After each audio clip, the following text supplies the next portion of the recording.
Look into the question number 1. Mighty 50 questions for JAN'26 exam. Question number 1 is a comprehensive question.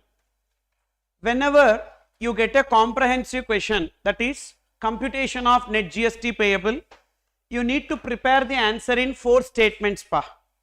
First statement is statement containing the GST payable on outward supplies under FCM. Second statement is your RCM, inward supplies RCM liability. Third statement will be input tax credit. Fourth statement will be net GST payable. You need to prepare the answer in 4 statements. First is FCM liability. Second is RCM on inward supplies. Third is ITC. 4 is net GST payable. Say this question 1. Measures all-in-one, a partnership concern and a registered supplier under GST is engaged in providing various services under one roof. The concern provides the following information pertaining to supply made or input services availed by it during the month of March 2022. First, provided direct selling agent service to Y Bank. Is it inward or outward? Outward. So I told you first you need to identify that. Is it inward or outward? It is outward. Okay. The second thing is that direct selling agent, do we have any exemption? No. It is taxable. But is it covered under RCM? Yes. What are the conditions for RCM? Supplier. For direct selling agent, what is the condition for RCM? Supplier should be other than body corporate or firm. If supplier is body corporate or firm, it's not covered under RCM. Here, who is the supplier? Partnership firm. So, as the supplier should be other than body corporate or firm. As the supplier is firm, definitely it will be FCM. Okay, wow. Sir, when it is RCM, sir, the supplier should be other than body corporate or firm. Then only it is RCM. But here the supplier is firm. That's why it is FCM only, RCM not applicable. Then number 2. So therefore outward FCM means you know where it will be coming. In the first statement. Second, provided security services to ABC Private Limited, a registered person under GST. Inward or outward? Outward. And security services, do we have any exemption? Yes, to education institution, but it is not education institution, therefore it will be taxable. And is it FCM or RCM? For security agency services, supplier should be other than body corporate and recipient should be registered person, therefore it will be covered under RCM. Then provided recovery agent services to ZEN Limited, a financier in motor vehicles. Inward or outward? Outward. It is outward. And recovery agent, do we have any exemption? No, we don't have any exemption for recovery agent services. However, recovery agent service is covered under RCM if the recovery agent is providing services to bank, financial institution, NBFC. But here to whom they are providing? A financier, means not to a bank, financial institution, NBFC. So FCM or RCM? FCM. Provided renting of motor vehicle to Amaze Tours Limited and supply value included cost of fuel. So is it inward or outward? Outward. Outward. And renting of motor vehicle, we have exemption, 4 exemption. To state transport undertaking? No. And to local authority? No. To GTA? No. To a person providing transportation to education institution? No. It's not there in the renting of motor vehicle exemption, so taxable. For renting of motor vehicle, if 3 conditions are satisfied, it will be RCM. What are the 3 conditions? Supplier should be other than body corporate. Is supplier other than body corporate? Yes. Partnership firm. Recipient should be body corporate. Yes. And what is the rate of GST? Go to below Go to below. Rate of tax for both inward and outward supply is GST, SGST 9% each, except renting of vehicle, for which the rate is which means that condition also satisfied. For renting, the rate of GST should be 5%. All the three conditions satisfied. Supplier should be other than body corporate, recipient should be body corporate, rate of GST 5%. If all the conditions are satisfied, it will be RCM. So it is RCM in this case. Then paid sponsorship to Preeti and Company, CA firm, for an event organized by them to create GST awareness. Inward or outward? Inward.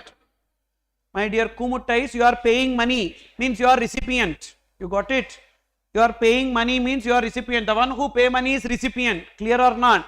The one who receive money will be supplier. Paid means what? You are paying money. So you are the recipient. Means that is your inward supply. Okay. Sponsorship. Sponsorship services. Who is the supplier here? Preeti and Company is the supplier and all-in-one is the recipient. And sponsorship services for recognized sporting event is exempted. Is it recognized sporting event? No. So therefore it will be taxable. And what are the conditions for RCM? Sponsorship service. Supplier should be other than body corporate. Yes, supplier Preeti and Co, CA firm, other than body corporate. Recipient should be body corporate or firm. So here it is firm. Therefore it will be RCM. You know why you need to identify this inward, outward? Because outward RCM is not taxable in your hands, but inward RCM is taxable in your hands. It will change. Outward RCM is taxable in your recipient's hands, so it will not be added to your liability. Whereas inward RCM will be taxable in our hands, on which we need to pay GST under RCM irrespective of the input tax credit. That's why we need to identify properly. Next, avail representation service from PB and Co, a law firm towards consumer court case. Inward, outward? Inward. Availed. Availed means received. Received. Avail representation service from PB and Co, a law firm towards consumer court case. And advocate services or firm of advocates to business entity whose turnover during the previous year does not exceed threshold limit. Correct? Is exempted. If it exceeds threshold limit, then it will be taxable. Now tell me, is it taxable or exempted? See the question and tell me. Is this service taxable or exempted? Taxable. So therefore it will be covered under? Sure?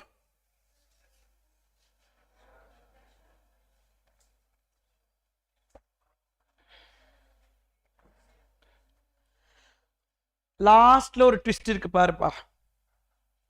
All-in-one commenced its business from February 2022. Now they are in March 2022. Means what is their turnover during previous year?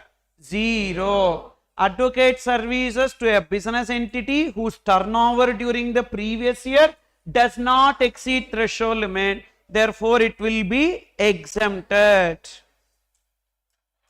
Okay. So blindly don't write. Read, read, read. Okay. So aggregate turnover during the previous year does not exceed threshold limit. How can you say, sir?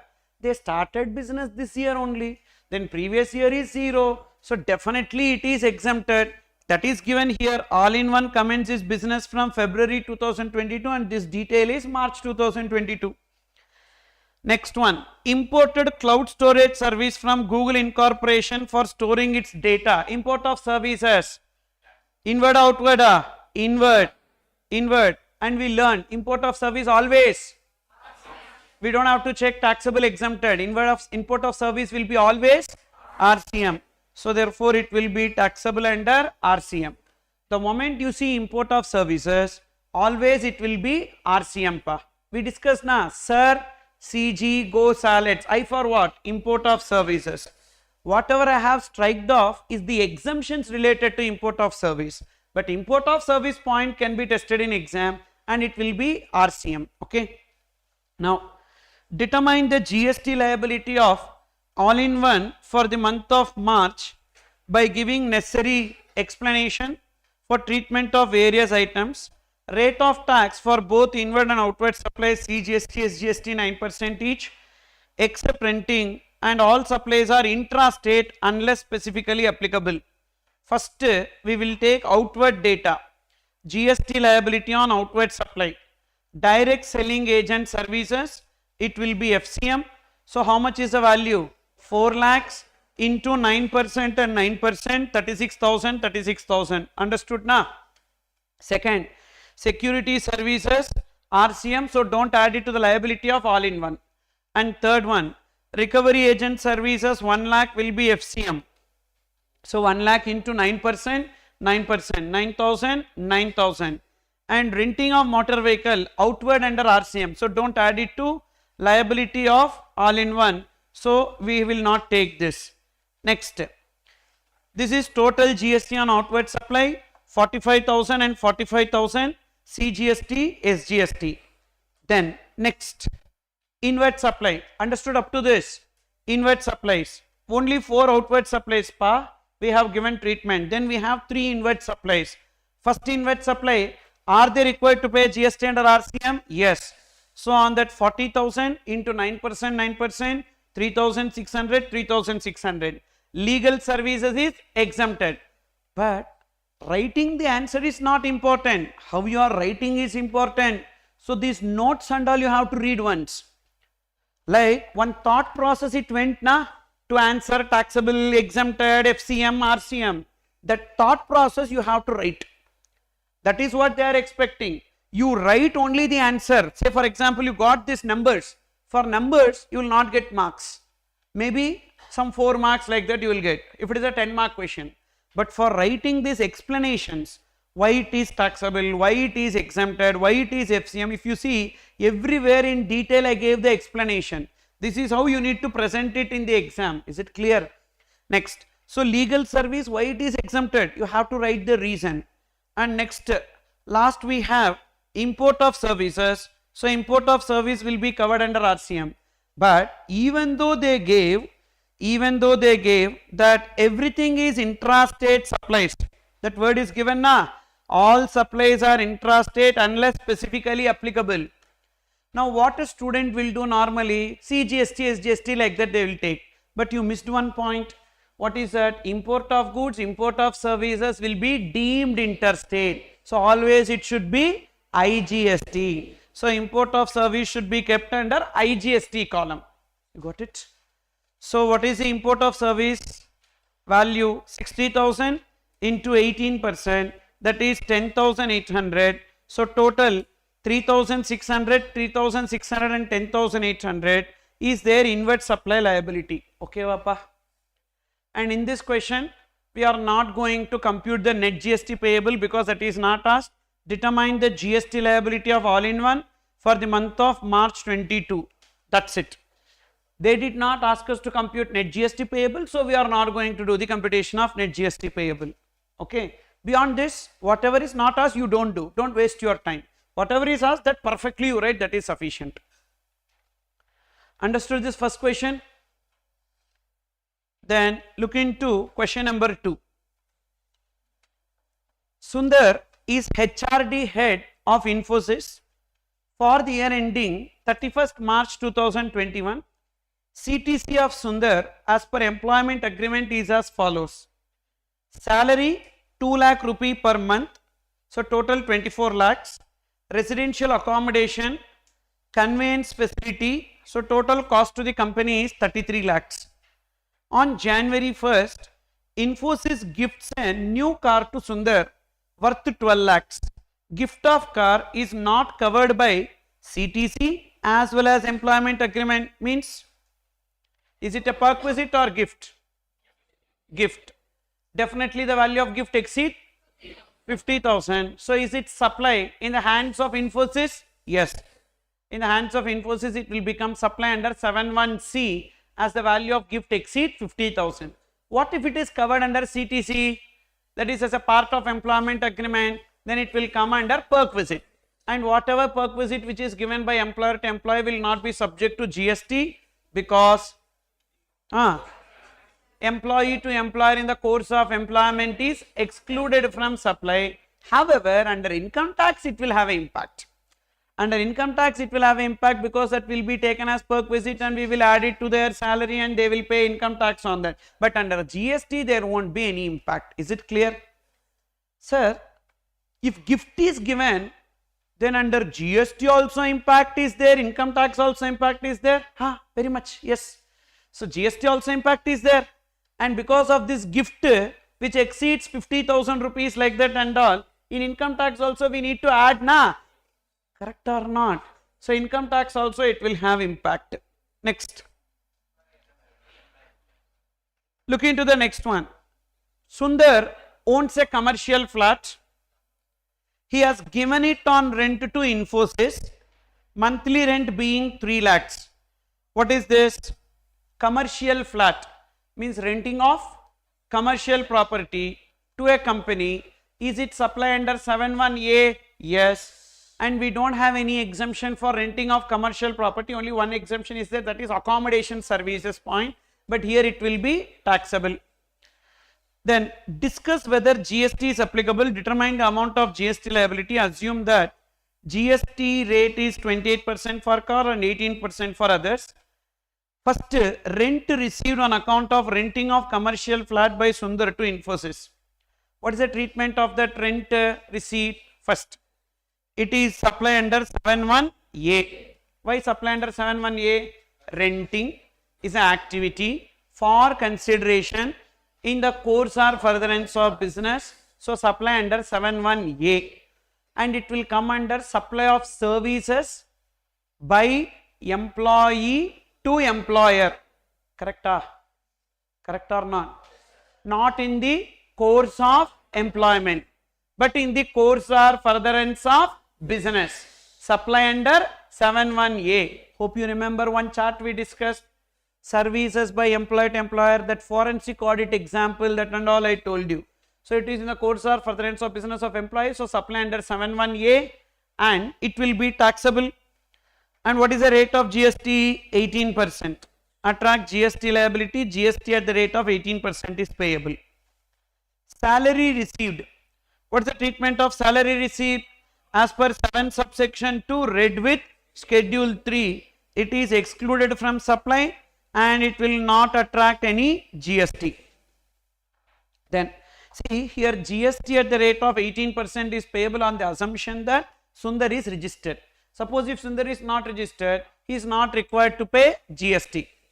So that's what. Presume that Sundar is not opting for the benefit of threshold limit. Third, residential accommodation conveyance facility provided by Infosys to Sundar. What is the treatment of this? Residential accommodation conveyance. Is it part of CTC? Yes, it is part of CTC, which means it comes under perquisite. So anything which is given by employer to employee which forms part of employment contract shall not be treated as gift.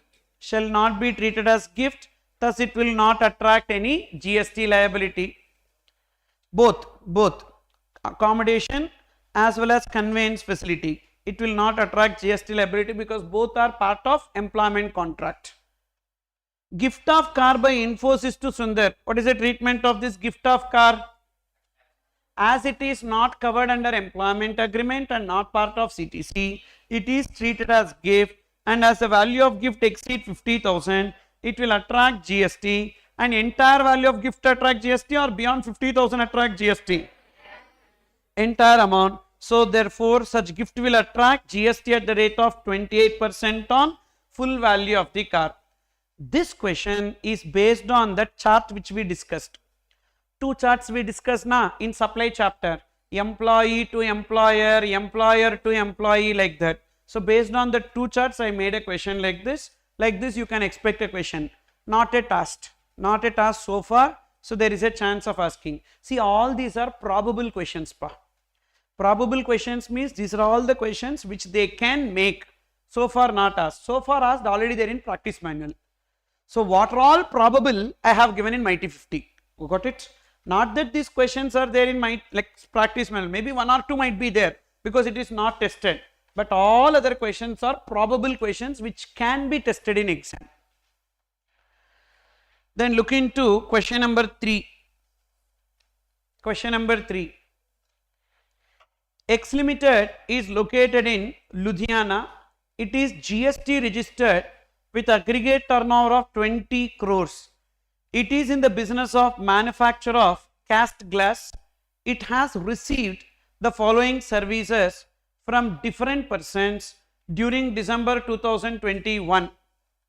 Service by Department of Post by way of express parcel post, value of service 40,000. What is your answer?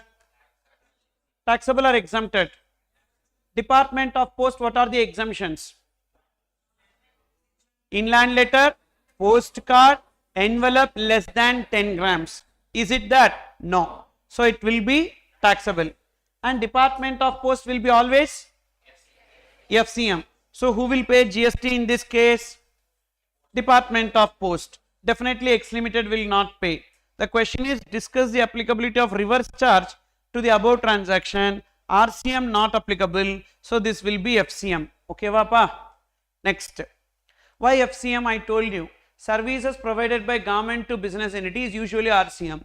But in 5 places it will be FCM. What is that? Department of Post, airport or port, transportation of goods or passengers, Indian Railways, and renting of immobile property to unregistered business entity.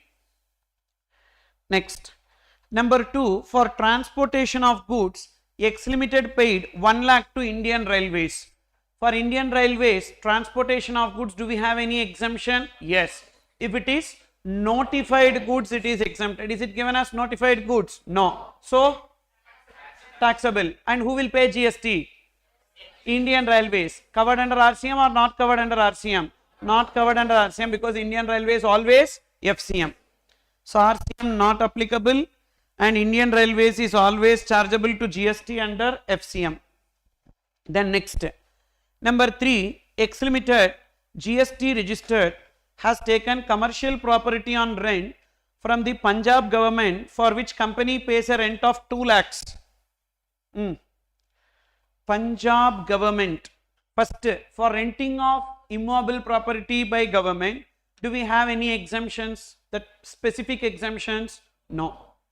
General exemptions also not applicable. First general exemption not applicable, second general exemption applicable, but the value should not exceed 5,000. But here the value is 2 lakhs. Upper general exemption also not applicable. So it will be taxable. Are you understanding? So neither specific exemption nor general exemption. So taxable. Whether renting of immobile property is covered under FCM or RCM? RCM. Only renting of immobile property by government to unregistered business entity is FCM. But here it is registered business entity. So due to that reason, it will be covered under RCM. So recipient shall be liable to pay GST. Next one, X Limited has taken security services for factory complex from the Mumbai government, for which payment of 50,000 is made. Do we have any exemption for security here? No. And government providing security services not covered under specific exemptions, not covered under first general exemption as well as second general exemption, because the value is 50,000. So due to that reason it is taxable, and it is government services to business entity. Definitely it is RCM. Not covered under that 5 na. Not covered under that 5. Department of Post, airport or port, transportation, Indian Railways, renting of immobile property to unregistered business entity. So generally government service to business entity will be covered under RCM. So therefore it will be covered under RCM. Then X Limited has taken security services from Task Force Security Limited, a private sector company, for which payment of 95,000 is made. This is from a private, means security agency services. Security agency services, is it covered under FCM or RCM? What are the conditions for RCM? Supplier should be other than body corporate. But here Task Force Security is a body corporate. So therefore it will not cover under RCM, it will be FCM. Supplier will charge, because security service provider is a corporate, body corporate. Then look into question number 4. Charm Limited registered under GST in the state of Jharkhand manufactures cosmetic products and appointed Mr. Handsome of Mumbai, who is registered under GST in the state of Maharashtra, as their Delcreditor agent to sell their products. Being a Delcreditor agent, he agrees to raise invoices in his own name and also guarantees for the realization of payment from customers to Charm Limited. Basically, what this Delcreditor agent is doing, the Delcreditor agent is going to give the, make the sales, but first he will make the payment to the supplier, that is principal. For example, you are a Delcreditor agent, you will first make payment to me, I am the principal, you will first make payment to me and then you will recover the money from your customers. Okay. So, being a Delcreditor agent, he agrees to raise invoice in his own name, and you are an agent acting on behalf of principal. Why you are an agent acting on behalf of principal? Because you are raising the invoice in your own name. So, remember, any transaction between principal and agent constitutes supply under 7(1)(c) if the agent is acting on behalf of principal. Again, I am repeating, any agent, principal agent transaction, that is transaction between principal to agent or agent to principal, involving only goods, because principal agent transaction should be only goods, then only it will come under 7(1)(c). So, you can see this in supply chapter, we discussed that is any transaction between the principal and agent, it will become supply under 7(1)(c) only in the context of goods, not in the context of services. 7(1)(c) principal and agent transaction only in the context of goods. And when the principal agent transaction will become supply, if the agent is acting on behalf of principal. When an agent is acting on behalf of principal, if the invoice is raised by the agent in his name, then the agent is acting on behalf of principal. If the principal is raising the invoice to the agent, principal is raising invoice to the buyer, then the agent is not acting on behalf of principal. But when the agent is acting on behalf of principal, the invoice should be raised by the agent in his own name. It should not be in the name of principal. If it is in the name of principal, that agent is not acting on behalf of principal. If that agent is not acting on behalf of principal, then between principal and agent it is not a supply. But here, see there what happened. So, Charm Limited is the principal, Mr. Handsome is the agent, and the agent is raising invoice in his own name, means the agent is acting on behalf of principal or not acting on behalf of principal? Acting on behalf of principal. So, that is this. We have a CBIC circular which says that when an agent is acting on behalf of principal, you can see that information here.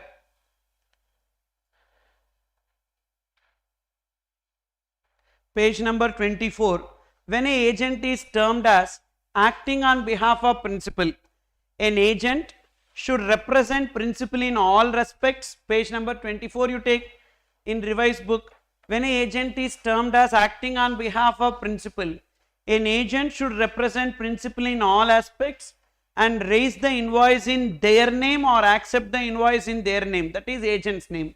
Then only the agent will be acting on behalf of principal. Is that clear, path? Next. What about a Delcreditor agent? Apart from normal money received by the Delcreditor agent from buyer, Delcreditor agent will also get interest. Why he will get interest? Because as a customer, the customer will not pay money on time, but Delcreditor agent will first make payment to the principal and then recover it from the customer, correct? Delcreditor agent will first make payment to the principal, then recover it from the customer, means literally Delcreditor agent is giving a finance facility. As Delcreditor agent is giving a finance facility, so Delcreditor agent collects an interest from the customer. What is the treatment of that interest? Is that interest covered under interest on loans, advances, deposits and it is exempted, or is it interest on account of delay in receipt of consideration? Now, there was a confusion. Suppose what Delcreditor agent will tell, sir, I gave a finance, sir, I collected this interest, so it is interest on loan, sir, so therefore it is exempted. What GST department will tell, no, this interest he is getting because he is going to collect the money late. So this interest is on account of delay in receipt of consideration and it will be taxable. Finally, some solution is required, for which CBIC gave a clarification. See that clarification in page number 27. See that clarification in page number 27. Whether interest received by delivery agent is chargeable to GST. If the delivery agent is raising invoice in his name, you are the delivery agent, you raised invoice in your name, means to your customer, you are only the supplier, because they don't know me. They don't know me, they know only you. So therefore you are the supplier to the customer. So whenever you collect the money late, that is on account of delay in receipt of consideration, so that interest will be taxable. Okay, read it. If delivery agent is raising the invoice in the name of the principal, or if delivery agent is raising invoice in their name. Suppose if delivery agent is raising invoice in their name, what is the treatment? That interest received by delivery agent is taxable. Why it is taxable? Because that interest what you have got is on account of delay in receipt of consideration, because for your customer you are only raising the invoice, which means you are the supplier, so that interest is on account of delay in receipt of consideration, therefore it is taxable. Suppose if you did not raise invoice, I only raised invoice to the customer, then in that case you are mere financier, correct? So whatever interest that you collected will be on account of loans, advances, deposits, and that will be exempted. If the delivery agent is raising invoice in the name of the principal, then interest collected by delivery agent is exempted under interest on loans, advances, deposits. Now coming back to this, delivery agent is raising invoice in whose name? Own name. Means the interest collected by delivery agent will be taxable or exempted? Taxable. Now continue this. Question number 4. CHAM Limited registered under GST in the state of Jharkhand. That's why I skipped all those points, because I gave this question. I want to connect in this question. CHAM Limited registered under GST in the state of Jharkhand, manufactures cosmetic products, and appointed Mr. Handsome of Mumbai, who is registered under GST in the state of Maharashtra, as their delivery agent to sell their products. Being a delivery agent, he agrees to raise invoice in his own name and guarantees for realization of payment from customers to CHAM Limited. In order to realize the payment from customers on time, he extends short-term transaction-based loan to them and charges interest for the same.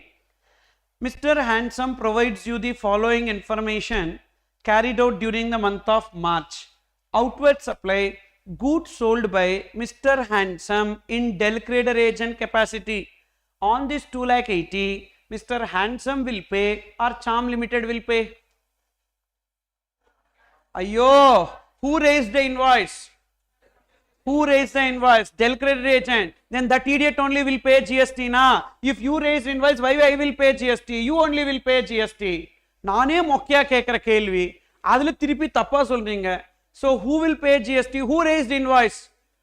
Delivery agent. Then delivery agent only will pay GST. Who is the delivery agent? Mr. Handsome. So therefore GST on 2,80,000 will be payable by Mr. Handsome, delivery agent, because they are only raising invoice. Interest earned from above customers for short-term credit facility provided for timely payment of dues. So what about this interest collected? Taxable, because the invoice is raised by the delivery agent. The interest collected by delivery agent is on account of delay in receipt of consideration. So this 20,000 also taxable in the hands of delivery agent. Both are outward supply.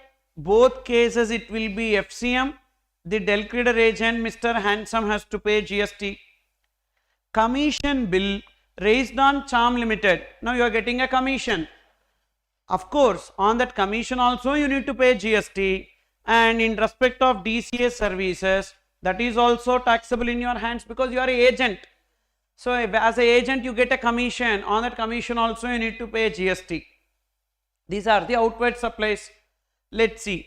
All these first two is intra, third one is inter. Let's prepare the table. Computation of gross GST payable by Mr. Handsome. Sale of goods. Sale of goods. They have to pay GST. How much? 2,80,000, and it is given as intra. So CGST 9%, SGST 9%. Interest earned from customers. Interest earned from customers is also chargeable to GST. Correct? At what rate? Same rate, because it is including the value. Usually interest, wherever it is taxable based on original supply. So what is the original supply here? Sale of goods 18. So therefore interest also at the same rate. So into 9%, 9%. What about the commission? It is given as interstate. So therefore it will be IGST into 18%. You understood their gross liability? Over. Now inward supply data they got. See, if the agent is raising invoice in their name, then the agent is acting on behalf of principal. Now the principal who is sending the goods to the agent, in the hands of principal, will it become supply? Yes. 7.1C. 7.1C. Principal is just sending the goods. He is not getting money now. He will not get money now. Only when the agent is selling, the money will be received by principal. So principal is sending the goods to the agent, and the agent is acting on behalf of principal, which means it is supply under 7.1C. 7.1C without consideration. Correct? See that. Interstate supply of goods received from Charm Limited, since being a DCA, no consideration was paid. Even then it will become supply. Why it will become supply? Because of 7.1C, principal agent transaction, where the agent is making supply on behalf of, agent is acting on behalf of principal. So therefore for principal it is a supply. On a 7.1C, the value needs to be determined, because 7.1C no consideration, that they gave in the question itself. The value under section 15 is 2 lakhs.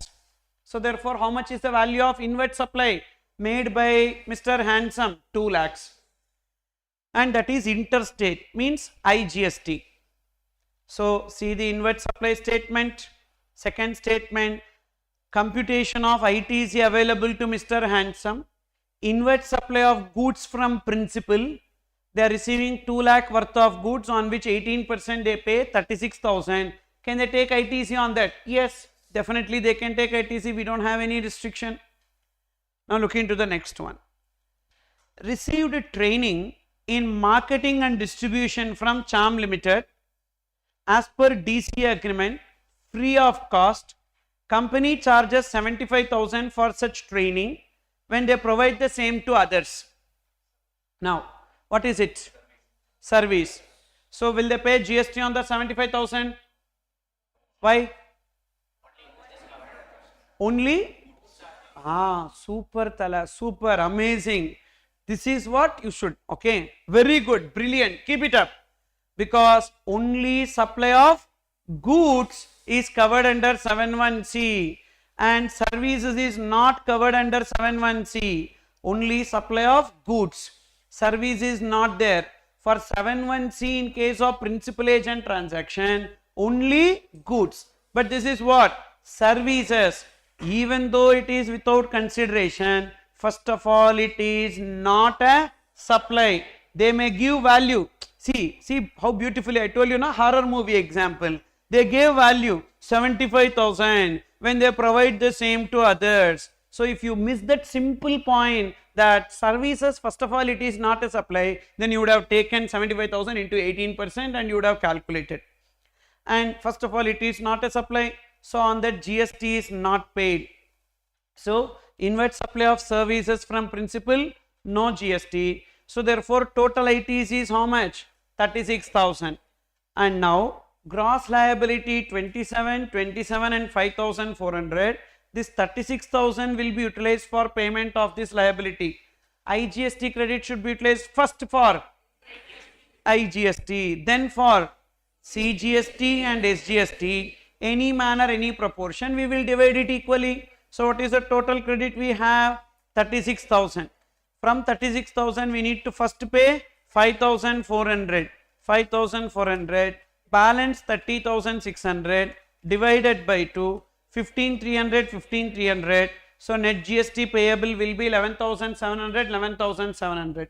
Clear? And you need to give the notes accordingly, why it is chargeable to GST, why it is not a supply. That is the explanation I have given. But to the extent possible, you give this explanation inside the table itself. Whenever you are writing the answer in exam, try to give these explanations inside the table itself, so that you may not forget to write. Then and there you will write. Even while reading also, the evaluator will read, and there itself they will give the step marks, okay, due to that reason. And this is the flow, this is the flow of transaction.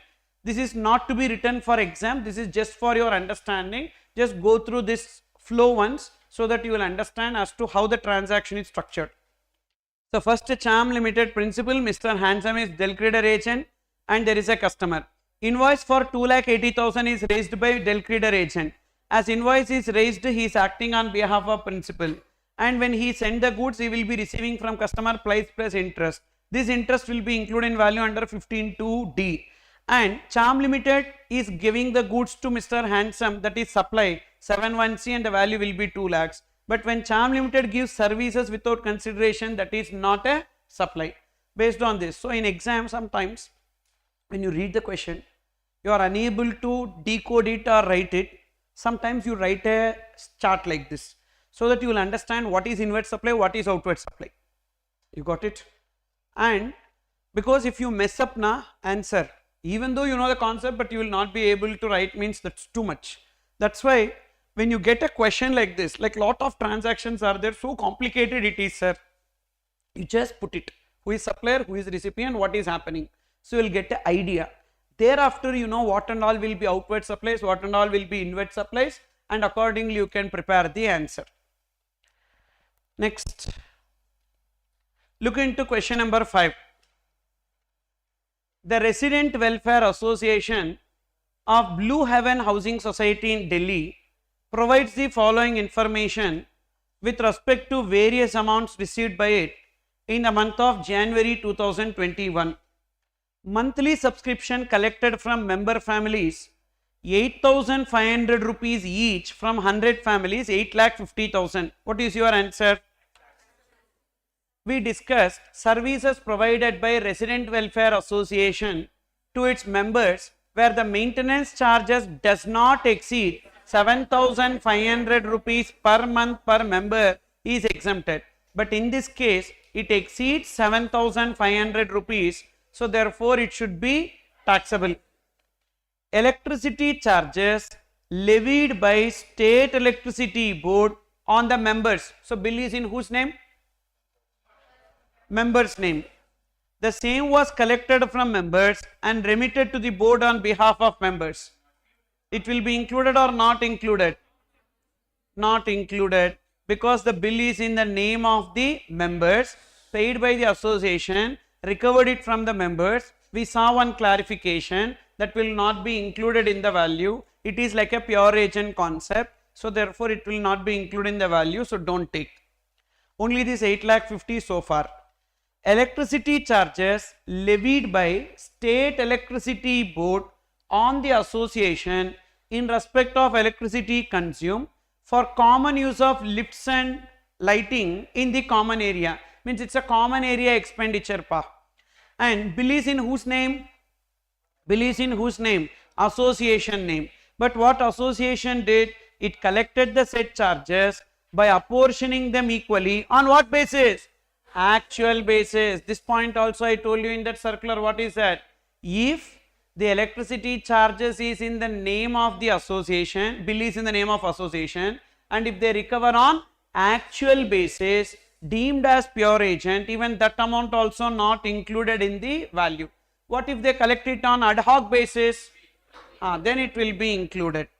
Proceeds from sale of entry tickets to a cultural program conducted by association in the park of Blue Heaven Housing Society.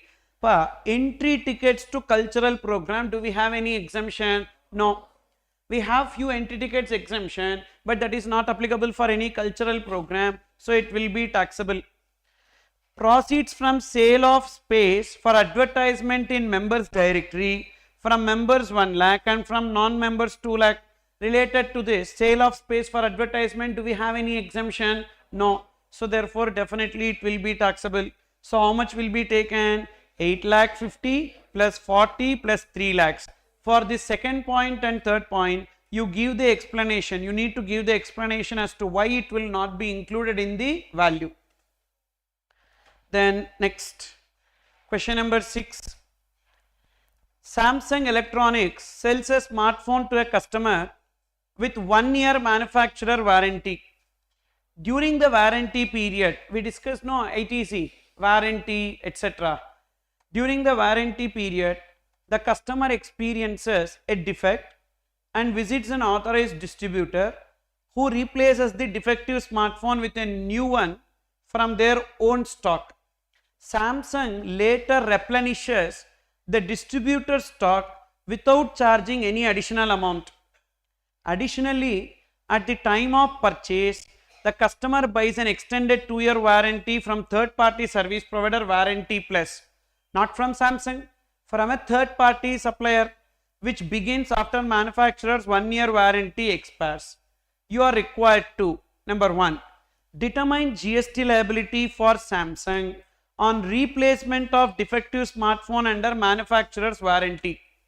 First, Samsung is sending a new phone to the dealer because the phone is not working. As the phone is not working, a new phone will be sent from where to where? Manufacturer to the dealer. Will it become supply? No, because it is sent under replacement during warranty. So it is not a supply. Then this movement of goods should be under the cover of a delivery challan because it is not a supply and they are not required to pay GST. Now for this smartphone to be replaced, they can take ITC on their inward supplies. Yes, because we have seen in CBSE circular, whenever we are replacing the components or parts or entire product during warranty period, ITC is not required to be reversed, because to make this phone also they will have some raw material na. Whether they need to reverse the ITC on that raw material? No, they can enjoy the ITC on that raw material. You read the answer. As per circular, the replacement of defective smartphone falls under manufacturer warranty, which is part of original supply of goods. Since GST has already been paid at the time of initial sale of smartphone, no additional GST is applicable when the Samsung replaces defective smartphone. The replacement is considered part of the original transaction and therefore Samsung is not required to charge GST or reverse ITC on this replacement. Okay, va? Either they are not required to pay GST, also they are not required to reverse ITC on their inward supplies. Second part. Explain the GST implications for Samsung when it replaces the distributor stock with a new smartphone. So directly when manufacturer is replacing also same treatment. What if they are replenishing? Replenishing means what? The manufacturer will send it to the dealer and now dealer will do the replacement. Okay, wow. Sir, first case manufacturer is only doing replacement. Second case dealer is doing replacement.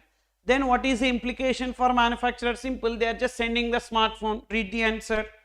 When Samsung replenishes the distributor stock with a new smartphone to compensate for the replacement made by the distributor, the replenishment is done via delivery challan without any monetary consideration. According to the circular, since there is no consideration involved in the transaction, it does not constitute a taxable supply. And as no GST is payable on replenishment and Samsung is not required to reverse ITC for this transaction. Then third, discuss the GST treatment for the extended warranty provided by Warranty Plus, considering it was purchased at the time of original sale but from a different supplier. What is the treatment of this extended warranty? Sir, same time, same supplier only, it should be composite supply. As it is from a different supplier, even though at the same time, it will be treated as what? Separate supply and chargeable to GST at the rate applicable to warranty. Correct? In this scenario, the customer has purchased an extended 2-year warranty from a third-party service provider Warranty Plus, which is separate from the manufacturer warranty. Since it is provided by different supplier, then it is treated as a separate supply of service, and GST will be charged on the value of extended warranty as a service distinct from original supply of goods. And whatever rate of GST applicable to extended warranty should be taken. Then analyze how the GST liability would change if the extended warranty was purchased from Samsung directly at the time of original purchase. Then what will happen? This extended warranty will be treated as composite supply along with purchase of smartphone, and the rate of GST applicable to smartphone will be taken on warranty also. So if the extended warranty had been purchased from Samsung directly, then this would be considered as a composite supply as per CBSE circular. Actually it is not a composite supply because it is optional warranty na. Optional warranty means what? Either if you want you can pay or not pay, means it is not naturally bundled. Even though it is not naturally bundled, but as per the circular it will be treated as composite supply.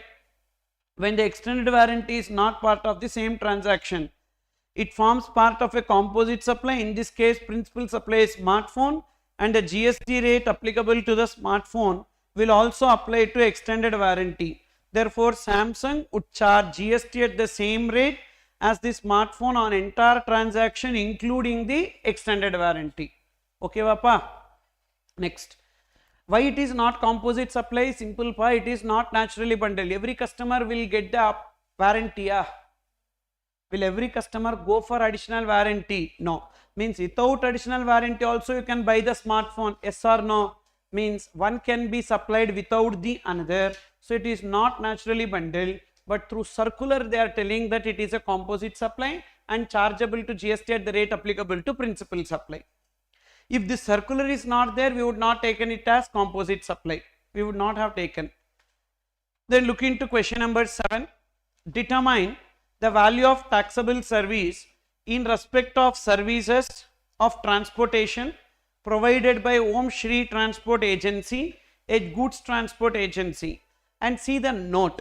Om Shri Goods Transport Agency is registered person under GST who has opted to pay tax on service supplied by it under forward charge. So they are going to pay GST. First one. Transportation of salt and food grains. What is your answer? It is notified goods, therefore it is exempted. Consignment of books transported in a single carriage. Books are exempted, pa. Books are exempted. So therefore 1,50,000 is also exempted. Correct? Like that we don't have any provision in Indian GST law. So it is taxable. Okay. Just because the books are exempted, that does not mean GTA service is also exempted.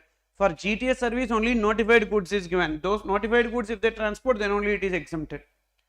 Transport of color TV sets to XYZ Limited, a registered entity, taxable.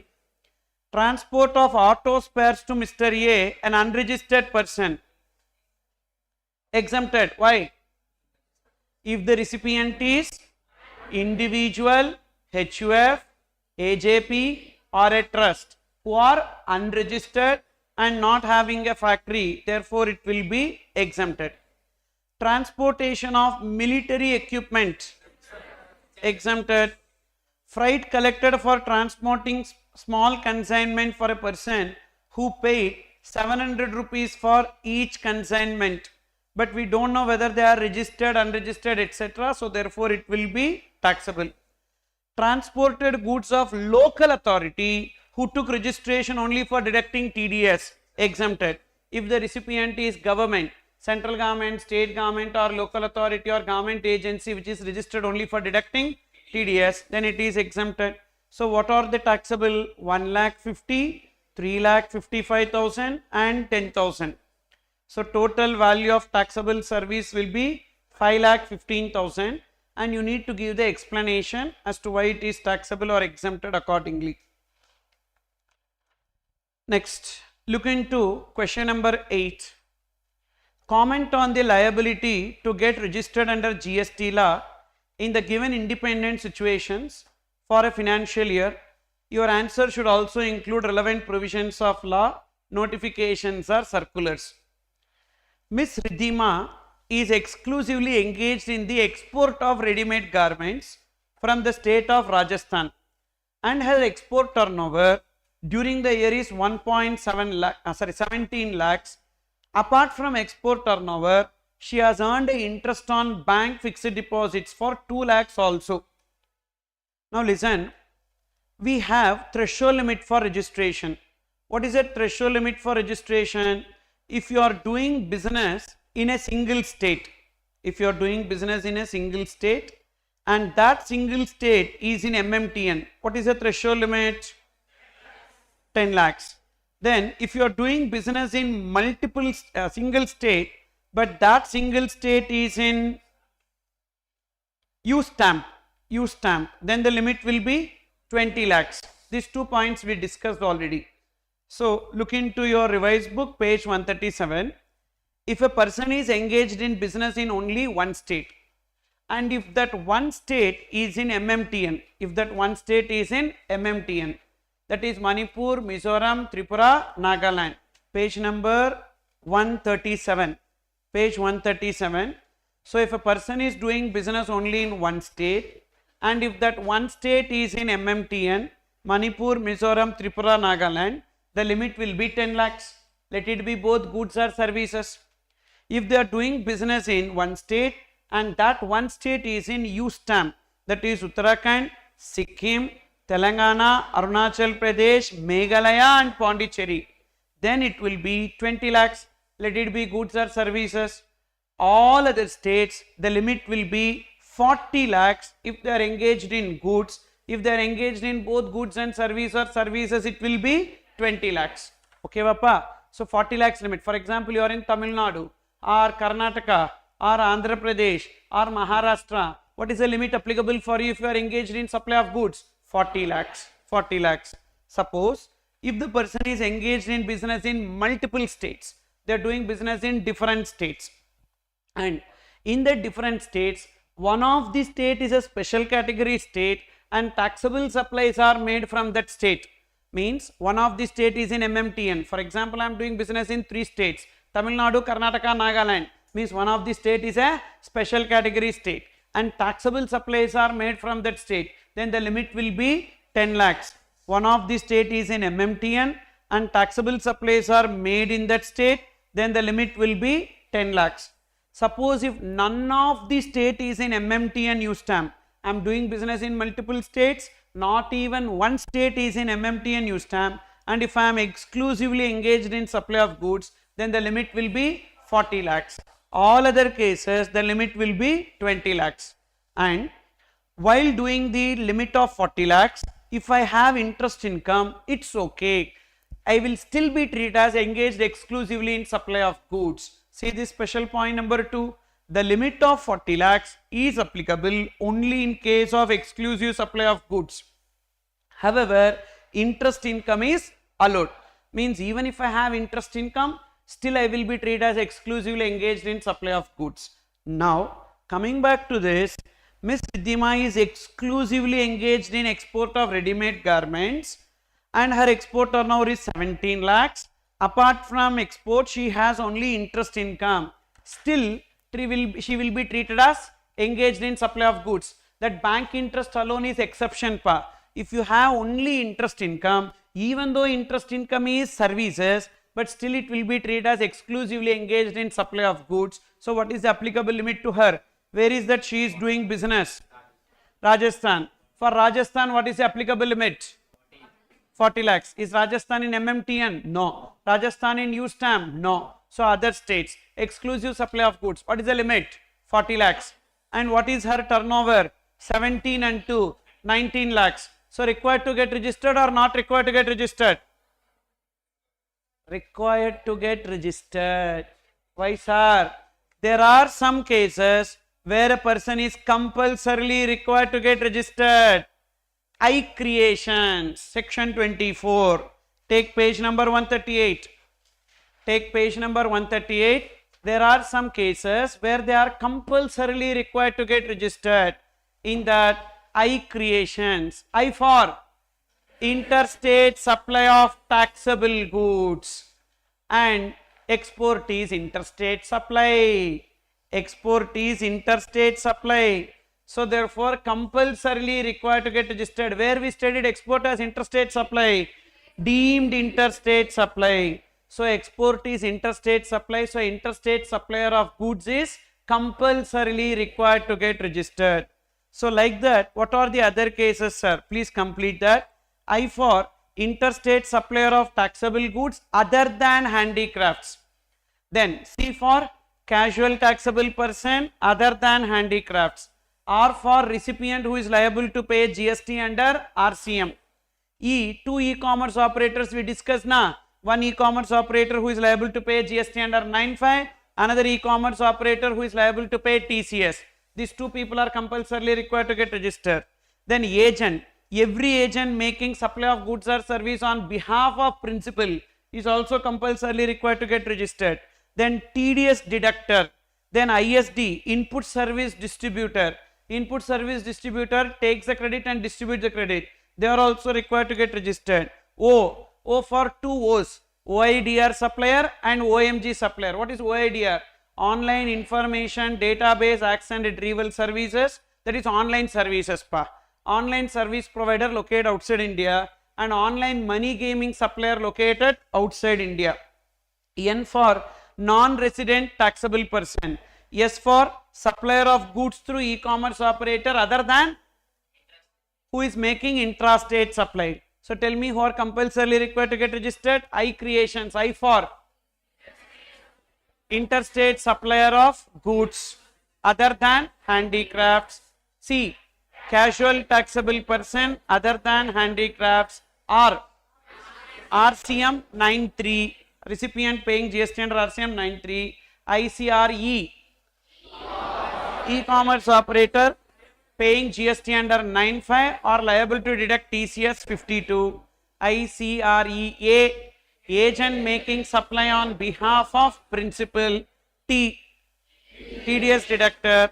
I input service distributor. O OIDR supplier and OMG supplier located outside India. N non-resident taxable person. Last S supplier of goods through e-commerce operator other than making only intrastate supplies.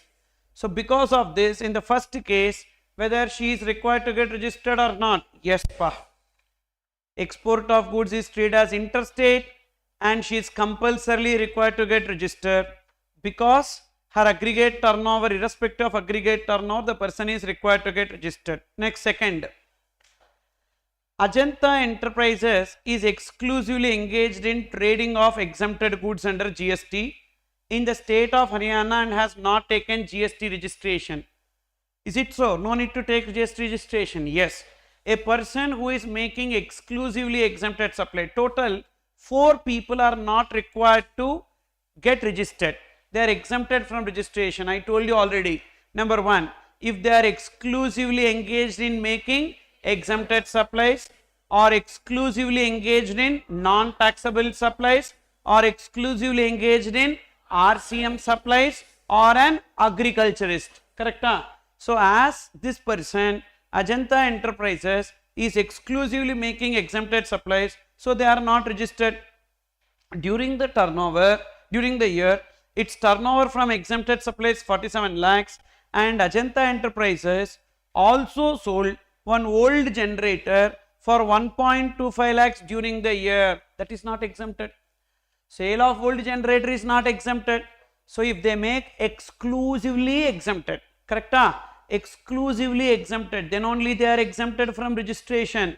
What if they make both taxable and exempted supplies? If a person is making both taxable and exempted supplies, then above exemption is not available. So as they make one taxable supply, so their turnover exceeds the threshold limit. How pa? What is the maximum threshold limit? 40 lakhs. Here already exempted 47 plus 1.25, 48.25. So therefore, that Ajanta Enterprises is liable to get registered as aggregate turnover exceeds the threshold limit.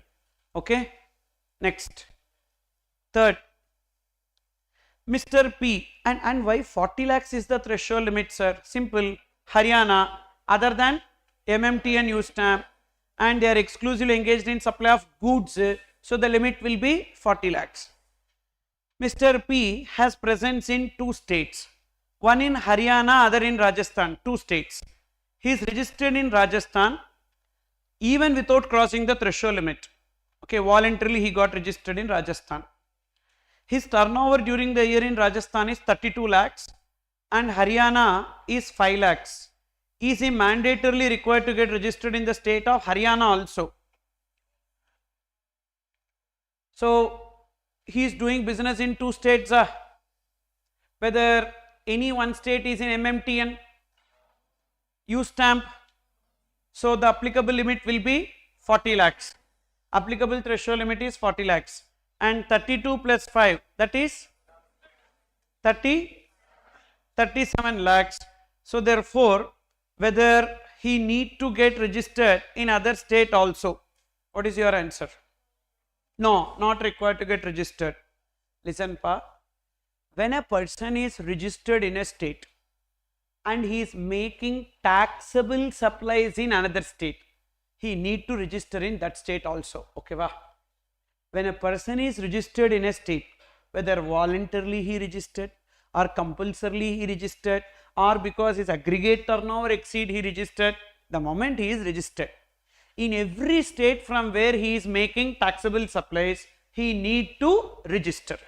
So see this, a person who is voluntarily registered in one state need to obtain registration in other state from where he makes taxable supplies only if aggregate turnover exceed threshold limit for registration. In that case, Mr. P is not liable to obtain registration from Haryana since the aggregate turnover does not exceed the threshold limit.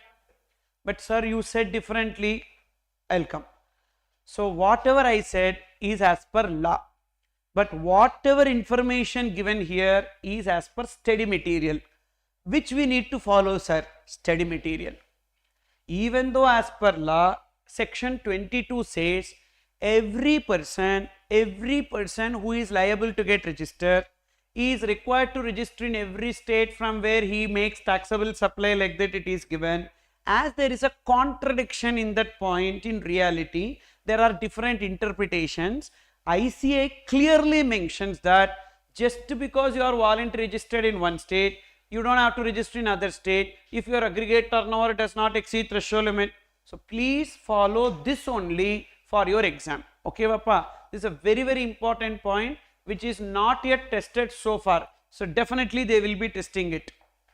Either like a question like this or separately also they can make a question on this. Then you understood this third point. Then fourth one, Mr. John is engaged in the business of buying and selling of shares. Buying and selling of shares means transaction in securities on his own account from the secondary market, and income from this activity is assessed as business income under Income Tax Act. During the year, his total sales turnover from shares was 90 lakhs. Is he required to register or not required to register? Not required to register. Why?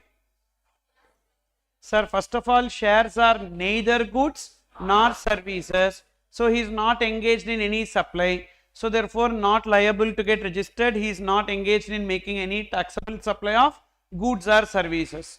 Okay. It may be business income under Income Tax Act, but under GST first it should become supply. Then fifth one, Baba Private Limited engaged in cultivation of land in Tamil Nadu and sold agricultural produce out of cultivation of land to the extent of 75 lakhs. They employed hired labor to cultivate and harvest various crops. Now tell me whether they are exempted from registration or required to get registered. Say this. An agriculturist to the extent out of cultivation of land is exempted from registration, then they should be exempted from registration, sir? No. Who will be called as agriculturist? Individual or HUF? A company cannot be called as agriculturist. Who can be called as agriculturist? Only individual or HUF. Either they are doing or through their family they are getting it done, then only agriculturist. If they give exemption to company also, then almost every company will book their income under agriculture income only, na? You understood? So agriculturist means only individual or HUF. So as it is a private limited company, they may do agriculture. See, they may do agriculture. Whether companies are allowed to do agriculture in India? Yes. For example, Reliance is doing agriculture and is the largest exporter of mangoes from India. Got it? So they can do. Company can do agriculture, but they are not treated as agriculturists for the purpose of tax. Okay. So agriculturist means only individual or HUF, but not others. As per section 23, an agriculturist engaged in supply out of cultivation of land is exempted. In the present case, such exemption is not available as the cultivator is other than individual or HUF. And what is the applicable limit for them in Tamil Nadu? 40 lakhs, and here they are doing 75 lakhs. So definitely they are liable to get registered as aggregate turnover exceed threshold limit. Good question, no? Covers every point in registration. All the points in registration are covered in this question. It's a very good question. Question number 8. Now look into question number 9. Determine whether GST is payable in respect of each of the following independent services provided by the registered persons. Question number 9. Service provided to governmental authority by way of slum improvement and upgradation. What is your answer? Taxable or exempted? Exempted. What are the services provided to governmental authority which is exempted? Public health, sanitation conservancy, solid waste management, water supply, slum improvement and upgradation. Correct? All these things are services to governmental authority and it is exempted. Next, fees of 20,000 charged from office staff for in-house personality development course conducted by Banarsi Das College. A college is doing the training for its staff, and that college is providing education as a part of curriculum for obtaining qualification recognized by law. Tell me whether it is taxable or exempted. Why exempted? See, this college is an educational institution, and any service provided by education institution to its students, faculty and staff is exempted. Bus fees of 2,000 per month collected from students by RPSD college providing education as a part of curriculum for obtaining a qualification recognized by law. Is it service provided by educational institution or to educational institution? Carefully read. By educational institution. So always it will be exempted. When it will be taxable? If it is transportation services to educational institution, first category only exempted, category 2 and 3 will be taxable. But it is not service provided to educational institution. It is service provided by educational institution. Any service by any educational institution to its students, faculty and staff is exempted. Housekeeping services provided by Messrs. Buff Limited to Bloom Montessori School, a play school for cleaning its playground and classrooms. This is by educational institution or to educational institution? To educational institution. Which service we need to see? Housekeeping, category 1, within the premises. Yes, it is within the premises. To category 1. Yes, play school is category 1. Therefore, it will be exempted. Grobert supplied Gratitude Jot, an online educational journal to students of UKG class of Seeds Montessori School for 2,000 rupees. Because online educational journals and periodicals only to category 2 is exempted. This is category 1. Therefore, it will be taxable. Except this fifth point, all other cases it will be exempted. Next, question number 10. So, from the following information, determine the value of taxable supply as per the provisions of section 15 of CGST Act. Value of machine including GST at 12%, 15 lakhs, and the tax invoice includes the following: taxes other than GST charged separately by the supplier. First we will take this 15 lakhs as transaction value, and taxes other than GST as per provision to be included or to be excluded? To be included. In the given price it is already included. So therefore ignore. Weightment and loading charges. Which expenditure? Before delivery. Incidental or other expenses before delivery. Correct? Same way consultancy charges. Same way testing charges. Same way inspection charges. For all these 4 services, all these are either incidental or other expenses before at the time of delivery of goods. Therefore, it is to be included as per 15(2)(c). In the given price, it is already included. So, therefore, further inclusion will not arise. But we need to write a note for that. We need to write a note for that as to why it is not included here. Because it is already included and why it is to be included, that part. Then other information. Subsidy received from central government for setting up a factory in backward region. What type of subsidy it is? Directly linked to the price or not directly linked to the price? Not directly linked to the price. Is it relevant for valuation? No. This is general subsidy ignored for valuation purpose. So we will not consider this. And it will be treated as what? Donations. Subsidy received from a third party for timely supply of machine to the recipient. Subsidy received from a third party for timely supply of machine to the recipient. It is subsidy from other than CGRSG, directly linked to the price. It is to be included as per provision. But in the given price, we don't know. What is the assumption we need to take? When the question is silent, the given price is after considering the subsidy. Correct? That's what they have given. Give reason with suitable assumptions. So we take the assumption here that the given price is after considering subsidy. Means what? While arriving at this 15 lakhs, already they reduced 50,000. So which means as per provision it is to be included. In the given price it is not included. Therefore we need to add. We need to add this 50,000. Then trade discount actually allowed shown separately in invoice. Trade discount actually allowed. Is it allowed as deduction? Yes. How much? 24,000 will be reduced. Pre-supply discount. Now what you need to do? Don't calculate the GST now itself.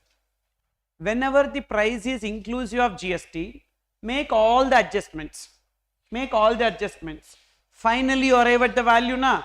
That value should be assumed as inclusive of GST and into rate of GST 12% divided by 100 plus 12, that is 112 should be taken. Okay, va? Don't do it now. Don't do it on 15 lakhs. Make all the adjustments. 15 lakhs plus 50,000 minus 24,000. You will get 15 lakh 26,000. 15 lakh 26,000 into what by what? 12 divided by 112. See how much you got? 1,63,500. When you reduce it, the remaining will be taken as the value of taxable supply. Is it clear, pa? So the special point in this question is the price inclusive of GST. Usually the prices will be given as exclusive of GST. When it is including GST, you have to make all the changes and finally whatever number you get, that should be taken as inclusive of GST. Next, question number 11. The following details of purchases, sales, etc. effected by Messrs. Tab and Company, a registered manufacturer under CGST Act, purchased raw material A from local dealer for rupees 86,100 inclusive of GST at 5%. Now what is the question? The question is, calculate the amount of GST payable after utilizing the input tax credit assuming no opening balance of input tax credit. See this, it's an interesting question. They gave the purchase data. Based on that purchase data, we need to arrive the sale price and see how much is the liability. And they gave cost of purchase and profit margin, earned 5% profit on cost, which means we need to first arrive at the sale price. For arriving at the sale price, cost plus profit should be taken. Now, you purchase raw material A. How much will be taken as cost in this? Whether ITC available or not available on raw material? Available. Raw material is not a blocked credit and it is used in the course or furtherance of business. So definitely we can take ITC on raw material, which means don't take 86,100 in the cost. Why? Because that 86,000 is inclusive of GST. Separate it. So 86,100 into 5 divided by 105. How much? 4,100. You separate. So what is the balance? 82,000. So now keep it into two separate places. 82,000 you need to take in the cost. 82,000 you need to take in the cost, and that remaining 4,500 you got a 4,100. Yes or no? That 4,100 is your ITC. Keep that in mind. So what is the ITC in this? 4,100. Then next, purchased raw material B from local dealer 1,12,000. Can we take ITC on this? Yes, on this raw material ITC can be taken. How much will be taken as cost? 1,12,000 into 12 by 112, that is 12,000 rupees will be ITC. So how much will be taken as cost? 1 lakh. Purchased capital goods from within the state to be used in manufacture of taxable goods 1,96,000 inclusive of GST. But full capital goods, what is the ITC for the capital goods? 1,96,000 into 12 divided by 112, that is 21,000 is ITC. What is the remaining cost? 1,96,000 minus 21,000, that is 1,75,000. But don't add 1,75,000 in the cost sheet. Why? Only depreciation. So what is the depreciation charged for these goods? That is apportioned for these goods. 15%. Means 1,75,000 is the purchase price of capital goods. Out of that capital goods, how much is absorbed by these units? Into 15%. That will be 26,250. Okay, Papa. Again I am repeating. 1,96,000 is the total purchase price of capital goods including the GST. The GST component can be taken as ITC. So ITC will be 21,000. Upper remaining cost will be 1,75,000. But full 1,75,000 we should not add in the cost. Out of that 1,75,000, into 15% only should be taken for these goods. So into 15% means it is like what? Amortization. Usually what they do, capital goods, they will take what is the total production quantity and now how much quantity is being made, like that they will amortize it. So like that 15%. Next one, other direct and indirect expense 55,460. Is it given as inclusive or exclusive of GST? No. Which means that itself is total. That itself is total, and 55,460 you add it to the cost. Now you got the cost. During the period only 70% production is sold within the state and applicable rate is 12%. Now first see the cost of production. What is the cost of production? 82,000 plus 1 lakh plus 26,250 plus 55,460, that is 2,63,710. This is the total cost of production. But out of this, how much is cost of goods sold? Into 70%, that is 1,84,597.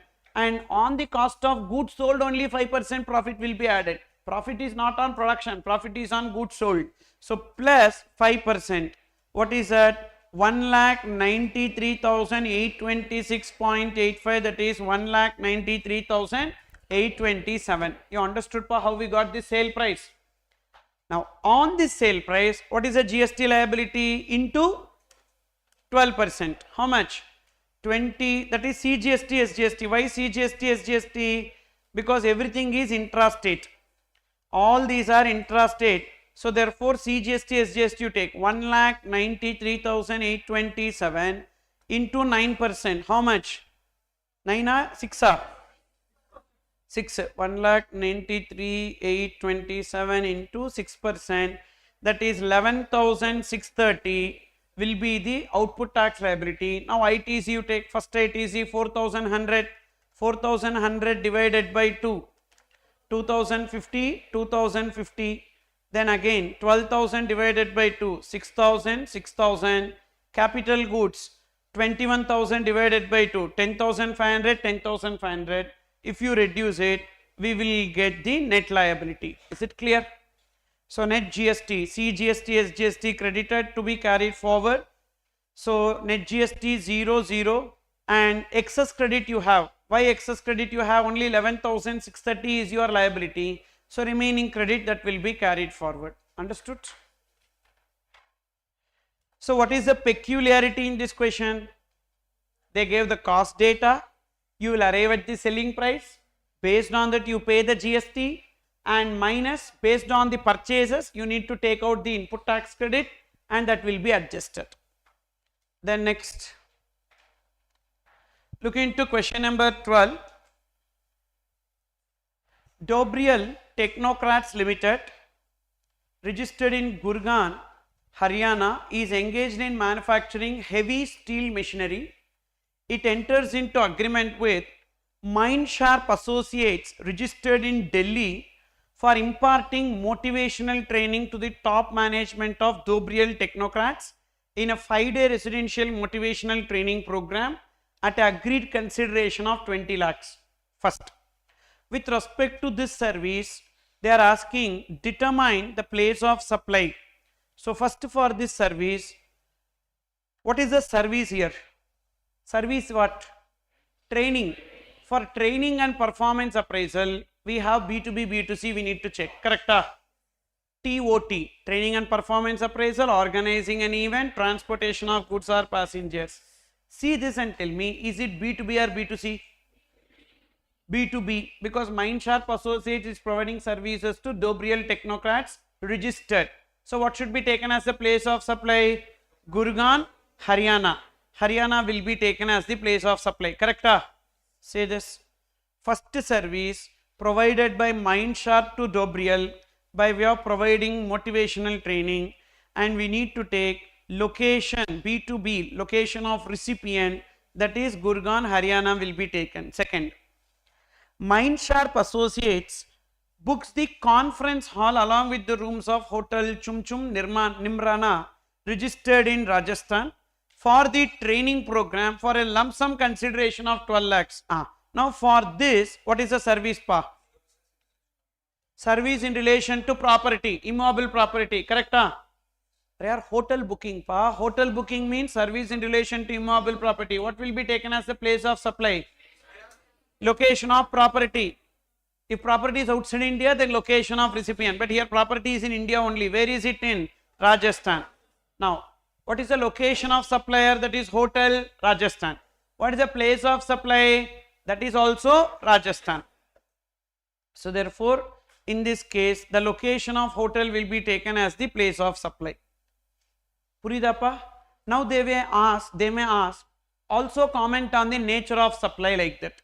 First case, where is Mindsharp? Delhi, and Dobril Technocrats, Haryana. So it will become interstate supply.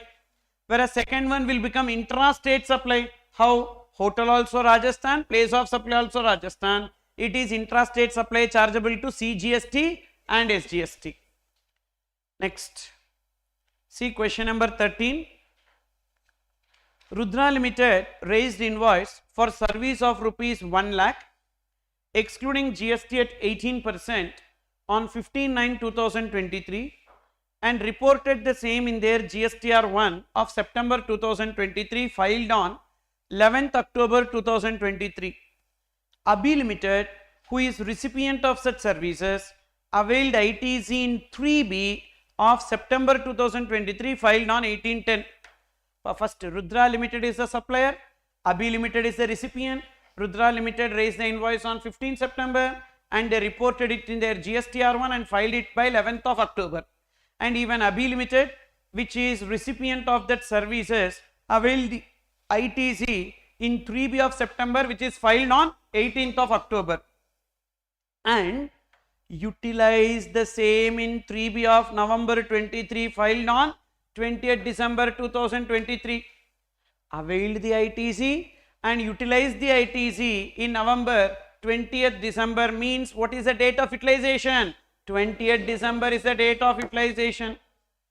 and Rudra Limited has not filed 3B with respect to September 2023 and Abhi Limited reversed the ITC in 3B of December 2024 first. Which financial year pa?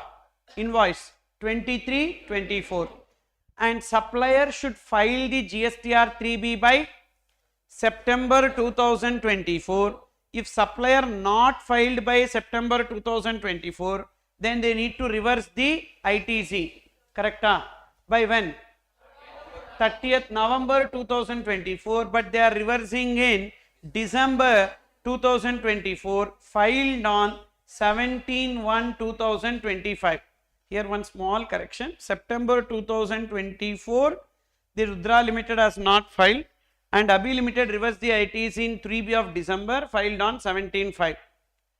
Compute the interest payable by Abhi Limited and the consequence with respect to ITC if Rudra Limited files 3B of September 2024 on 18 February 2025 and discuss.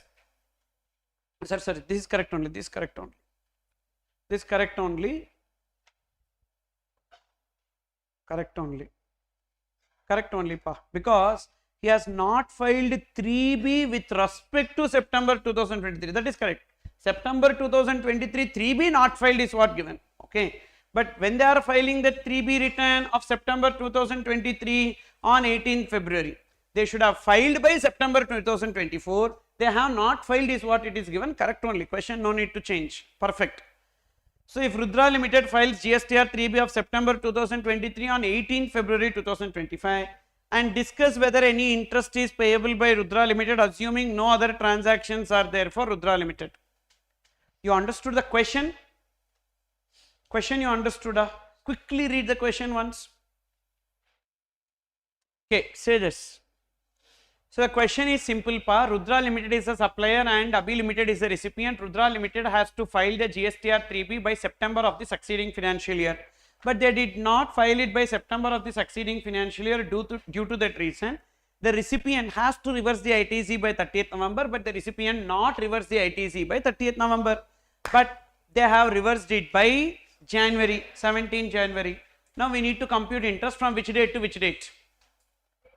From the date of utilization till the date of reversal, correct? What is the date of utilization? From the question you tell me what is the date of utilization? 20th December. So date of utilization is 20th December. What is the date of reversal? When are they going to pay it? 17th January 2025.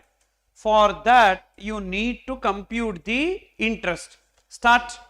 So 2023 December 20, that is 20th December 23 to 20th December 2024, 366 days. Leap year, pa. Or in December you take 31 minus 20, 11 days in December. Next year full year 366. Okay, va? Then again in 2025, how many days? 17. That is 383 days. 394 394 days. That is 11 days plus 366 plus 17. 394 days. For that 394 days we need to compute interest. Understood? How? Same. How much is the GST paid?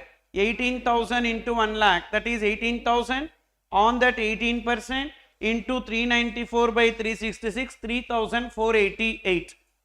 This is which rule? Rule 37A. We discussed one chart in input tax credit chapter based on that. As per section 41 read with rule 37A, as Rudra Limited not filed GSTR 3B of September 23 by 30th September 2024, ITC availed by Abhi Limited needs to be reversed by 30th September 2024. So that is ITC needs to be reversed.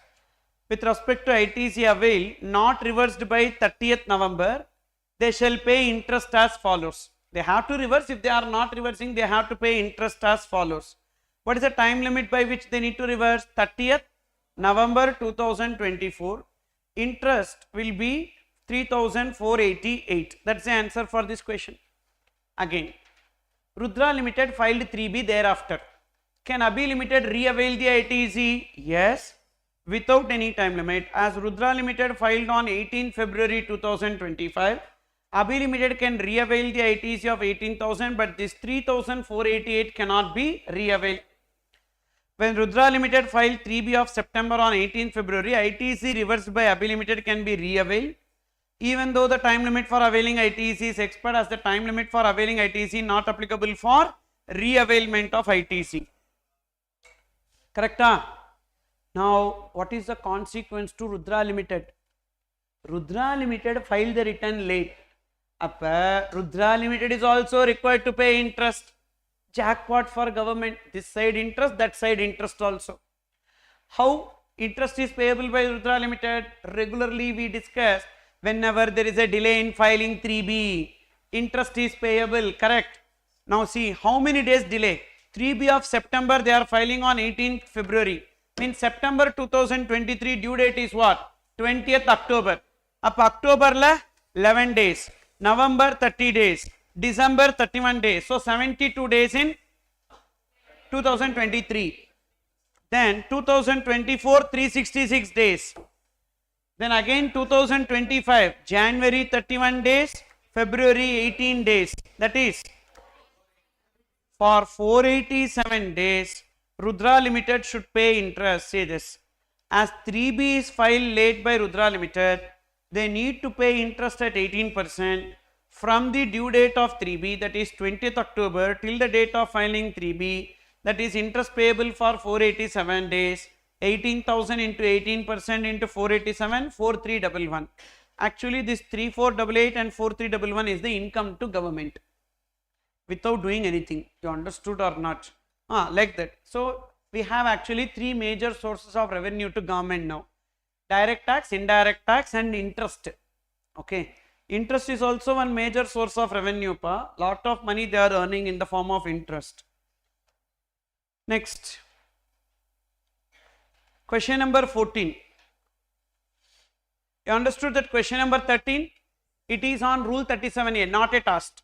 So far not asked on Rule 37A, one question also. If at all they make a question like this, it will be. Then look into question number 14. Mr. Allen, a non-resident person, wishes to provide taxable supply of goods in India with effect from 1/7/2024. He has no fixed place of business or residence in India. He imports goods worth rupees 20 lakhs, basic customs duty 10%, social welfare surcharge 10%, IGST 18%. His expected outward supply in India is 40 lakhs, excluding GST at 12%, and inward supply in India is 25 lakhs, excluding GST at 18%. He seeks your advice on the following aspects relating to CGST Act. When shall he apply for registration? At least 5 days before commencement of business, because he is NRTP. From when he is commencing business, 1/7 means at least 5 days before 1/7. 5 days before 1/7 means 25th June. Correct? On or after 25th June or before that, they should have made the application for registration. Shall make application by 25th June. Then second part. Is permanent account number mandatory for his GST registration? No. Being a NRTP, they will not have a permanent account number. So based on their passport, they can get the registration. And then that particular application can be signed by authorized signatory in India who may have a permanent account number. So registration is granted based on passport. However, such application should be signed by authorized signatory having a valid permanent account number. Third. What is the period of validity of registration granted to him? 90 days from the date on which he gets registered. And it can be extended? Yes. Will he be able to extend his registration? Yes. And what is the period for which it is extended? For a further period not exceeding 90 days. Can he avail ITC on his inward supply? How much ITC is available in the given case? For blocked credit. Imports, only on imports whatever IGST paid they can take. NRTP cannot take ITC on anything except on import of goods. Hope you remember we discussed blocked credits. Imports by NRTP is a blocked credit. However, on import of goods, I gave you example of cricketers who are bringing the cricket kit, on that only GST paid can be taken as credit. So, in this case, on inward supplies within India, ITC not available. However, on import of goods, they can take ITC. How much is the value of import of goods? 20 lakhs. 20 lakhs into 18%. How much? 20 lakhs into 18%.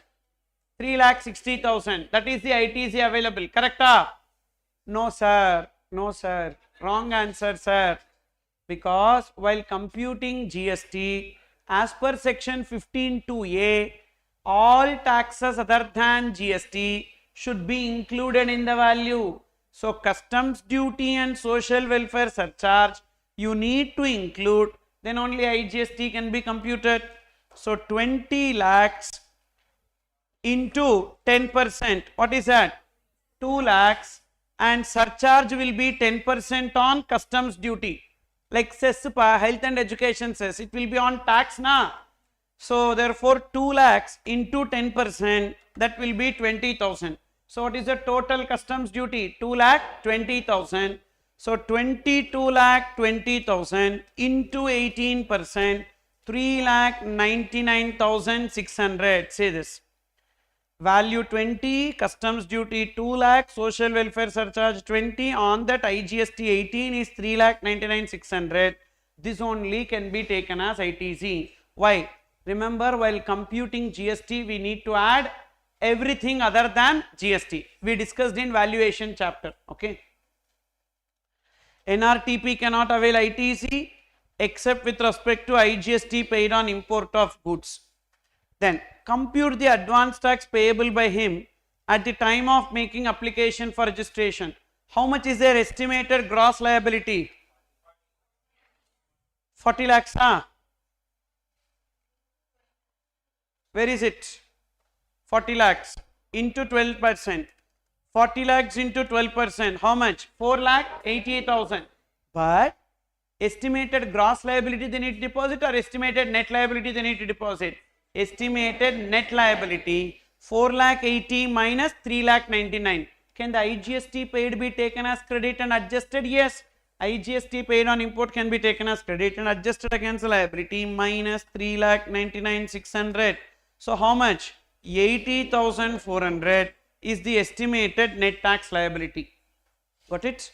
Like this, they can give question connecting registration and input tax credit chapter. Okay. Next. Discuss whether E-invoice or dynamic QR code in invoice is applicable in the following cases. A government department is registered under GST. Its aggregate turnover in the preceding financial year is 22 crores. They are making outward supply to registered as well as unregistered persons. First, when they make sale to registered persons, whether E-invoice is applicable or not applicable?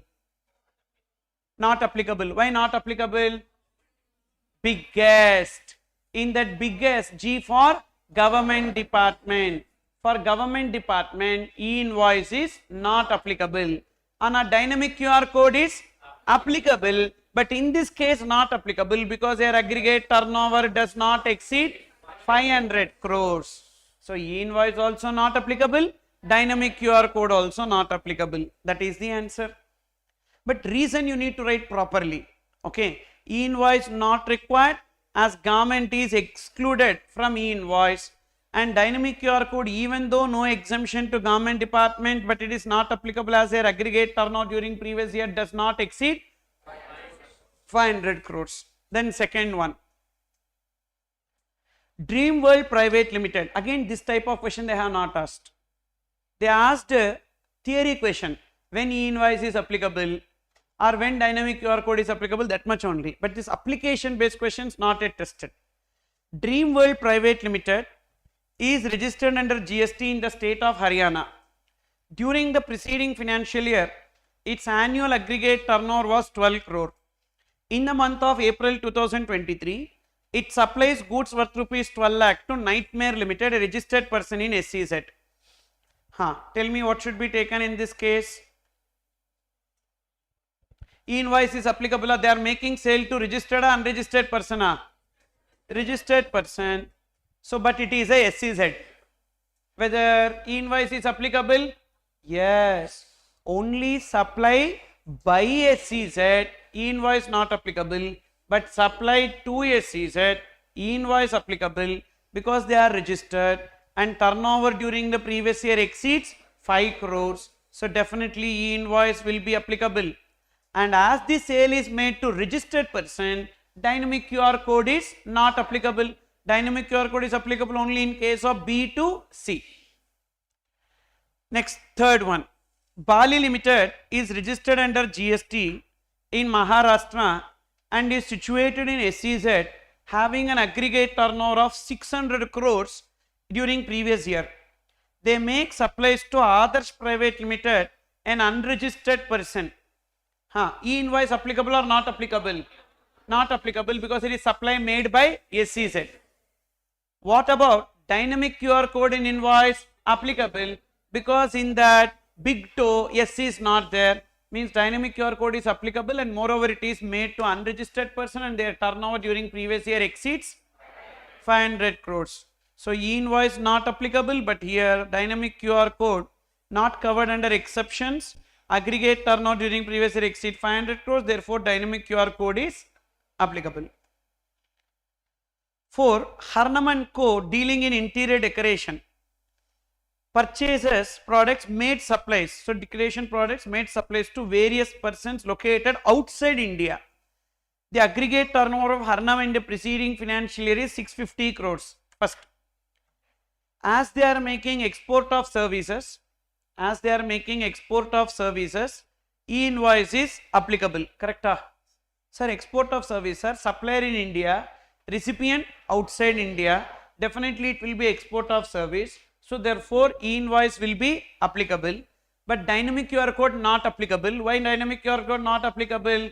If the recipient is outside India, dynamic QR code is not applicable. So, that is the explanation you need to write for this. See this question number 16. Happy Limited, located at Alwar, Rajasthan, exclusively manufactures and sells the product Shine and Shine, which is exempt from GST. So, basically they are engaged in exempted supplies, exclusively exempted supplies, therefore they are exempted from registration. Happy Limited sells Shine and Shine only within Rajasthan. The turnover of Happy Limited in the previous year was 60 lakhs. Happy Limited purchased additional machinery, that is capital goods, for manufacturing Shine and Shine on 1st April 2021. The invoice for supply of machinery was also issued on 1st April 2021. The purchase price of the machinery was 25 lakhs exclusive of CGST SGST. On 1st December, exemption available on the product Shine and Shine was withdrawn by the government, which means from 1st December the product became taxable. Until that point of time, the product was exempted. With effect from 1st December, the product became taxable, and the turnover of Happy Limited on 30th September was 45 lakhs, means already they crossed the threshold limit. And they have to register. With effect from which date they need to register? 1st December they need to register. Examine the issue and provide the answers with supporting explanatory note for each answer. Does Happy Limited have to register under GST? Yes. They are doing business in Rajasthan and the applicable threshold limit for registration is 40 lakhs as they are exclusively engaged in goods, supply of goods. However, as they are making only exempted supplies, they are exempted from registration. With effect from 1st December, as the exemption got withdrawn, they are liable to get registered and pay GST. And they need to make application for registration within 30 days from the date they are liable to register. What is the date they are liable to register? 1st December 2021. So, accordingly, within 30 days from 1st December 2021, they need to make application for registration. Clear? And turnover already crossed 40 lakhs. Second, can Happy Limited take credit of tax paid on machinery purchased? If yes, what is the amount of ITC that can be availed? Now on this capital goods, can they take ITC? Yes sir, no. They purchased the capital goods. Is that capital goods purchased within 1 year prior to the closing stock date? Yes. With effect from which date they are liable to register? 1st December. And we need to see before 1st December, that is 30th November. As on 30th November, whether within 1 year prior, whether they purchased the machinery? Yes. That is 1st April 2021 is within 1 year prior. Means they can take ITC on capital goods. Okay. Now, tell me whether it is 18(1)(a) or 18(1)(d). Which section is applicable in this case? 18(1)(a) or 18(1)(d). You can see the book and tell me. 18(1)(a) va 18(1)(d) ya. Page number 111. Look into page number 111. Search and tell me whether it is 18(1)(a) or 18(1)(d). 18(1)(d) illappa, 18(1)(a). 18(1)(a) because now only they are getting registered. Appa, how can they take credit on capital goods? They cannot take credit on capital goods. You are all thinking they are making exempted supply and the exempted supply became taxable. So therefore, they can take ITC on capital goods. Correct. Adi 18(1)(d). Ana 18(1)(d) is only for a registered person whose exempted supply became taxable. Now only when you are getting registered, it is 18(1)(a). In 18(1)(a), you cannot take the credit on capital goods. So say this. As per 17, capital goods used exclusively for exempted supplies is disallowed. However, when exempted supply becomes taxable, ITC is available under 18(1)(d). But the non-registered person cannot take ITC on capital goods under this provision. So therefore, in this case only 18(1)(a) is applicable, correct? And ITC on capital goods is not possible. So because this person is getting registered now only. So like they will twist it so that we will end up taking the credit on capital goods, but actually that section itself is not applicable. It is 18(1)(a). Then next, question number 17. Suraj Limited, a manufacturing concern of Rajasthan, having aggregate turnover of 100 lakhs in financial year 1920, has opted for composition scheme, furnishes you with the following information for financial year 2021. So they opted for composition scheme. It requires you to determine its composition tax liability and total tax liability, details of turnover of 2021. So we need to compute the composition tax liability if Suraj Limited is a manufacturer. Also determine the composition tax liability if Suraj is a trader. Suppose if they are a manufacturer, they need to pay 1% on what? Total turnover. If they are a trader, they need to pay 1% on taxable turnover. Now, first, if you take manufacturer, what is the turnover on which GST payable under composition scheme? Whether taxable turnover will be taken? Yes. Intrastate supply of goods X we will take. Intrastate supply of goods made which are chargeable to nil rate also we will take. Goods Y chargeable to 18%, yes. Intrastate supply of services chargeable with 5% GST also, yes. Interest income will not be taken. Why interest income will not be taken? Because interest income will be excluded for computing the GST under composition scheme. And even value of inward supply on which GST payable under RCM also not taken. So we need to see only this. How much? 30 lakhs plus 18 lakhs plus 30 lakhs plus 6 lakhs. So that comes to 84 lakhs. 84 lakhs into 1%, 84,000. This is what liability? Composition tax liability. And look into trader. If they are a trader, what should be taken? If they are a trader, we need to take only taxable turnover. That is 30 lakhs and then this 30 lakhs and then this 6 lakhs. So 30 plus 6, that is 66 lakhs on that into 1%, that is 66,000. And what about this inward supply under RCM, that is their liability, regular liability, 5 lakh into 5%, that is their RCM liability. Is it clear?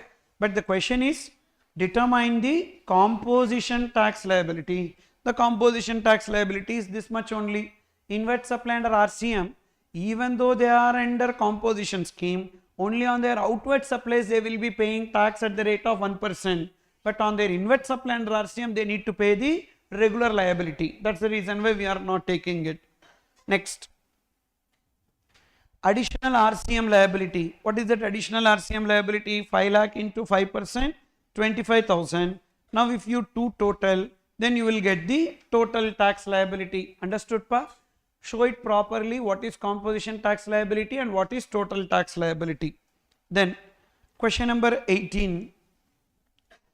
DLF Limited, a real estate developer company, is located in Chennai. On August 1st, 2013, it enters into agreement with Mr. Z to transfer 1000 square feet of commercial flat in a building under construction in Madurai. As per the agreement, the possession of flat will be handed over in March 2024. Agreed consideration is rupees 90 lakhs plus GST. Tax invoice issued by DLH gives the following data. Mr. Z pays 70 lakhs by check at the time of signing the agreement. Okay.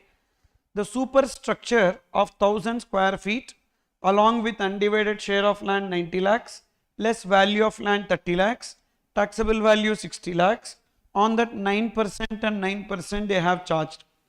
Possession is handed over on March 10, 2024. Mr. Z is not satisfied with the quality of the stone and wood used by DLH. Consequently, against the balance payment of 30 lakh 80,000. How 30 lakh 80,000? Pa, what is the total consideration, pa? 90 lakh plus applicable GST 18%. How much already paid? 70 lakhs. Means out of that is 90 lakh plus GST is how much? 18%. So total 100. That is 1 crore 80,000. 1 crore 80,000 la. How much is already paid? 70 lakhs is already paid. So 30 lakh 80,000 is the balance. You understood? Mr. Z pays 24 lakhs. Out of this 30, 80, 24 lakhs is paid, which is accepted by DLH in full and final settlement. Discuss the treatment of balance 6 lakh 80,000 for the purpose of GST. What is it? It is like a discount. Means they need to give a credit note. They need to give a credit note. Why they need to give a credit note? See, it's not like that. They are reducing the value. They are reducing the value, because of which they need to give the credit note. Deficiency in quality. I told you, whenever there is a deficiency in quality, the credit note can be issued. So if the credit note is issued for the 6,80,000 rupees, how much will be the value? How much will be the tax component? That is what we need to arrive. Say this. Where the goods supplied are found to be deficient, the taxpayer can issue a credit note. Credit note should include the amount of tax credited to the recipient. In this case, GST liability will be recalculated as follows. Say this. First, let's take, because the problem is we are not having GST directly. We are having GST directly if it is there, no issue. For example, 12% GST means 12 by 112 like that we would have taken. But the problem is it's not 12, because 1,800,000 is not 18 by 118. You observe, this 18% is not computed on 90 lakhs. This 18% is computed only on 60 lakhs. So that's why we are calculating the tax component clearly. Let X be the superstructure. 1/3 is towards UDS, remaining 0.67. On that 0.67, 9% and 9%. So the total is 1.12x. Correct? Now in this 1.12x, that will be equal to what? This 1.12x is equal to what? 6,80,000. if that 1.12x equal to 6,80,000, then we need to do the reverse working. So what will be the x component? So that is 1.12x is 6,80,000. Then 6,80,000 divided by 1.12, that comes to how much? 6,80,000 divided by 1.12. So how much? 60 lakh, 6 lakh 7,142.85, that is 6,07,143, and accordingly 0.06x and 0.06x. So you got what is x into 0.06. What is into 0.06? 36,428.5, that is 36,429. Now we got the tax component. So therefore, for this amount we need to give the credit note. Is it clear pa? Purida illiya? That is, see, total amount for which credit note to be given is 6,80,000. Adu okay va? 6,80,000 we need to give credit note. Ana in the 6,80,000 what is the tax component? What is the tax component? Can you do directly? 6,80,000 into 12 by 112, correct? No. Why not correct? Yena in the 9% is not on 60, 90, it is on 60. Upper there is a 1/3 reduction, correct? There is a 1/3 reduction. Then accordingly we need to calculate. So how to calculate that? Simple. But total rate is how much? Total rate is how much? 18. Total rate is how much? 18. 18 on what? 18 on what? 2/3. 18 on 2/3. 18 on 2/3. Correct? So therefore let 100 rupees be the value. 100 la 33.33 will be taken out. Up 66.67 only we are computing that. Am I right?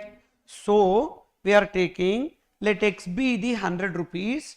33.33 will be gone and 66.667x. On that 66.667x, 9% and 9% we are discussing. So 66.667. So on that 9% is how much? 0.06, 0.06. Now you do the total of this, that is x plus 0.06, 0.06, 1.12. So that 1.12 you equate to 6,80,000. If 1.12 is 6,80,000, then x is how much? 6,07,143. On that 9% and 9% will be 36,429 and 36,429. This is how it is arrived. Can I give you a simple way? Effective rate enna? 18% total. Idhila 1/3 gone. So means into 2 by 3. What is 2 by 3? 12%. 12%. So 12% is the effective rate. Directly you calculate, you will get the answer. 6,80,000 into 12 by 112. How much? 72,857 divided by 2. 36,429. Easy pa? This way also you can do. Alternatively what you can do? 18% you take out 1/3. From 18% if you take out 1/3, how much it will be? 2/3. That is 2/3 of 18% is what? 12%. Means the effective rate of GST will be 12%. Then in that 6,80,000, 12% is the GST component. So 6,80,000 into 12 by 112, you will be getting the total tax component, and that divided by 2, you will get CGST, SGST. Easy. Then look into question number 19.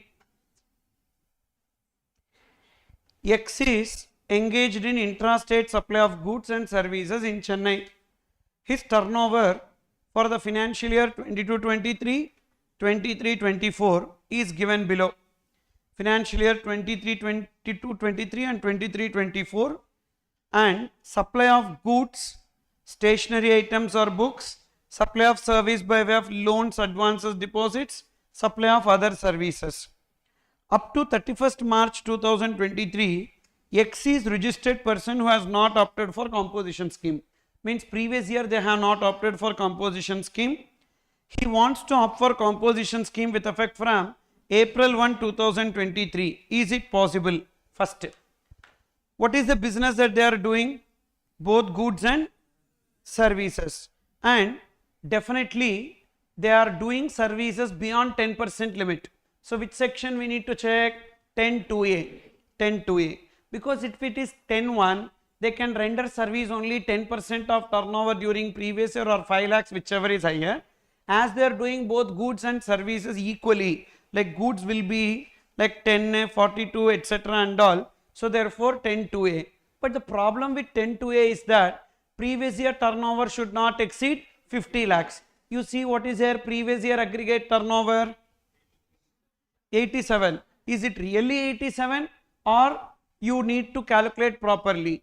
Please calculate. Please calculate. So 15, don't take 42 plus 30, only 45. Why, sir? Interest should not be taken into aggregate turnover. Interest on loans, advances, deposits should not be taken into aggregate turnover for determining the eligibility to opt for composition scheme.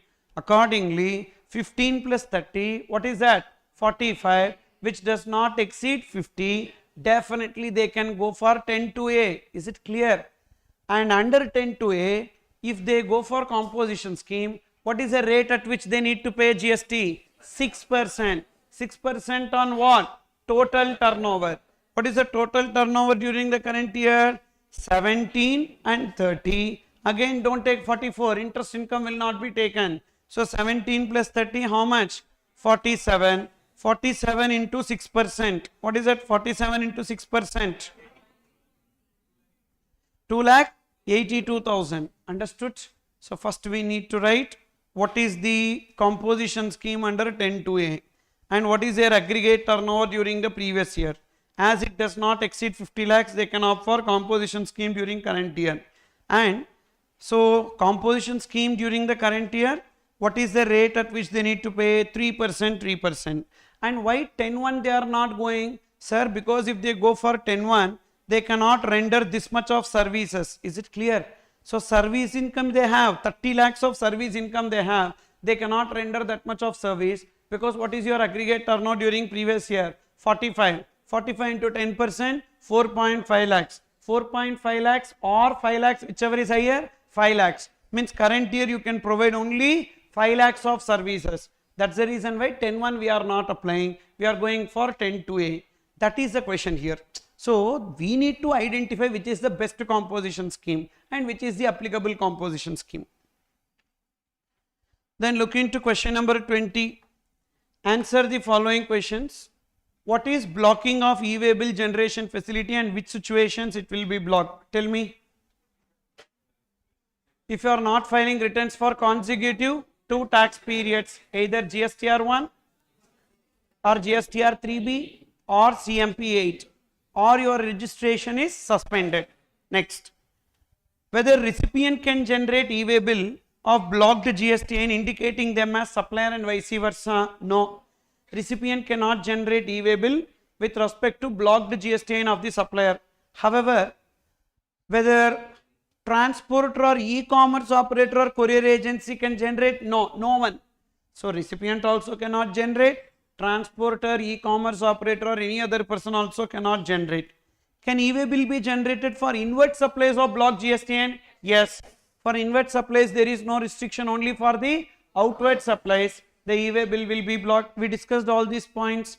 Can the blocked GSTN transport exempted goods? Yes, because for transportation of exempted goods e-way bill is not applicable. So therefore they can transport exempted goods, there is no issue, but that exempted goods should be under the cover of a bill of supply. Bill of supply.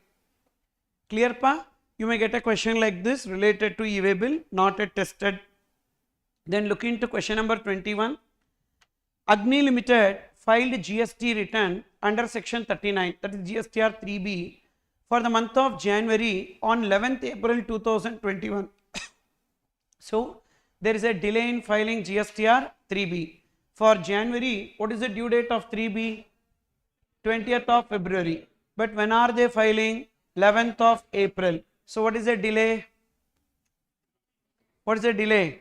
February 8 days, March 31 days, April 11 days. That is 50 days. There is a delay by 50 days. Continue. Details of the tax assessed as payable for the month are given below. CGST, SGST, output tax 1,80,000, 1,80,000, tax payable under reverse charge 40,40, input tax credit available for utilization 70,70. Tell me what is their net GST payable. Sir, whether this 70 includes 40 or not? Yes. Available for utilization means what? Available for utilization means what? Even GST paid under RCM also they would have already taken. Correct? Whatever GST you pay under RCM, can you avail as ITC or not? Yes. We can avail that as ITC, and that is already considered in 70,000. Please don't add 40 again. Please don't add 40 again in this 70. So what is their ITC? 70,000 is their ITC. First, what is their FCM liability? 1,80,000. 1,80,000 minus 70. How much? 1,10,000 plus what is their RCM liability? 40. That RCM liability always should be paid by cash na. So therefore, how much is their net liability? 1,50,000 and 1,50,000. On that 1,50,000, they need to pay interest. At what rate? 18% into 50 days. Why 50 days? We counted the number of days delay into 50 days. So 3,699 we will get. This interest is on account of delay in filing GSTR 3B. Delay in filing GSTR 3B. Assuming that the company has a ITC balance of 2,50,000 each under CGST, SGST for the said month, compute the interest payable if entire tax due for the said month was paid through credit ledger to the extent possible as per the provisions of the Act. Then, sir, can they use 2,50,000 for payment of FCM liability? Yes, but RCM liability should always be paid in cash, even though they have excess balance in the credit ledger. So therefore, how much will be their net liability? 40,000 and 40,000. So 40,000 and 40,000 into 18% into 50 divided by 365. Even if they have 2,50,000 balance, but RCM liability should be paid in cash. Suppose in this question if they give, what will be your answer? If their taxable turnover during the month exceed 50 lakhs, then 86B, 1%. That is, out of this 1,80,000, 1% should be paid in cash. That is 1,800. If 86B is applicable, we have to pay 1% of liability through cash ledger. So 1,80,000 into 1%, that is 1,800 plus RCM liability. What is that? 40,000. So what will be the net liability payable through cash ledger? 41,800. On that interest will be computed. When? If the question says their taxable turnover is more than 50 lakhs or rule 86B is applicable. Then next, as turnover information in a month is not available, rule 86B restriction is not applied. That is, payment of 1% through cash ledger is not applied in this case because we don't have the turnover information. Otherwise, that should be considered higher. Always you remember, whenever you have more ITC than your liability or equal to your liability, ensure that rule 86B will come. But for rule 86B, what is that you need to check? Their taxable turnover in the month should exceed 50 lakhs. Then, question number 22. The aggregate turnover of Prithvi, a registered person, for financial year 21-22 was 440 lakhs. 440 lakhs means more than 2 crores. The outward supply of Mr. Prithvi is exempted owing to a notification from central government, and Mr. Prithvi decided to cancel his registration during the financial year. So he filed the final return, but he has not filed the annual return under section 44 before the due date, as he is of the opinion that either final return or annual return is required to be filed, but not both. Discuss whether the contention of Prithvi is valid, and also discuss the provisions as to late fee, if any, for not filing the returns by due date. You tell me, pa. So whether they did business during the financial year? Read the question and tell me whether Mr. Prithvi did the business during the financial year. Yes, but during the financial year they cancel their registration, means they did business and their turnover is 440 lakhs. So they have to file the annual return, even though their registration is cancelled, but they need to file annual return because they have a turnover now that year. So they have to file annual return by 31st December of the succeeding financial year. Plus they should also file final return because their registration is cancelled. Nowhere we studied that only annual return is required to be filed or only final return is required to be filed. I never said that these two are mutually exclusive. Because they have a turnover during that year and that too the turnover exceed 2 crores, they should file the annual return. And as the registration is cancelled, they need to file the final return.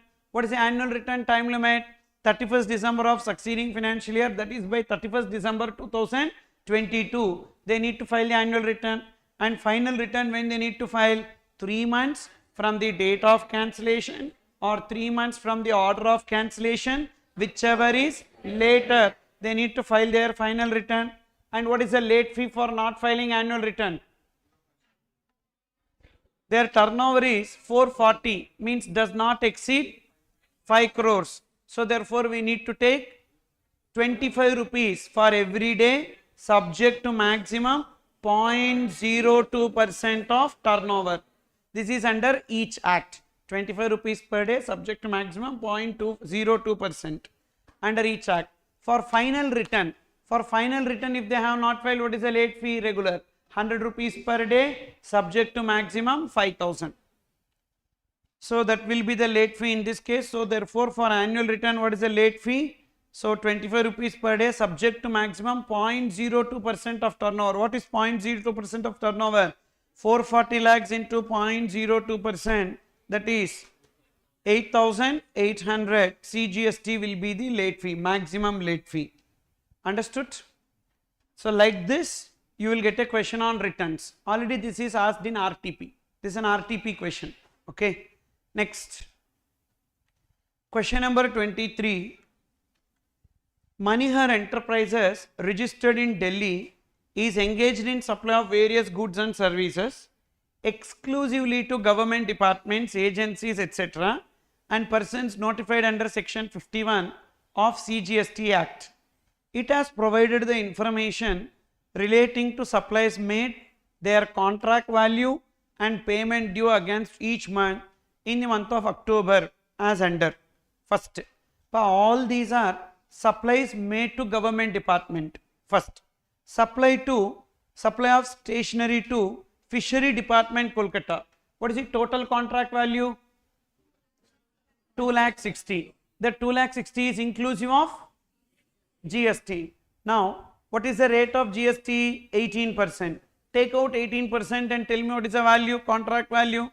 2,60,000 into 100 divided by 118. How much? 2,20,338. Whether it exceeds 2,50,000 or does not exceed 2,50,000? Does not exceed 2,50,000. So TDS is applicable or TDS not applicable? Not applicable. So no TDS. Okay pa? Next, second, supply of heavy machinery to public sector undertaking in Uttarakhand, 5,90,000. Now excluding GST, how much? 5 lakhs. Correct? Means more than 2,50,000. So limit wise it crossed 2,50,000. Next, whether TDS is applicable in this case? Yes. For PSU, who are the notified recipients to whom TDS is applicable? Check your book. Central government, state government department, local authority, public sector undertaking, government society or government agency, and government authority where the government has invested greater than or equals to 51%, and supply of metal scrap by registered person to registered person. Correct? Check. Open your book. What's the page number? TDS TCS 151. 151. Can you see that? Is PSU there? TDS, yes. So whenever the supply is made to public sector undertaking, definitely TDS will be applicable. We don't have any restriction. Now tell me, TDS is computed on what? 5,90,000, 25,000, 25,000, not on 5,90,000. To check whether TDS is applicable or not, we see the contract value. But TDS is always computed on the amount remitted. What is the amount remitted? 25,000. On that TDS will be applicable. But whether it is intrastate or interstate. Now see where the supplier is located. Where the supplier is located, Delhi, and it is supply of heavy machinery, means supply involves movement of goods. We need to take ending point. What is the ending point? Uttarakhand. Therefore, it will be coming under interstate supply and chargeable to IGST. So, TDS at the rate of 2%. So, 25,000 into 2%, that is 500. Please check the answer. We need to put it under IGST column. Check the answer. First case, no TDS. Second case, TDS is applicable, and that TDS will be computed on 25,000, and that will be 2%. Sir, only on payment due or remitted, on that only TDS should be computed, not on the entire value of supply under the contract. Okay, this I stressed multiple times. Look into the third point. Supply of taxable goods to Delhi office of National Housing Bank, a society established by Government of India under the Societies Registration Act 1860. What is your answer? For government society also, whether it is applicable, check whether notified recipient government society is there. Yes, it is there.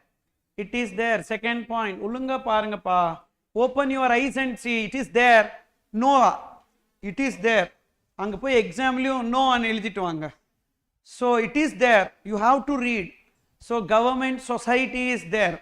Therefore, whenever the supply is made to government society, TDS is definitely applicable. And what is the value of supply under the contract? Total value of supply 6,49,000. Excluding GST, it is more than 2,50,000. So TDS is applicable, and on this 50,000 TDS is computed. What is the location of supplier? Delhi.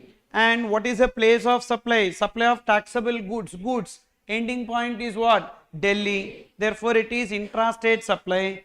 TDS at 1% each. That is CGST 1%, SGST 1%. So 500 rupees and 500 rupees under CGST, SGST. Okay, va? Next. Look into another one. Number 4. Interior decoration of Andhra Bhavan located in Delhi. Service contract is entered into with Government of Andhra Pradesh, registered only in Andhra Pradesh. So, government department only. And what is the value of supply under the contract? 12,39,000. Beyond 2,50,000. But there is one restriction. What is that? If location of recipient and place of supply is in two different states, TDS is not applicable. Now see there, what is the location of recipient? Andhra Pradesh. Government of Andhra Pradesh, registered only in Andhra Pradesh, like that it is given. So what is the location of recipient? Andhra Pradesh. What is the service? Interior decoration. For interior decoration, what should be taken as the place of supply? Location of property. What is the location of property? Not Andhra Pradesh, Delhi. Andhra Bhavan located in Delhi. So therefore, place of supply is Delhi because it is service in relation to immobile property. Place of supply is Delhi, but recipient is located in Andhra Pradesh. So as place of supply and recipient not in the same state, TDS is applicable or not applicable? Not applicable. So there is no TDS. Clear pa? And reason you need to write. Reason you need to write, I have given the detailed explanation for each and every point. Okay. And as the location of supplier and place of supply same state, that is in Delhi, supplier also Delhi, place of supply also Delhi, but the recipient is in another state, they cannot deduct TDS. Next one, you see this, supply of printed books and printed postcards to West Delhi Post Office out of the total contract value of 9 lakh 72, contract value of supply of books exempt from GST is 7 lakhs, and for supply of printed postcards is 2 lakh 72,000. But we need to take contract value for determining 2 lakh 50. Taxable supplies are exempted supplies are both are only taxable supplies. Value of taxable supply under the contract exceed 2 lakh 50, then only TDS will be applicable. Now you need to take taxable supply. How much is the taxable supply? 2 lakh 72. 2 lakh 72, even though 9 lakh 72 is there, but in that 9 lakh 72, 7 lakhs is exempted, so don't take, and remaining 2 lakh 72, 2 lakh 72,000 into 100 divided by 118, how much? 2 lakh 30,508, as the value of taxable supply under the contract does not exceed 2 lakh 50,000. So TDS is applicable or not applicable? Not applicable. So there is no TDS in this case. Next one. Maintenance of street lights in municipal area of East Delhi. The maintenance contract entered into with Municipal Corporation of Delhi also involves replacement of defunct lights and other spares. However, the value of supply of the goods is more than 25% of the value of composite supply, not more than 25% of the value of composite supply. And basically this maintenance service to East Delhi is an activity in relation to function entrusted to municipality under Article 243W of the Constitution. What is your answer? Is it taxable or exempted? Exempted. Where we discussed this? Composite supply of goods and services to government where the value of supply does not exceed 25% of the total. You open your book and tell me where we have seen one chart. We have seen government services. 49, very good. Page number 49. Page 49 you see. Page 49. In that page number 49, you can find that. What is that? Composite supply of goods or services in relation to Article 243 GRW where the value of goods does not exceed 25%. So that is exempted. So as this activity is exempted, TDS is applicable or not applicable? Not applicable, because only when the supplies are taxable then only TDS is applicable. As the supply is exempted, there is no TDS. Again there is no TDS. Okay, but you need to give the reason why it is no TDS, because the said activity is covered under the exemption. Next, question number 24. Say this: Mr. Bhaskar wrongly availed 1,25,000 input tax credit at the time of furnishing return under section 39 of CGST Act for the month of October 2022. What is the ITC? 1,25,000 wrongly availed. This ITC is not utilized against your output tax liability for the month of October. Mr. Bhaskar utilized 75,000 from the above wrongly availed ITC of 1,25,000 against output tax liability for the month of November. So which month 75,000 is utilized? November month. And Mr. Bhaskar paid the amount of ITC wrongly utilized 75,000 on 10th March and reversed the unutilized ITC. So of 75,000 on 10th March and 50,000. So what happened? 75,000 wrongly availed and utilized he reversed on 10th March and 50,000 he reversed on 20th March. Calculate the total interest payable. So CGST, SGST rounded off to nearest to 1 rupee under GST law. If Bhaskar files 3B for the month of October on 18 November, 3B for the month of November on 25th December. Assume that there is no extension of due date of filing return and no other transactions. First, in case of wrong availment and utilization of ITC, interest is computed only on ITC utilized. Now from the question, tell me how much is wrongly availed? 1,25,000. But how much is utilized? 75,000. So interest will be computed only on 75,000, and 75,000. Check the question and tell me what is the date of utilization. Date, I am asking, date of utilization. Date of utilization. Date of utilization. 10th March. Say this. This ITC is utilized against output tax liability for the month of October. So where from March came? Just like that, achieving something. Okay. Who? Kasa panama. Panandampa, at attempt. You understood? You have to, just like that, don't blabber. Yeah? Read the question properly. Clearly it is given utilized. Visible for your eyes. Utilized. Utilized. Wait. Utilized against the output tax liability for the month of October. Correct? What utilized? Not utilized. Then next when it is utilized? Utilized 75,000 for the above wrongly availed ITC against output tax liability for the month of November. So which month they utilized? November month they utilized. For November month, when are they filing? 3B. 25th December. And our date of utilization is what? Due date of 3B or actual date of 3B, whichever is earlier. Where we studied interest computation. Open your book and see there.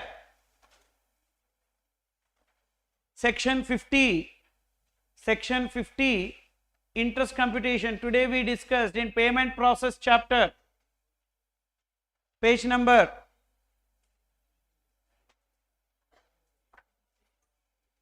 162. Look into page number 162.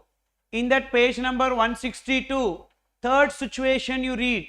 In that third situation, third point, third row, date of utilization, actual date of 3B or due date of 3B in the month in which you have utilized. What is the month in which you have utilized in this question? November. For November, what is the due date? 20th December or 25th December, whichever is earlier. So what is the date of utilization? Date of utilization is 20th December 2022. Got it? Because we need to take date of utilization as the actual date of 3B, that is 25th December, or due date of 3B, that is 20th December, whichever is earlier, that is 20th December. And what is the date of reversal? What is the date of reversal of this 75,000? 10th March. Clearly given, and reverse the unutilized amount of ITC on 10th March. So therefore we will take it as 10th March 2023. Next year, next year 2023 they are reversing. Now you count the number of days. 20th December to 10th March. 20th December, that is in December 11 days, January 31 days, February 28 days, March 10 days, that is 80 days. So for that 80 days, we need to compute interest. How much is the interest? 75,000 into 18% into 80 divided by 365, that will be 2,958.90. So 2,959. What about 50,000? On 50,000 there is no interest. Why 50,000 there is no interest? Because they have not utilized. That's why interest will not be arised in this case, as wrongly availed ITC has been paid back without any utilization. Clear? So like this they will be asking a question on that section 53. So far not asked. So far they asked on the first two situations, but on the third situation they have not asked. You can expect a question like this. Question number 25. See, now that ChatGPT is there, for CA Institute it is furthermore easy to create the question. Previously and all, it will be very difficult to create a question, that they need to think and they need to coin a question, etc. and all. Now ChatGPT is there. If you ask ChatGPT, I need a question on this, and thereafter you add this provision, you add this provision, you complicate the question like that, if you give, it will create a complicated question. Yes, and answer also previously they used to take lot of time in order to make the answer. Now it is simple, explain the answer for this, it will give the answer for that. Now a human has to just check whether the answer is correct or not. That because ChatGPT will make mistakes and they have to just check whether it is correct or not. Hardly they need 1 day to create the entire question paper. So due to that reason, they can definitely make all the areas which has not been asked. Even ChatGPT has a deep research mode. You go to the deep research mode and ask what are the areas which are not tested in the past exams in GST. It will give list. Okay, make questions on that. It will make. Seriously, pa. So therefore, no, it is easy for them now to make the questions. We have to increase our preparation. Okay. Then, if ChatGPT is allowed in exam, completely everyone will clear, no? Actually, ICA is planning to change it to online exam, from pen and paper exam to online exam in 2 years down the line. That's their idea, because almost all foreign courses and all, they went into online exam, MCQ model, full MCQ. Even if descriptive is given, you have to type the answer. Even if descriptive is given, you have to type the answer, so that mistakes, evaluation error will not be there. But the paper will be very difficult. Like CFA exams and all, how it is conducted, like that they are planning. Mostly in 2 years it will be implemented. Who knows, by the time you come for CA final, there won't be pen and paper exam itself. Okay, they are planning to do it online live. Online, it's very good, and result you will know immediately. Result you will know immediately. When you click on submit, you will get the result.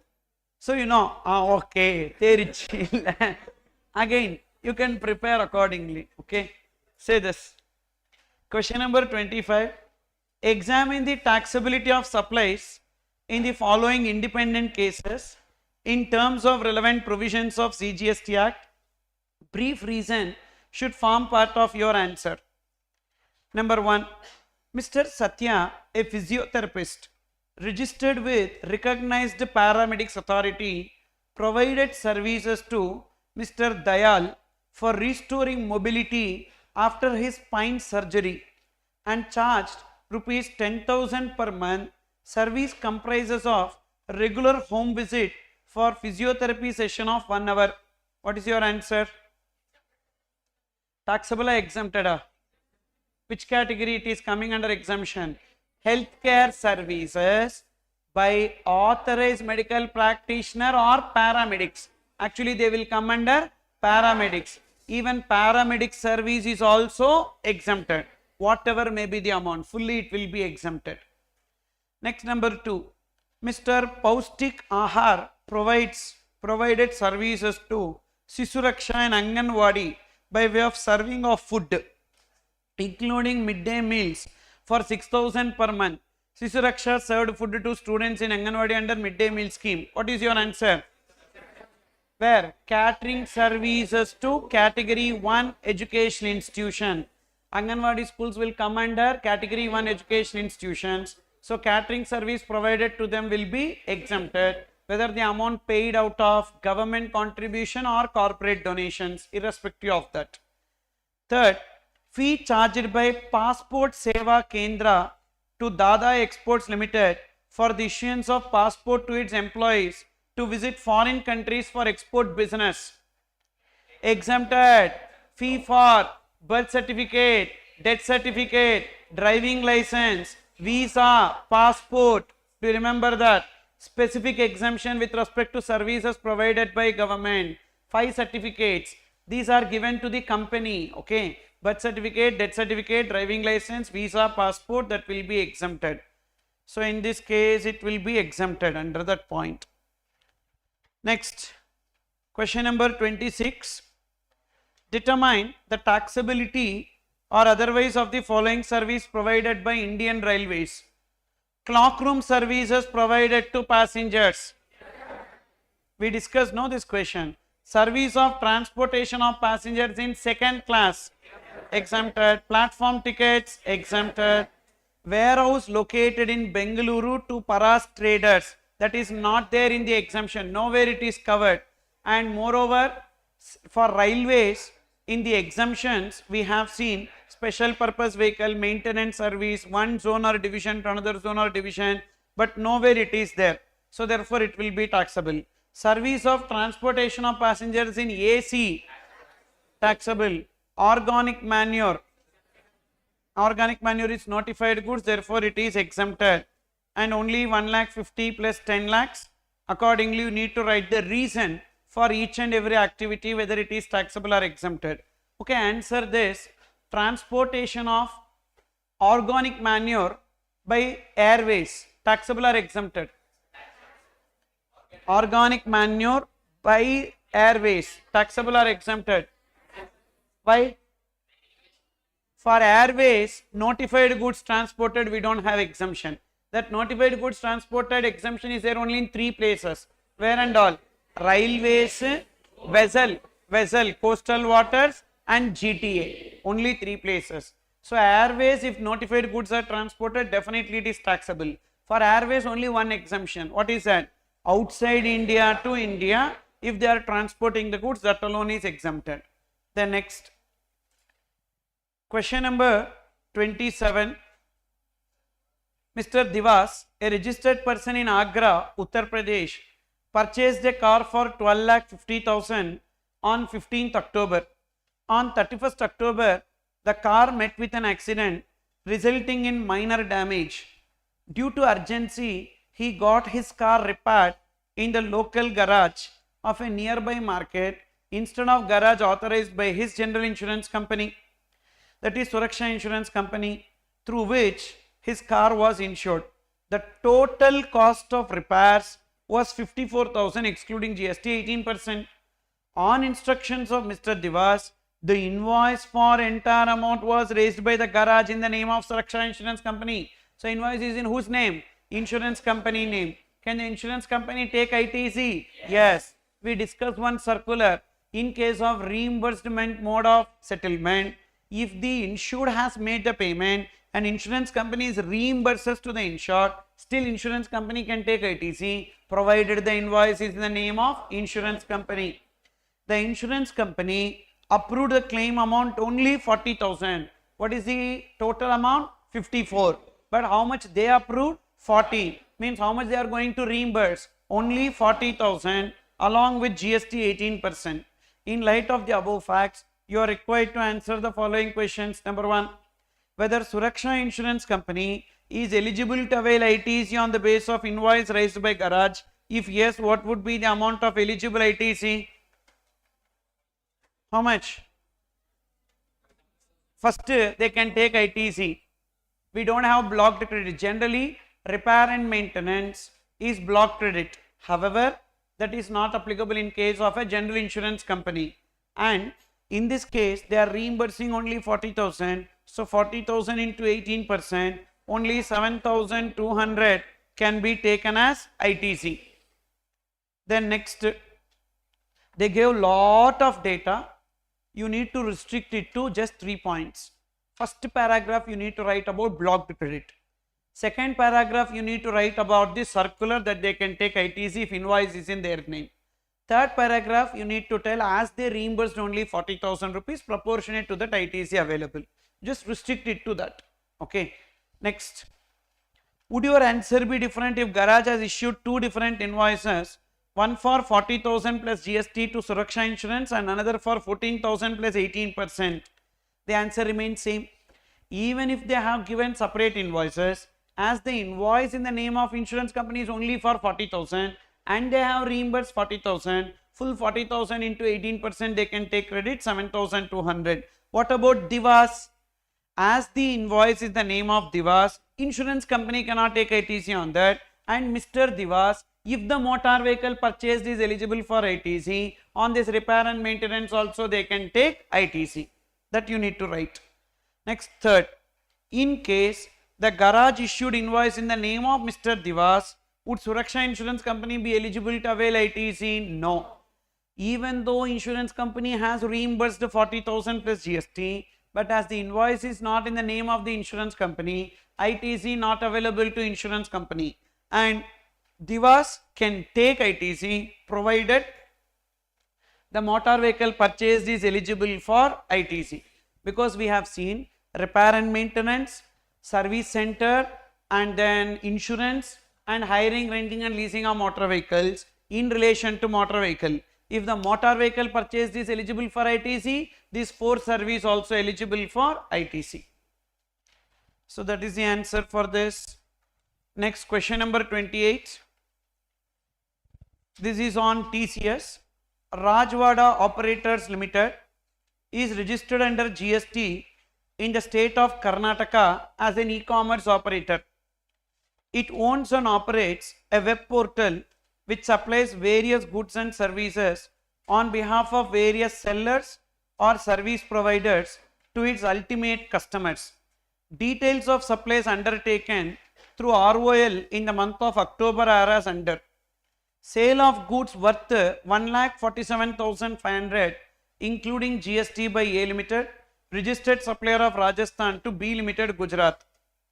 And also goods worth taxable value of 1,40,000 sold by A Limited, Rajasthan, to B Limited, Gujarat in the month of September were returned in the month of October. Now, what is that you need to compute? All figures above exclusive GST, compute the amount of TCS to be collected by ROL for the month of October. Now, as a e-commerce operator, you need to compute TCS on what? Net value of taxable supplies. What is net value of taxable supplies? Value of supplies made through the platform minus returns through the platform. Do you remember we discussed? Now see, what is the value of supplies made through the platform? 1,47,500, and while computing TCS we need to take out GST. So take GST. What is the rate of GST? 18%. So 1,47,500 into 100 divided by 118. How much? 1,25,000. Correct? 1,25,000 is the sales, but what is the sales returns? 1,40,000. So the value is negative. So TCS is applicable or not applicable? Not applicable, because the value is negative. So TCS will not be applicable. Nice point, no? So therefore TCS will be nil. Don't take 15,000 into 0.5%. You understood? That option also will be there in options. Okay, but you should not take. TCS will be 0. See there. So as it is a nil negative value, TCS to be collected is nil in this case. Second part, value of services provided from 21st October to 30th October by way of transportation of passengers by motor vehicles by X Limited, registered under GST in Karnataka, to Z Limited, registered under GST in Karnataka, amounting to 5,50,000. It includes 1,50,000 against transportation services provided by Omnibus. Omnibus by a company. Transportation of passengers in Omnibus by a company is not notified for 9.5. Correct? In this case, who is transporting? Who is transporting? X Limited. X Limited. Ennappa? X Limited means company. Company transportation of passengers in Omnibus. 9.5 applicable or not applicable? Not applicable. Therefore, whether TCS is applicable? Yes. So therefore, on this 5,50,000, TCS will be payable at 0.5%.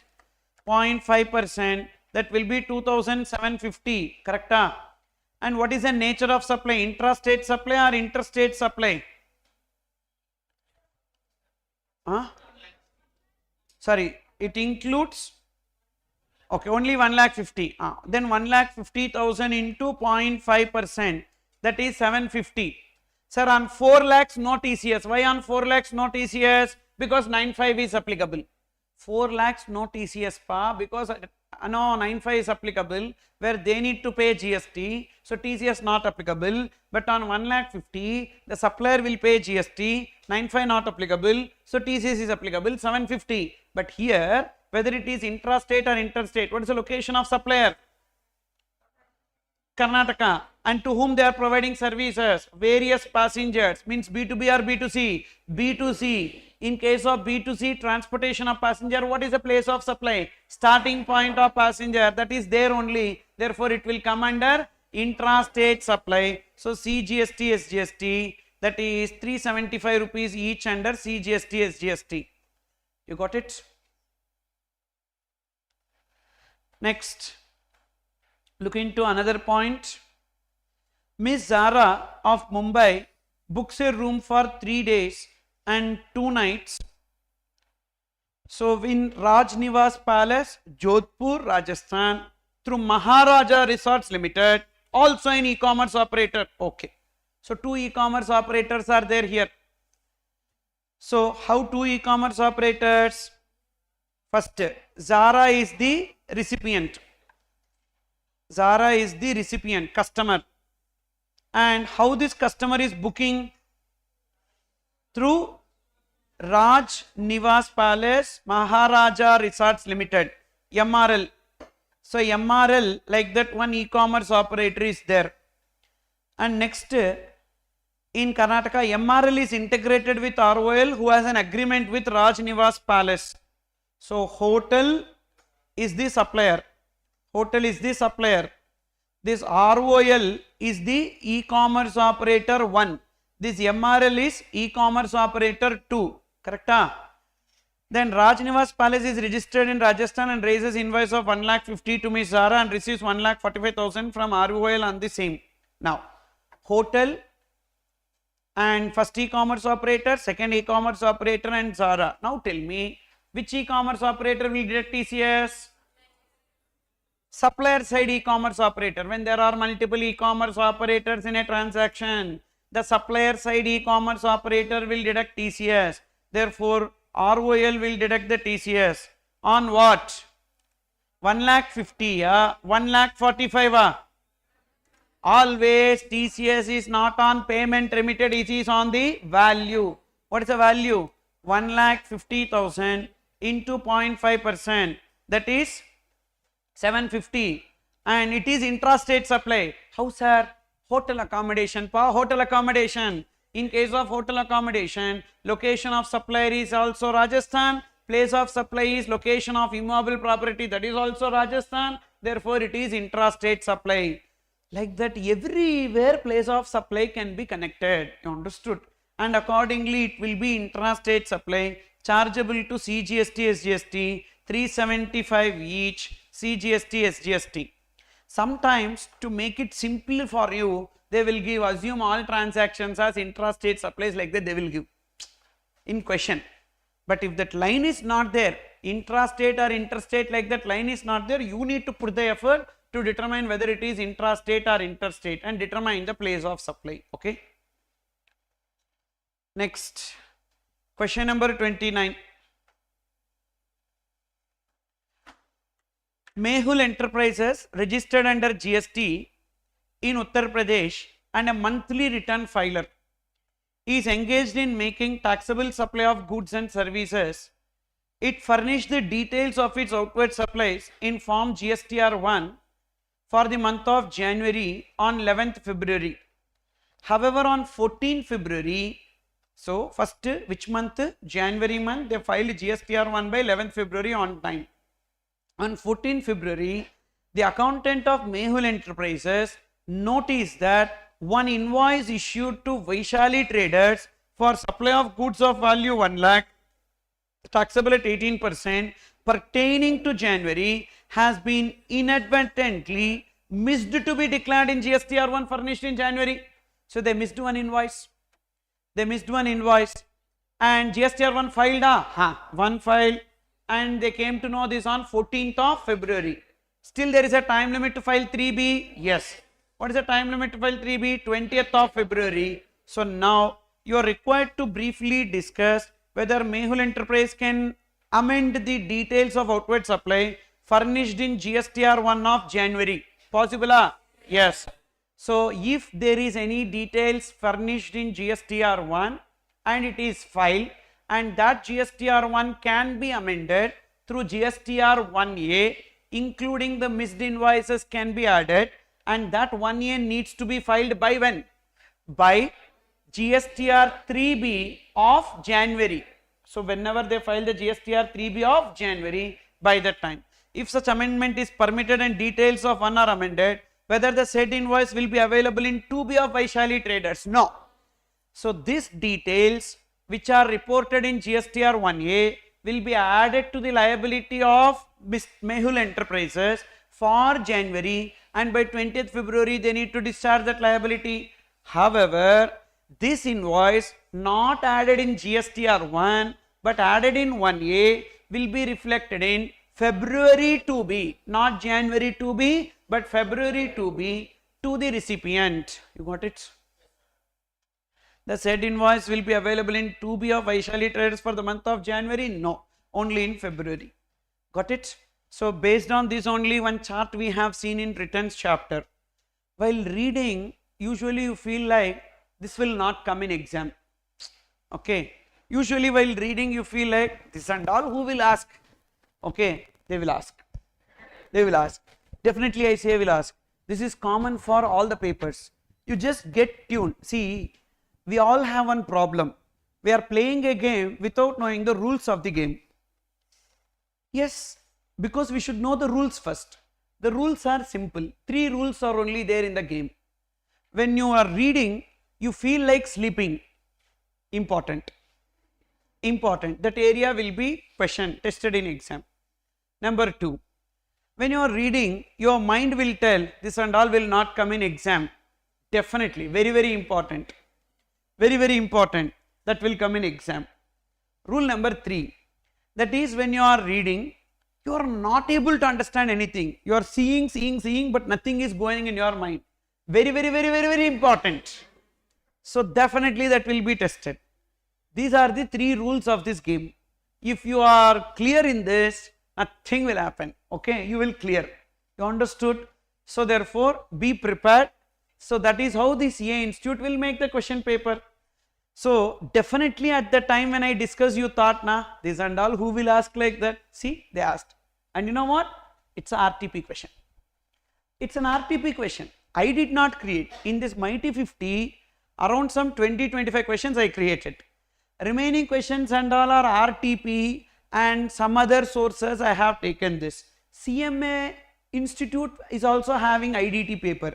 There also some questions will be tested. CA Institute sometimes copy from there also. So from there also I have lifted. Okay. So therefore, these questions, this particular question is a RTP question. They can make a question like this. Then looking into question number 30.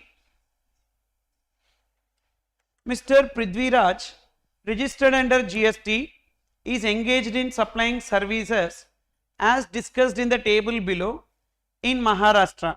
He has furnished the following information with respect to services provided or received by him during the month of February. So this is your 10-mark question type. So whenever you get a question like this, just remember this template and you need to follow this template. In page number 179 I have given. Page number 179 I have given how to present that 10 marks question. So you need to prepare it in total 4 statements which I already told you. First statement will be computation of gross GST payable on outward supplies. Second statement, computation of GST payable on inward supply under RCM. So when you start the answer, so first page, page number 1, you are starting the answer in the answer booklet. In page number 1, you write the first statement, that is computation of gross GST payable under FCM, full statement. Next page you take gross, like in GST payable on inward supply under RCM, okay, and that will be half page because more inward supplies will not be there.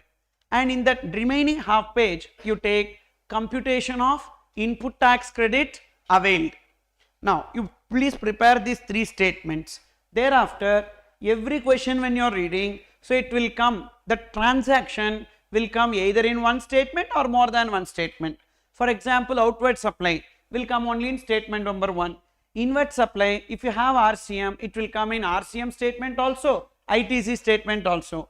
Inward supply on which you pay GST under FCM, it will come only in ITC statement. Once you prepare these 3 statements, finally statement number 4, computation of net GST payable will be easy. First, so inward supply, like outward supply statement, computation of GST payable. So once you take the outward supply, what is that first you need to check? Check whether it is supply or not a supply.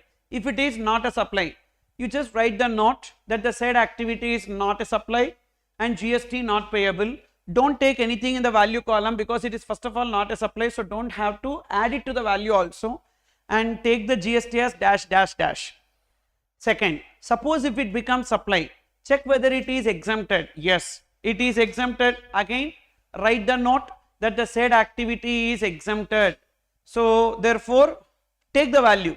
Why for exempted transactions we need to take value? Proportionate ITC we need to take. There will be some common ITC used for both taxable and exempted. Only proportionate ITC is available for us. You remember that? What is it I told you? Total ITC into exempted divided by total. We cannot enjoy the ITC. For that reason, we need to know the exempted turnover. So please keep this exempted turnover, but the GST will not be there. Then next one, supply, which will be taxable under RCM. Means don't add it to supplier liability, you need to add it to recipient liability. So therefore it will come in your statement only as a note, but it will be taxable under RCM. So therefore don't take the liability, but add it in the value. Why you need to add it in the value? We discussed in input tax credit chapter that our outward supply covered under RCM is treated as exempted for ITC purpose. So taxable under RCM treated as exempted for ITC purpose. So just take the value. Then finally you have some supply taxable under FCM. If it is intra, put it under CGST, SGST. If it is inter, put it under IGST, and you will get the total. So now this is your gross GST payable under FCM, and this turnover will help you to determine 2 things. Number 1, exempted turnover is useful for ITC reversal, and taxable turnover is useful for checking the applicability of Rule 86B. So if the taxable turnover exceeds 50 lakhs, then 86B will be applicable. For that it will be useful. Understood up of first statement. Then second statement. Second statement, computation of GST payable on inward supplies under RCM. Again we need to check whether the activity is supply or not a supply. Not a supply, leave it, don't take. Suppose even for inward supply should we check, sir? Yes, even for inward supply we need to check. Sometimes the activity is not at all supply. Then why you need to take it to your RCM liability? You don't have to take it. So if your inward supply is not a supply, leave it. Suppose if the inward supply is exempted, GST itself you have not paid, so leave it. Suppose if the inward supply is taxable but it is covered under FCM, then it will not come in second statement, but it will come only in the third statement as ITC. Correct? Inward supply on which you pay GST under FCM, that is to the supplier, then it will come only in the ITC statement, it will not come under RCM liability. Then next, inward supply taxable under RCM, then it will be added to the RCM liability, plus it will have one more adjustment. What is that one more adjustment? You can take ITC also on this. So in ITC statement, 2 ITCs will come. One is inward supply taxable under FCM and inward supply taxable under RCM. This RCM liability will come in ITC statement as well, because whatever tax we paid on inward supply under RCM, we can avail it as ITC for that reason. And thereafter ineligible ITC you need to reverse. And what is that ineligible ITC? Blocked credit, used for non-business purpose, used for exempted, that you take out. And then you will get ITC availed in 3B and do the reversal. What is that reversal? Total ITC into exempted divided by total. You need to do the reversal. And then opening balance you add. Why opening balance you need to add in the last? Because this month credit you need to adjust and take the net ITC, add opening balance. So you will get the net eligible ITC for utilization. Finally, computation of net GST payable. In that, you will take gross GST payable under FCM from which statement? First statement, you will take that less ITC utilized. How much will be the ITC utilized? Now you need to check whether the taxable turnover exceeds 50 lakhs or not from the first statement. If the taxable turnover exceeds 50 lakhs, then 99% of the liability only we can use from credit ledger. And suppose if rule 86B is not applicable, 100% ITC we can use from the credit ledger. But for that, one more point, you should have sufficient balance in the credit ledger, then only we adopt this. And next, GST payable under RCM you need to add, that is from second statement. Finally, you will get net GST payable using electronic cash ledger. Clear up this template. Ensure that we are doing all the questions using this template. When you practice itself, in your practicing stage itself, you start incorporating like this, so that you will get the flow in exam. First, here we need to see Mr. Prithviraj, registered under GST, is engaged in supplying services. As discussed in the table below, in Maharashtra, he has furnished the following information with respect to service provided or received by him during the month of February. First one, Carnatic music performance given by Prithviraj. Inward or outward? Outward. Outward. And is it taxable or exempted? Why taxable? Because to promote the brand of ready-made garments, definitely it will be taxable. And is it FCM or RCM? FCM. Because for musical performance like that, we don't have any RCM. Correct? That is temporary transfer of copyright related to musical performance is only RCM.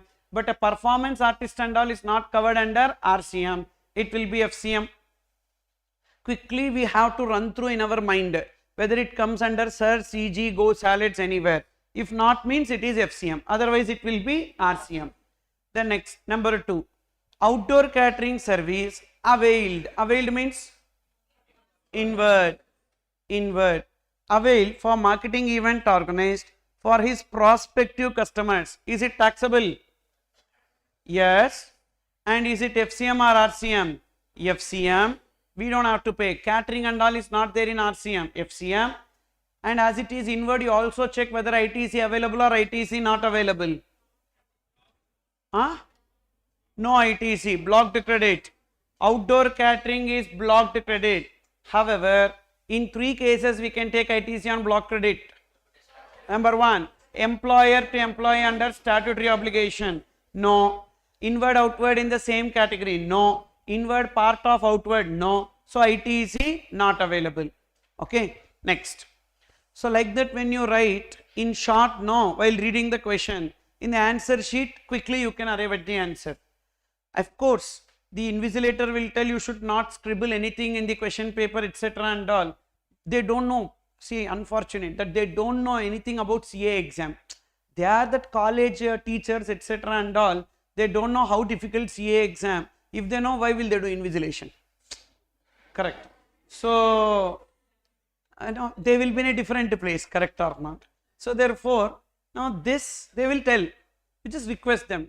Okay, okay, ma'am. Okay, sir. I will erase it later. So first you write, you finish the answer, and thereafter you erase. Okay, and don't react odd way. I will do like this. Whatever you want to do, you do. Don't do. Please tone, requesting tone. They will understand, and you do that. Because ultimately, end of the day, if this 10 marks, 10 out of 10 if we are getting, thereafter remaining questions and all, we will not lose marks. You know where we lose marks? MCQ is a 10 marks question. Remaining and all, for 5 mark questions and all, 3 or 2 easily we will get. Easily we will get. So no student has shown me an answer sheet wherein in that there is no marks. Some marks they will give. And provided minimum to minimum the answer is correct, they will get. But major chunk they will be losing marks in MCQ as well as in the 10 marks question. You are pakka in that na. Thereafter no one can stop you. Who knows, your score will be somewhere 70s and 80s also. Okay. It happens pa, it happens. Because last before attempt, May attempt and all, So 80s, 90s, 93 and all one student got, okay, and therefore possible, definitely it is possible.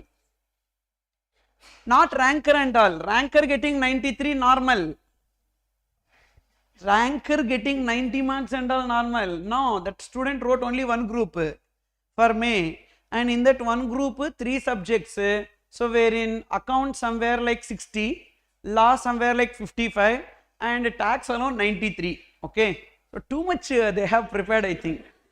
So see this. Then services of transportation of students provided to Subhaskar College, inward or outward? Outward, outward. Transportation service to Subhaskar College, providing education as a part of curriculum for obtaining recognized qualification. Taxable or exempted? Why? College. If it is to school, then it will be exempted. As it is to college, it will be taxable. FCM or RCM? FCM. For transportation services, we don't have RCM. Only for renting a motor vehicle, we have RCM. And next, legal services availed. So inward or outward? Inward, inward. Legal services availed for official purpose from an advocate located in Gujarat. In order to know whether it is taxable or not, check whether the aggregate turnover during the previous year exceed threshold limit. Because advocate services to a business entity whose turnover during the previous year does not exceed threshold limit is exempted. Fifth point, in the notes it is given the turnover of Prithviraj was 2.5 crore in the previous financial year. So definitely it will be taxable, and moreover it is covered under RCM.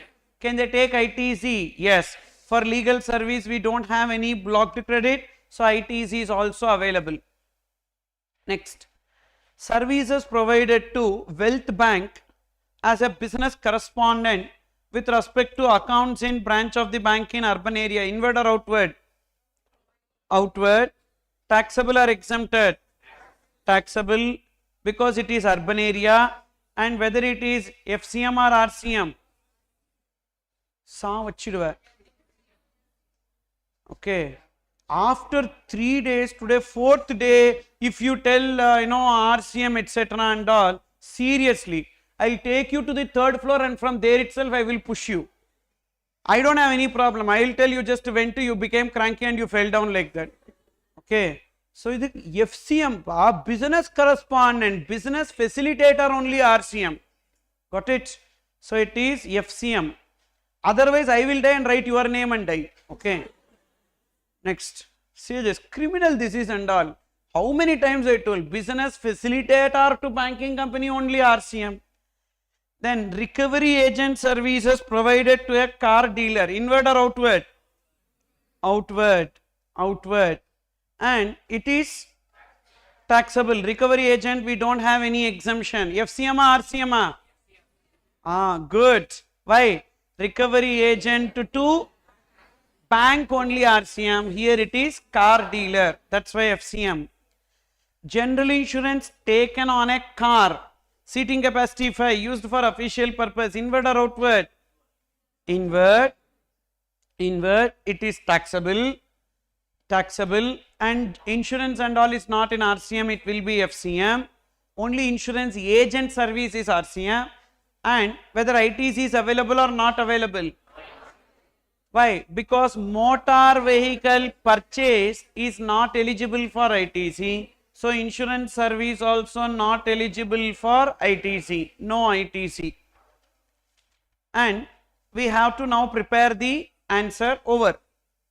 Rates of GST is given. All inward and outward are exclusive of taxes. All conditions are satisfied. All the transactions are intrastate unless information for determination of place of supply is given.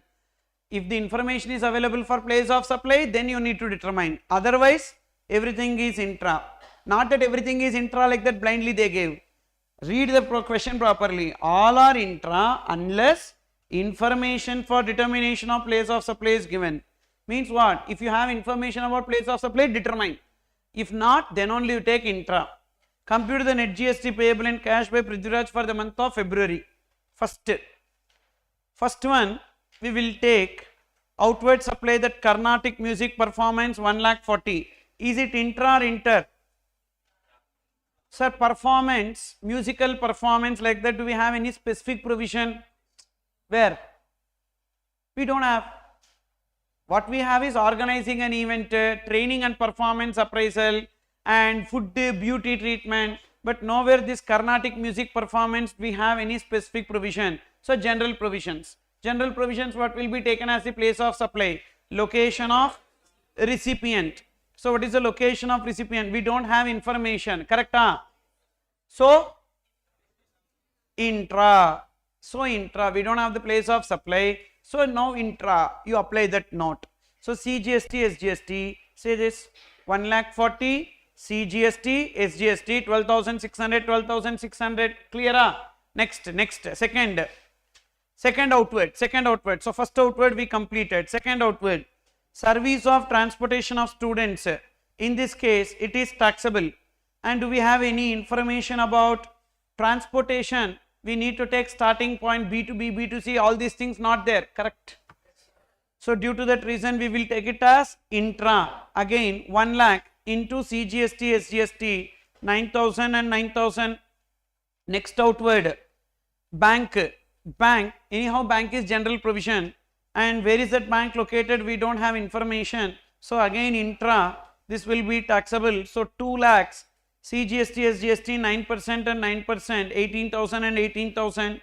Then next outward, recovery agent service to car dealer, taxable under FCM. Again, we don't have the place of supply information. So intra, CGST, SGST 15,000 into 18%, that is 9%, 9%. So we got the total GST payable under FCM, statement number 1. You got it? Now statement number 2, any inward supply under RCM? 1, only one, that is legal services. So second statement, legal service availed from a advocate. Now we need to determine for advocate services, where is advocate located? Gujarat. And advocate service, do we have any specific provision for place of supply? No. So general provisions, what will be taken as the place of supply? Location of recipient. Prithviraj is in Maharashtra, supplier in Gujarat, place of supply Maharashtra, therefore it will be inter. You understood? For this purpose, inter. And accordingly 1,75,000 into 18% will be interstate. 31,500 IGST, GST payable under RCM. Any other inward? No, only one inward. Whatever inward you have, that will also come in ITC statement. Whatever you have kept under statement 2, if eligible for ITC, it will come in third statement also, that legal service 31,500. Next inward you see. What is the next inward after this legal service? Outdoor catering, you cannot take ITC. And next even general insurance, you cannot take ITC, but you need to just write the note that ITC not available like that. Now you will get the total ITC also. Now computation of net GST payable. What is the gross GST under FCM? 4950, 4950, 0. And what is the ITC utilized? This 31,500 we can utilize for payment of CGST, SGST equally. And therefore RCM liability, if you add, net GST payable will be 25,200, 25,200 and 31,500. Understood? Clear? Then, so this is how 10 marks question. That's what. In practice itself, if you start practicing like this, you will get the flow. Once you get the flow, you will not find it difficult in exam. It's not about you need to listen the answer. It's about you need to practice. Okay. So far I did my job. The remaining part you need to do. Okay. That part is that you need to practice. Then only you will get the flow of it. Okay. And next, question number 31. Determine the place of supply in respect of the following independent cases. I said about question papers, no? So you just download it, because we could not take a print of it, because as it was continuously raining, so we could not get the print done. So I have uploaded it in my website, tharunraj.com. Go to downloads.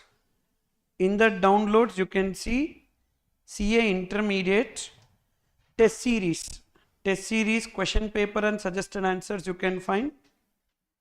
There we have given all the question papers including the suggested answers. Okay, so total 91 pages is there. You don't have to take a print of it and all, just you keep it in your desktop and start writing the answers and then cross check with respect to the suggested answers. Okay, so what I did it like first test will be 50% portion, so that will have these chapters: Introduction to GST, Supply under GST, Liability, Exemptions, Place of Supply, Time of Supply, first 50% paper. Then test 2 will be remaining portion, and test 3 will be these two portions for 100 marks. Test 4 is normal DT and IDT mock test.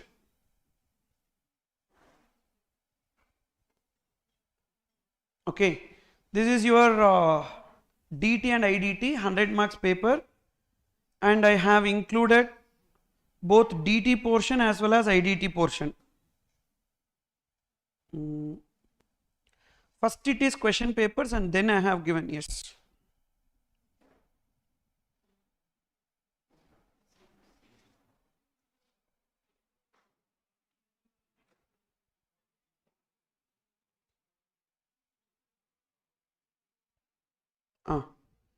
So income tax portion is also included. This is the last paper in which income tax as well as indirect tax both portion is included, your 100 marks paper. Okay, so THARUN'S.com in downloads. Either Tharun's Brainery.store or THARUN'S.com, both websites, any website you can go, same website only. In that, under downloads, under CA intermediate. Okay, fine. You please make use of it, and all are very good questions. You try that so that it will be like a revision also for you, and you can complete the discussion. I mean, complete the portion also after writing this test series. You yourself decide the time, etc. and all, and you take up the test. Fine. So we'll come back to the discussion related to question number 31, page number 33. Determine the place of supply in respect of following independent cases. Brief reason should form part of your answer. Mr. U from Mount Abu, Rajasthan, an unregistered person, ordered one laptop as a gift for her father from e-commerce site Zilu, registered in Mumbai, Maharashtra, to be delivered at his parent house located at Mahabad, Gujarat.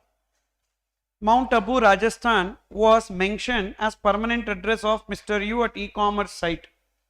We discussed one circular related to sale of goods through e-commerce platform. If the billing address and delivery address is different, the delivery address should be taken as the place of supply. You check here. What is the billing address? Rajasthan. But what is the delivery address? Ahmedabad, Gujarat. So what should be taken as the place of supply? Ahmedabad, Gujarat should be taken as the place of supply as per that CBIC circular. And here it is, supply involves movement of goods and supply to an unregistered person, and we need to take location of recipient in the records of supplier. As per CBIC circular, as there is a different billing and delivery address, the delivery address will be taken as place of supply. Then Mr. Oman, a tourist from Australia, visited India in the month of September. He got repaired his camera during his visit to Udaipur, Rajasthan by Mr. R, who also visited Udaipur at the same time. Mr. R is registered in New Delhi. Mr. Oman provided address of his friend who resides at Mumbai, Maharashtra to be mentioned in the bill issued by Mr. R for repairing a camera. Repairing a camera, we don't have any specific provision, so it will be general provision. We need to take location of recipient, B2B, B2C, B2C, because he is not from India. So B2C, location of recipient in the records of supplier. So he gave the address of his friend who resides at Mumbai, Maharashtra. So therefore Mumbai, Maharashtra will be taken as the place of supply. Then Next, question number 32. Mr. Bose took a health insurance policy for the coverage amount of 5 lakh upon making payment of premium of 10,000 annually from Swasthya Bima Insurance Company on 110. Mr. Bose had no claim during 2024-25. On 110, Swasthya Bima Insurance offered a discount of 5% on the renewal premium. No claim bonus pa. Amount to Mr. Bose for having claim free year 24-25 because the company has the policy of offering a discount of 5% on the renewal premium amount for every claim free year in the form of no claim bonus. Swasthya Bima Insurance make the disclosure of the fact of availability of discount in form of NCB subject to certain conditions to Mr. Bose in the insurance policy document itself. Also, there is specific mention of the discount in form of no claim bonus in the invoice issued by them to Mr. Bose. As per Mr. Bose accountant, he has to pay GST on the whole renewal premium amount without any deduction, as no claim bonus is for agreeing to the obligation to refrain from the act of lodging insurance. Is the contention of accountant correct? No. What we discussed, no claim bonus which is given by the insurance company to the insured is in the nature of a pre-supply discount and it is duly recorded in the invoice. Therefore, it is allowed as a deduction, which means GST is payable only on 95%. That is whatever is the renewal premium minus 5% on that. Say this, the value of supply does not include any discount. It is clarified that no claim bonus is permissible deduction provided it is duly recorded in the invoice. The contention of accountant is not correct and GST shall be leviable on the actual premium. Actual premium means renewal premium minus discount payable by Mr. Bose to the insurance company after deduction of NCB. So then next question number 33. See, all these are 5 marks question types. Okay. And see, you don't have to think for 5 marks. If I write one paragraph, it is sufficient. Yes. Sometimes the answer itself will be one paragraph only. It's not about the quantity. It's about the quality. Okay. It's not about the quantity. I have to write pages and pages. No. It's about the quality of the answer. That is enough. To the point, if you are writing, you will get the marks. Question number 33. Determine whether liability to obtain registration arises or not under GST law in the following independent cases. Number 1, Mr. G from Delhi is dealing in purchase and sale of securities in his own account from secondary market. He disclosed the transactions of purchase and sale of securities in trading account and treated the same as business income. Turnover from April to September is 75 lakhs. Is he liable for registration? So we discussed this. What is that I told you? A person who is dealing in transaction in securities, that securities are neither goods nor services. Consequently, GST is not applicable on the same. And are they required to register or not required to register? Not required to register. So that is the answer for the first part. In the given case, G is not liable to register because the shares are neither goods nor services. Second, KLJ Foundation from Jaipur, Rajasthan, a charitable trust registered under 12AB of Income Tax Act, is engaged in supply of various services by charitable trust. KLJ Foundation receipts for the preceding financial year was 30 lakhs. Whether the foundation is required to take registration. Basically, they are engaged in supply of activities, charitable activities, 12AB, and they are exempted from registration. Correct? They are exempted from registration. Consequently, they are not required to get registered in this case. Okay. Because exclusively engaged in supplying services exempt from tax. We discussed na. Charitable trust, 12AA, 12AB, specified charitable activities are exempted. Then look into question number 34. This is the 10-mark question type. Mr. Sagar Chaturvedi, registered under GST, is engaged in supply of multiple services as discussed in table below in Mumbai, Maharashtra. He has furnished the following information with respect to services supplied and received by him during the month of April. Service of transportation of students, inward or outward? Outward.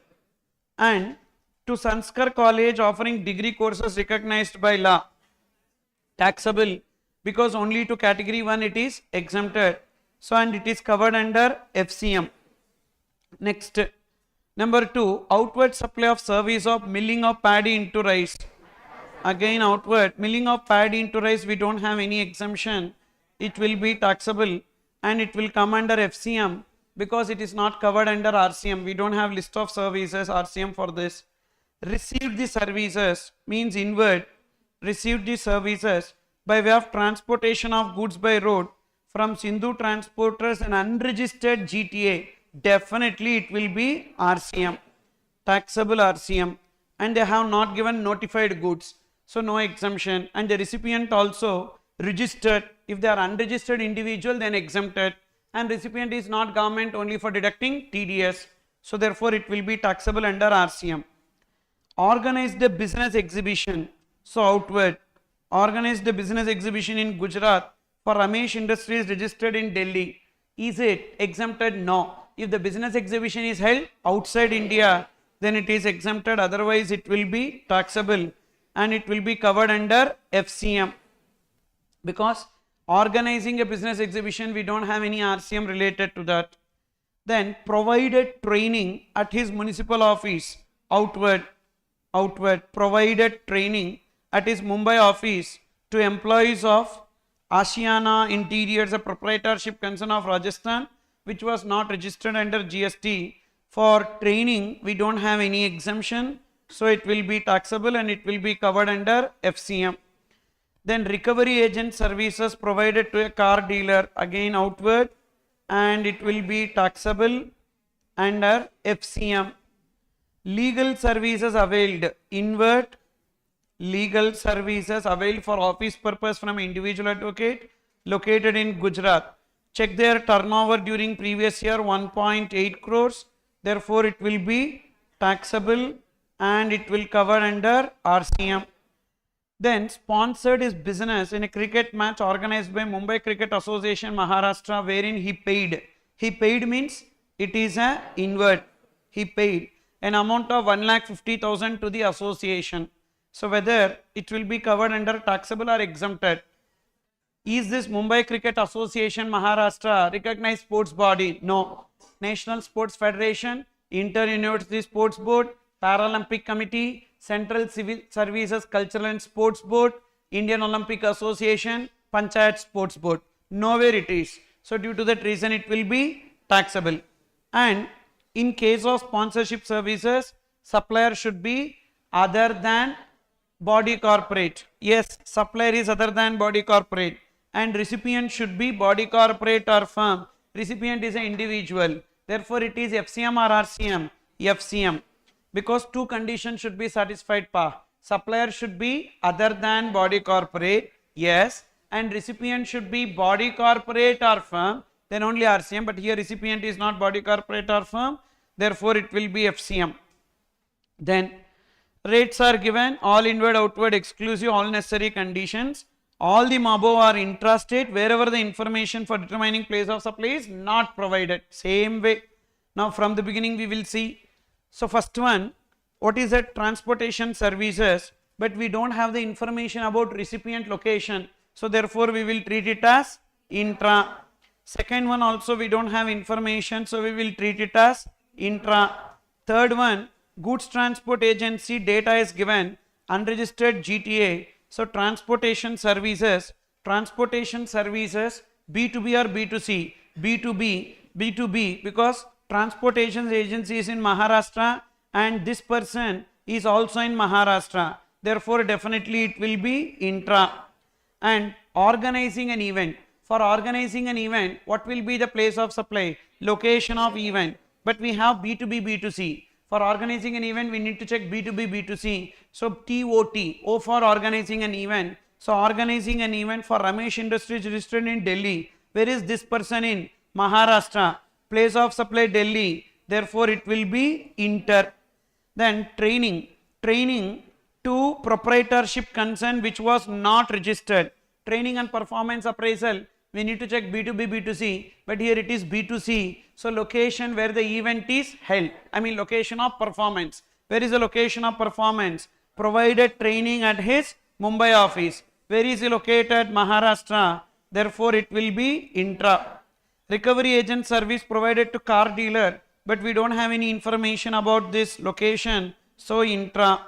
Legal services, Gujarat. So location of supplier Gujarat, and in case of legal service it is general provisions, location of recipient Maharashtra, therefore it will be inter. Sponsorship service also like organizing an event only. Sponsorship service also like organizing an event only. For organizing an event, where is the location of supplier? Maharashtra. B2B or B2C? B2B. So B2B, not B2C, because recipient is Sagar Chaturvedi registered. Therefore we need to take place of suppliers, location of recipient, and it will become intra. Got it? So that details we need to write, and first we will take statement number 1, computation of GST payable on outward supplies. First transaction 90,000 intra, CGST SGST 9%, 9%. Second transaction, that is outward supply, again intra 1,80,000 CGST SGST. Then third transaction, organized business exhibition, inter, so 20 lakhs will be IGST. Okay, wow, clear? Next, then next we need to take, next outward, provided training, intra, FCM, so 1 lakh into CGST SGST 9,000, 9,000. What is next outward? Recovery agent services, taxable intra 30,000, CGST SGST. So therefore we got the first statement, computation of gross GST payable under FCM. See, once you start reading and writing it there itself, then it is just the application. We need to put it in the answer. So fast it will be, okay. Only notes you need to write. Notes also you write like this, within the table itself. Within the table itself you write the notes. Then second statement, do we have any inward under RCM? Yes, 2 services, GTA services, legal services. So first GTA services, 2 lakhs, and whenever it is GTA service, the rate of GST is what under RCM? 5%. So 2.5%, 2.5%. Then legal services will be inter, that is 1,60,000 into 18%, that is 28,880. So we got the second statement also, RCM. And both of these inward supplies we can take ITC. Now see, wherever inward is there, can we take ITC? Yes. And even in case of legal service, can we take ITC? Yes. And even sponsorship also we can take ITC. And whatever RCM liability we paid, it will come in ITC. See this, transportation, legal service, sponsorship also we can take. So we got the ITC also. Now finally, net GST payable, gross GST payable 36,000, 3,60,000 minus ITC. What is the ITC? All the ITCs is within the liability, so we will reduce. And then GST payable under RCM, so 5,000, 5,000, 28,800. So we got the net GST payable. Understood, pa? Everything is in the same format. Only thing, transaction they will change. That's what, when you start doing the questions, you will get. So this is also an RTP question. The previous one I discussed now, that is also an RTP question. Mostly the questions will be like this, okay. Only adjustments will differ. Then look into question number 35. Regal Foundation of Commerce organized a business summit in Surat, Gujarat, in which all the startups were invited to pitch their business ideas. Pandit Jewellers Private Limited, registered in the state of Maharashtra, sponsored the summit and paid a sponsorship fee of 1,50,000 to Regal Foundation of Commerce. You are required to determine who is the person liable to pay tax if Regal Foundation of Commerce is a body corporate. First, here it is a sponsorship services. Sponsorship services, for this is not there in exemption, it is taxable. And for sponsorship service, what is the condition for RCM? Supplier should be other than body corporate. But here supplier is body corporate. because they are only organizing the business summit. Organizer is the supplier. Supplier is other than body corporate is the first condition, but that itself not satisfied. Supplier is body corporate, therefore it will be taxable under FCM. So in this case, the Regal Foundation of Commerce is required to pay tax under forward charge. Second, if Regal Foundation of Commerce is not a body corporate, then if they are not a body corporate, then it will be covered under RCM. Supplier other than body corporate and recipient is body corporate, Pandit Jewels Limited. So therefore, GST payable under RCM, Pandit Jewels Private Limited is required to pay tax under reverse charge. Question number 36. Examine whether GST is exempted in the following independent cases of supply of services. Apex Facilities provided civil maintenance services for the upkeep of Municipal Corporation of Delhi head office building. Value of supply of goods constitute 20% while providing such maintenance services. We have discussed one exemption in case of composite supply, of services, but provided the value does not exceed 25% is exempted, provided it is under Article 243 GRW of the Constitution. Correct?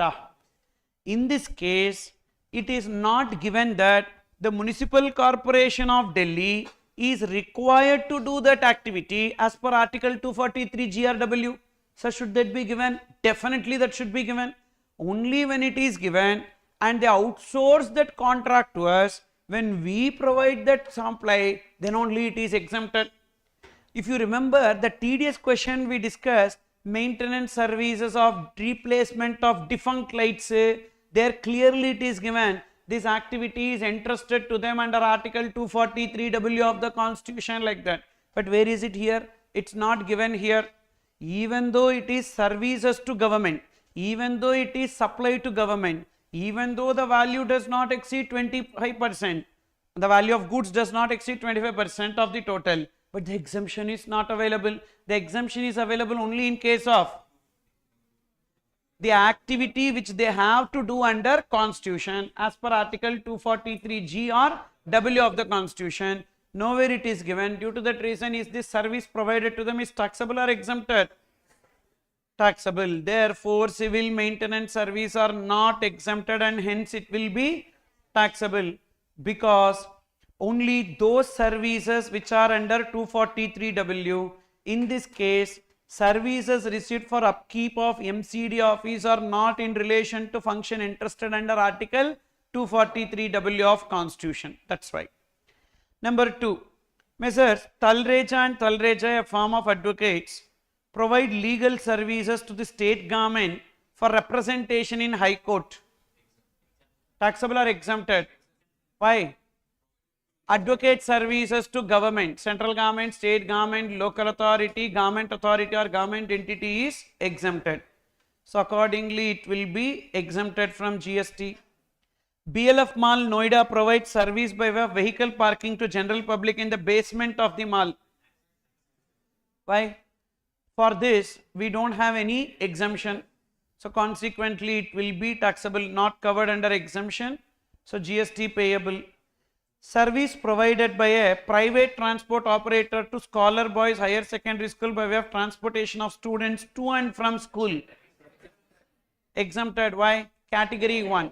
Transportation of category 1, therefore it will be exempted. Then question number 37. Mr. Mutswamy, an electronic dealer registered in Bengaluru, Karnataka, hired Parivahan Logistics, an unregistered GTA, to deliver the goods at the place of business of customer in Jaipur. Definitely unregistered GTA means it will be RCM. And Parivahan Logistics charged 60,000 for the transportation of goods, which was paid by Mutswamy on 4th January through account payee check. The delivery was also made on the same day. Parivahan Logistics did not raise tax invoice for these services since it was unregistered. In this case, you are required to determine person liable to issue tax invoice. As the supplier is unregistered and the supply is covered under RCM, the recipient should give tax invoice within 30 days from the date of receipt of services. What is the date on which they received the services? 4th January. So 4th January, within 30 days, they need to give invoice in this case. Okay. Clear pa? And who is the person liable to pay GST in this case? RCM Mutswamy, Mr. Mutswamy. So within 30 days from 3rd February, okay, 3rd February, sorry, 4th January. 4th January means 30 minus 4. So that will be 26. It will be 3rd of February. 3rd of February will be taken as the time limit within 30 days from the date of receipt of services. They need to, because in January we have 31 days now. So 4th January, 30 days will be 3rd of February. Okay, correct only. And time limit for issuance of invoice we discussed. Time of supply of transportation services. Here invoice is given by supplier to recipient or recipient to supplier? Recipient to supplier. What will be taken as the time of supply in this case? The date on which payment is made, 4th January, or the date on which invoice is issued, whichever is earlier. So date of payment or date of issuance of invoice, assuming that they are giving invoice on 3rd February, that is given. Assuming the tax invoice is issued on the last day on which it should have been issued, means 3rd February, whichever is earlier is what? 4th January will be taken as time of supply. So this question is related to latest provisions of self-invoice and the time of supply related to. One more point also they can check. What is the date on which they can avail ITC? So I will add that point. When they can avail ITC? When they can avail ITC? When they can avail ITC? When? As and when the invoice is issued. When they gave invoice, even though they are paying tax for January, but they gave invoice in February. So therefore, ITC can be availed. ITC can be availed in the month of invoice. In the month of invoice, that is February. Even though payment is made, even though payment of GST is for January. Correct? Time of supply you see here. Time of supply is 4th January only na. Ennappa? Time of supply 4th January means they will pay it for January month. Ana they can take ITC for February month, because February month only they are giving the invoice. So when they can avail ITC, ITC can be availed in the month of invoice, that is February, even though payment of GST is for January. Next, question number 38. Muscat Motors Private Limited, hereinafter referred as MMPL, a dealer of motor vehicles registered in Udaipur, Rajasthan, has given an ex-works contract to Ganesh Traders registered in Ahmedabad, Gujarat for manufacturing 10 units of pickup vans. So Muscat Motors is the dealer, Ganesh Traders is the supplier registered in Ahmedabad for manufacturing 10 units of pickup van. What type of contract it is? Ex-works contract. Ex-works contract means what? The supplier will deliver the goods at their location. Messrs. Ganesh Traders manufactured the vans and handed them over to the transporter on behalf of MMPL on 29th April, and delivery on its part is complete at its factory gate in Ahmedabad. Further, it raised the invoice for all 10 pickup vans on the same day. MMPL has recorded the invoice in its books on the same day. Price of the vans ex factory was 10 lakh each, excluding GST at 28%. However, the vans were physically received by MMPL at its showroom in Udaipur on 2nd May, and the payment was also made on the same day. Now you tell me, what will be considered as the date of receipt of goods? 29th April, 2nd May. 29th April. Why? We discussed one point. What is that? When goods are handed over to the transporter, the date on which transporter has received the goods, it is deemed that the registered person has received the goods. Even you have written that in your book also. Okay. So this is called as deemed delivery concept. When the goods are handed over to a third person on the instructions of the registered person, the day on which the third person has received the goods, it is deemed that the registered person has received the goods. Accordingly, in the present case, even though they have actually received the goods on 2nd May, but on 29th April itself the goods are deemed to have been received. So for April month itself ITC can be availed. Got it? Even though they are receiving it physically on 2nd May. Then after the payment, 2 vans got damaged completely in the fire in the showroom in the first week of May. Then what they should do? April they need to take ITC, and for 2 vehicles they need to reverse the ITC because it got damaged. We have a blocked credit point. What is that? As per 17 subsection 5, if any purchased goods are lost, destroyed, written off, etc., then we need to reverse the ITC. And therefore they were written off in the books. Discuss the availability of ITC. See here. So initially on 29th April, full ITC of 28 lakhs. How full ITC of 28 lakhs? How much pa? 10 lakh into 28%. 10 lakh into 28% means 2 lakh 80,000.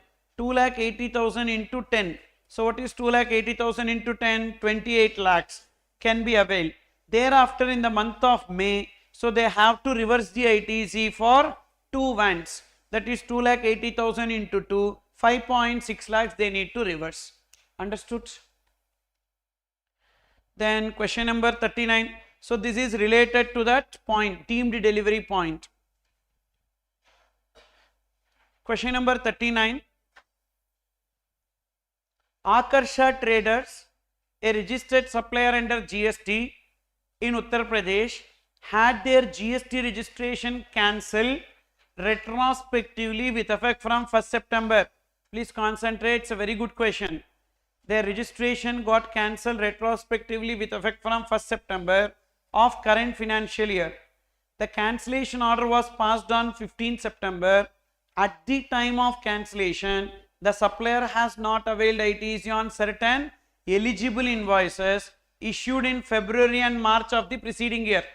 So February, March of the preceding year means for which the time limit avail ITC is this year November. But before November itself, the registration got cancelled. Means as on the date of cancellation of registration, the time limit to avail ITC is not expired. That's what they are trying to convey.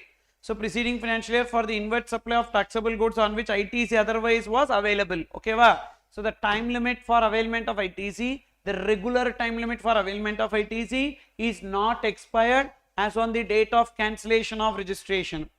Subsequently, on filing an application for revocation, the cancellation of registration was revoked by the proper officer on 15 December of the current financial year.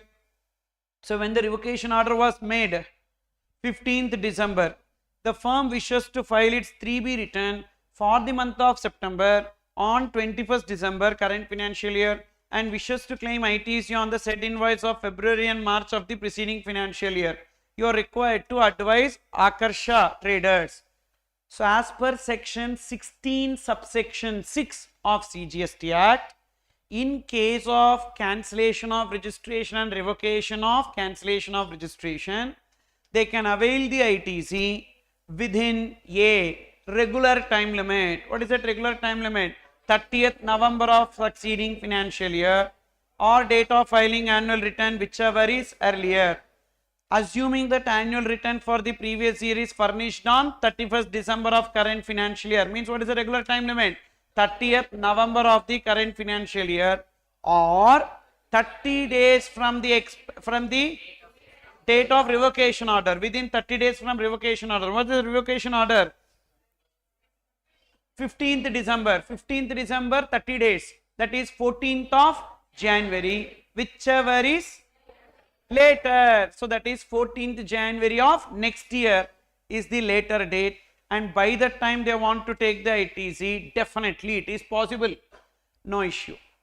So first you need to write the provision and you need to apply that they can avail the ITC by 30th November or 30 days from the revocation of cancellation, that is 14 January, whichever is later.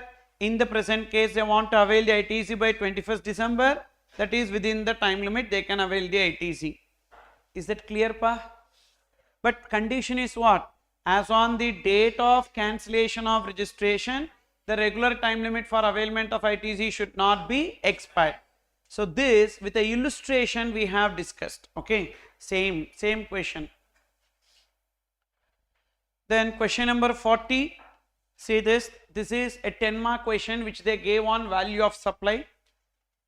Messrs. Cancellations Services Private Limited, a company registered under GST in Mumbai, Maharashtra, offers business consultancy, digital marketing and project management services across India. The company recorded the following transactions in October. Consultancy services for market analysis, provided consultancy service for market analysis to XYZ, a registered client in Chennai, Tamil Nadu, for 4,50,000. Additionally, the company paid an amount of 4,500 as professional tax applicable in the state of Maharashtra as per the requirement of local state legislation. The amount of professional tax was recovered separately from XYZ Limited. Now, in this case, what is the transaction value? 4,50,000. And what about that 4,500? To be included or not to be included? To be included. Why? Because it is professional tax. Professional tax and it is recovered from the recipient. So taxes other than GST, if charged by the supplier to the recipient, should be included in the value. So therefore, this is not including 4,50,000. How you not including 4,50,000? Additionally. So therefore, the value will be 4,54,500. So that should be taken as the value 4,54,500. Actually, what we need to do in this question, first you need to arrive at the value of supply, then whatever is the output tax and the net GST payable. Okay, and here first value we are determining, then we will see the tax. So this is inward or outward? Definitely outward. Definitely outward. First value we determined, then it is outward. Taxable or exempted? Taxable. We don't have any exemption with respect to this, and it is given as interstate. Means what is the type of liability? IGST, and that too it will be covered under FCM. What is extra in this question? Valuation also we need to do. In the previous questions and all, value directly they gave, but in this valuation also you need to do. Then next, digital marketing service for launch event. Conducted digital marketing for an upcoming product launch for Mr. A based in Rajasthan, who is an unregistered person under GST. The agreed fee for the said service is 3 lakhs. Out of the agreed fee, an amount of 25,000 is incurred by Mr. A. The company was liable to pay the same in relation to supply, and the net payment received by the company was 2,75,000. Tell me how much should be taken as the value. First 2,75,000 is the transaction value, and this 25,000 which is incurred by the recipient is on behalf of the supplier. Section 15(2)(b), any amount that the supplier is liable to pay, because the company is liable to pay the same, but which is incurred by the recipient should be included in the value. So how much should be taken as a value in this case? 3 lakhs should be taken as a value. Again, it will be an outward supply and it will be taxable. And what is the nature of supply? Is it given intra, inter like that? No.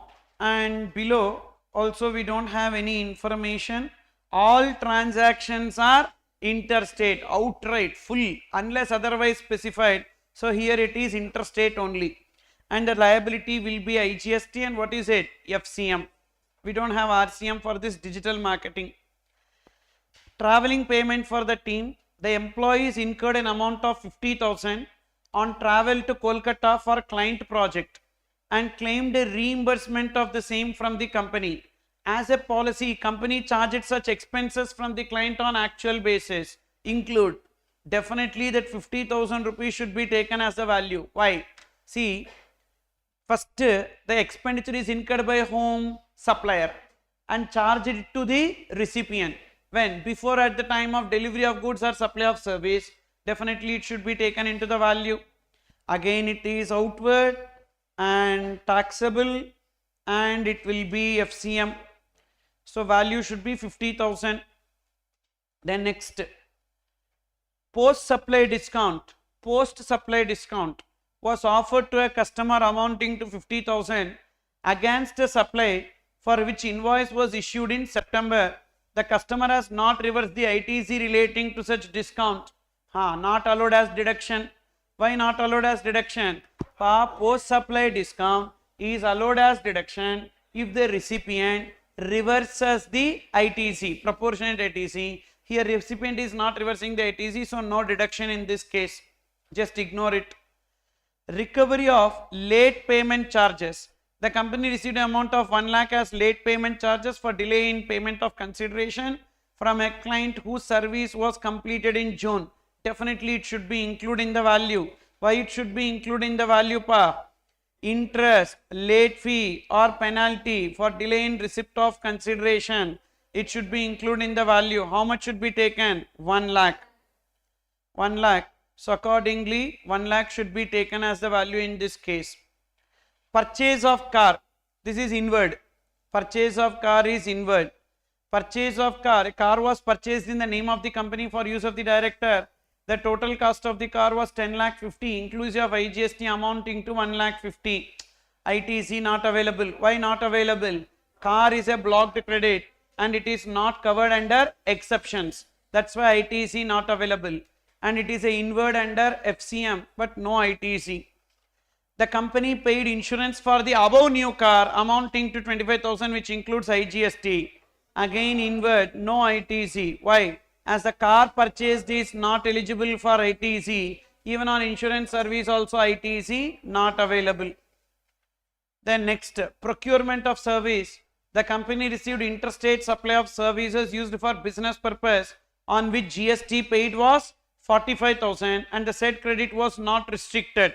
Means can we take ITC? Yes, directly we can take ITC. The company sponsored a sports event wherein it paid 2 lakh rupees to the event organizer.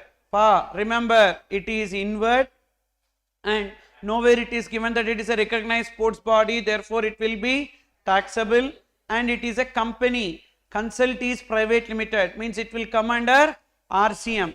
Can we take ITC? Yes, we can take ITC. Now value is how much? Value is 9,04,500. How value is 9,04,500? We did know all this.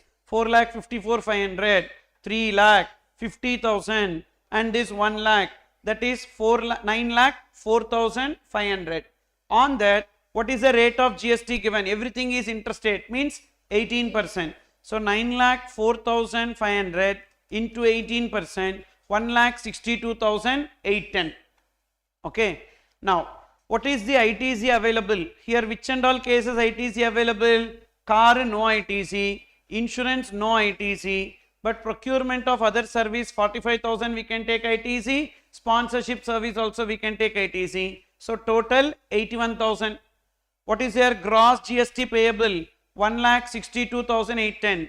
How much is the input tax credit? 81,000. And is there any GST? Yes, sponsorship services. This 36,000 we need to pay under RCM. So first 1,62,810 minus 81,000, that is 81,810 plus RCM liability we need to add 36,000. So 1,17,810. Actually they eliminated one effort here, segregating into CGST, SGST, IGST. But instead they have put one effort. What is that? Valuation. We have to determine the value of supply also. Then look into question number 41. The previous question we did is of 10 mark question type. All this from now on is 5 marks questions only. See this. Briefly examine the place of supply in the following independent cases. Miss Shanti, unregistered resident of Gujarat, went to meet her parents at the native place Patna, Bihar and buy medical insurance policy for her parents from an insurance company of Patna. The location of recipient is in the records of MNT insurance is Patna. You tell me what should be taken as a place of supply. For insurance, do we have any specific provision? No. So general provision. What should be taken? Location of recipient. B2B or B2C? We need to see B2C. So B2C, location of recipient in the records of supplier. What is the location of recipient in the records of supplier? Patna. So that will be taken as the place of supply. Then Lakan Singh Transports. Actually this question we discussed. It's in practice manual, we discussed this. Lakan Singh Transports Private Limited, a goods transport agency registered in Noida, Uttar Pradesh, is hired by Ram Trade Links registered in New Delhi to transport its consignments. So transportation of goods, it is in TOT. So we need to check B2B. Yes, it is B2B registered. So therefore location of recipient. What is the location of recipient? New Delhi. Then Mr. Karan, Mumbai, takes a postpaid mobile connection in Mumbai for the service provider Freesia Limited and gives his residential address at Mumbai as the billing address. So in case of postpaid connection, we need to take billing address, that is Mumbai will be taken as the place of supply. Then look into question number 42. Razor Online Private Limited, a company registered under GST in Maharashtra, is a payment aggregator regulated by RBI. It facilitates digital payments for thousands of small merchants and e-commerce platform. Razor Online Service receives customer payments through credit card, debit card, UPI and collects the funds in a escrow account and settles them to the merchants with the RBI prescribed timeline. It charges a normal transaction fee for each payment process. In addition, they will collect payment gateway charges. We discussed this. Sir, up to 2000 rupees. If the processing fee is collected, that is exempted. If it is payment gateway charges, it is taxable. Beyond 2000 rupees per transaction, both payment gateway also taxable, processing charges also taxable. So in this case, payment gateway charges, that is facilitating transaction routing and security authentication, and charges platform usage to online merchants. In the month of May, the following transactions were recorded. Payment settlement. What is the average transaction value? 1500. What is this? Taxable or exempted? Exempted. Why? As the transaction is up to 2000, the settlement charges will be exempted. And next one, 2500 taxable. Then payment gateway charges 1500 taxable. Why? Payment gateway charges always taxable. Compute the GST liability of Razor Online Private Limited. 3 lakhs, 3 lakh 60 and 2 lakh 60. 3 lakhs, 3 lakh 60 and 2 lakh 60, 10 lakh 20. On that 18% will be GST. Is it clear, pa? So we need to write about that point. What is that? If the card transactions through online, so the processing fee, GST on processing fee is exempted, provided the transaction is up to 2000. However, payment gateway charges is not exempted, provided these people are regulated by RBI. If they are not regulated by RBI, everything will be taxable. The 2000 rupees per transaction exemption is not available. Next, question number 43. ABC Insurance Limited, a registered insurer in Maharashtra, is engaged in providing insurance services. During the current financial year, the company entered into following transactions. ABC Insurance Limited enters into a co-insurance agreement. Co-insurance that exclusion from supply we discussed now, co-insurance, that one. ABC Insurance Limited enters into co-insurance agreement with XYZ Insurance, where ABC is the lead insurer. The insured, that is the recipient, Gyati Industries, pays a total premium of 50 lakhs, which is apportioned by the lead insurer, ABC Insurance Limited, between itself and XYZ Insurance in the ratio of 60:40 for the insurance services jointly supplied by them to Gyati Industries. ABC Insurance Limited agrees to discharge the entire GST liability. ABC Insurance agrees to discharge the entire GST liability on the full amount of premium received from Gyati Industries. Now tell me whether the money received by XYZ Insurance is covered under supply or excluded from supply. Excluded from supply, because the lead insurer is paying GST on entire 10 lakhs. Therefore, how much the co-insurer received? 4 lakhs. That 4 lakhs received by the co-insurer, that is XYZ Insurance Limited, is excluded from supply as per section 7 subsection 2 read with schedule 3. Suppose in the same question, what if they gave that ABC Insurance Limited agrees to discharge the GST on the premium retained by them, that is 6 lakhs. Then the 4 lakhs which is received by XYZ Insurance is covered under supply and chargeable to GST in the hands of XYZ Insurance. Okay, pa? That's the answer for this. So we need to write about that. The co-insurer XYZ does not pay GST on its share of premium separately. Then next. So a large industrial plant needs an insurance worth 500 crore. It approaches ABC Insurance Limited. See, in the first case actually 50 lakhs into 40%. 50 lakhs into 40% means 20 lakhs. Correct? I said 10 lakhs. I said 4 lakhs, assuming it is 10 lakhs. So 50 lakhs means 50 lakhs into 40% is what? 20 lakhs. 20 lakhs is excluded from supply provided ABC pay GST on entire 50 lakhs. Second one, a large industrial plant needs an insurance worth 500 crore. It approached ABC Insurance Limited for the same.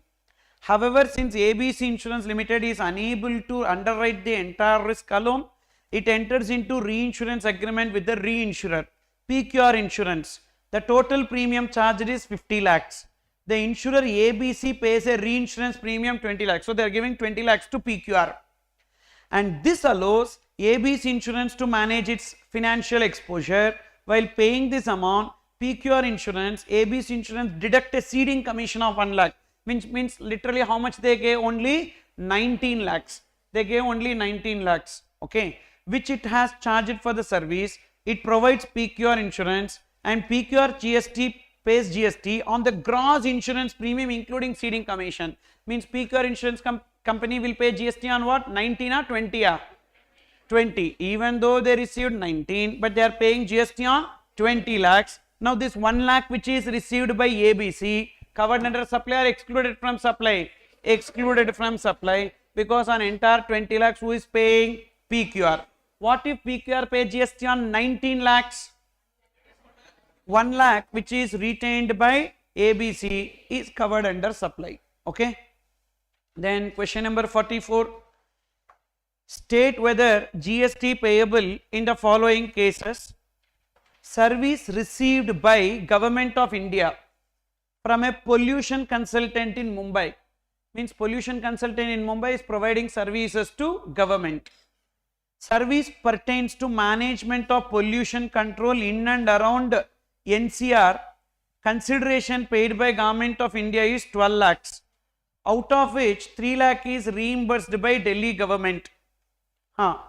And here assuming that it is covered under, so here you write down covered under article 243G or W of Constitution.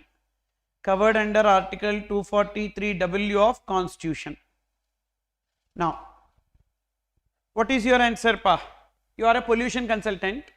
You are providing services to Delhi government, and actually it is an activity entrusted to government under Constitution. So you provided what service it is? Pure service. There is no goods element also. Correct? So taxable or exempted? Exempted. Pure services provided to government in relation to function entrusted to them will be covered under the exemption, and therefore it will be exempted. Okay. Then suppose if this line is not given, then it will be taxable. Okay. So that should be given in the question. Only when it is given in the question, then it will be covered under exemption. Otherwise it will be taxable. I wrote. So the answer will be exempted. Suppose if this line is not there, then what will be the answer? Taxable. Okay. Why? Because it's not falling under the Constitution and the same will be taxable. You understood, pa? Suppose if it is given, then it will be covered under exemption. Idu okay va? Then next. Thereafter, Delhi government or 12 lakhs, out of which 3 lakh is reimbursed by Delhi government. Now what about that? Central government collected 3 lakhs from Delhi government. Interdepartmental services, do you remember that? Interdepartmental services covered under the specific exemptions. So interdepartmental services will be exempted. Whether it is covered under the constitution or not covered under the constitution, interdepartmental services is exempted. That is this point. Number 2, Kerala Industrial Development Corporation gives an industrial plot of land to X Limited on lease, SIDCO. When the exemption we saw, long-term lease of land. Is it lease for more than or equal to 30 years? Yes. One-time salami, that is upfront amount, is 30 lakhs and annual lease rental is 5 lakhs. Such plot is utilized by X for development of industry. You tell me what is your answer. Taxable or exempted? You check your book. You check your book. Exemption for land. One chart we discussed. Renting of immobile property. 51. Page number 51. In that page number 51, you can see land, below land second exemption. Below land second exemption.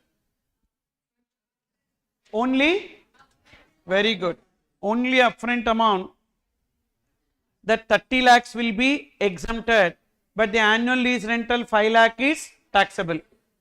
Then number 3, Skill Bridge Private Limited signs a MOU with National Skill Development Corporation to act as the approved training partner under Pradhan Mantri Kaushal Vikas Yojana for training partner covered under NSDC. Okay, so it conducts training on retail sales associate skills aligned to NSQF level 4 and receives 50 lakh from NSDC for this purpose. However, they are not training body accredited by NSDC. Previously, the exemption was only for training body. I wrote one more point also, training partner. In education services, we discussed that. What's the page number? 47. Page number 47. In that page number 47, we have discussed training partner, that is exempted. So therefore, here they are covered under the exemption, either training body or training partner. Number 4, Sure Life Insurance Limited, a registered general insurance company, contribute 50 lakhs towards motor vehicle insurance fund maintained by Government of India under section 164B of Motor Vehicle Act. This also we discussed. Group insurance fund, Army, Navy, Air Force, Coastal Guard, Central Armed Police Forces, and now extra motor vehicle accident fund, that is covered under the exemption. And even I have given you one chart also to understand that how it will work. So that premium which is collected is exempted. Then look into question number 45. Urban Stay Private Limited is an e-commerce operator facilitating short-term accommodation services through its platform, a notified service under 9(5) of CGST Act. In the month of April, it had the following transaction. Booking charges for homestay provided by unregistered person through the platform. For 9(5) is applicable or not applicable? Pa? Accommodation services by unregistered person is covered under 9(5), correct? Accommodation services by unregistered person through e-commerce operator is covered under 9(5).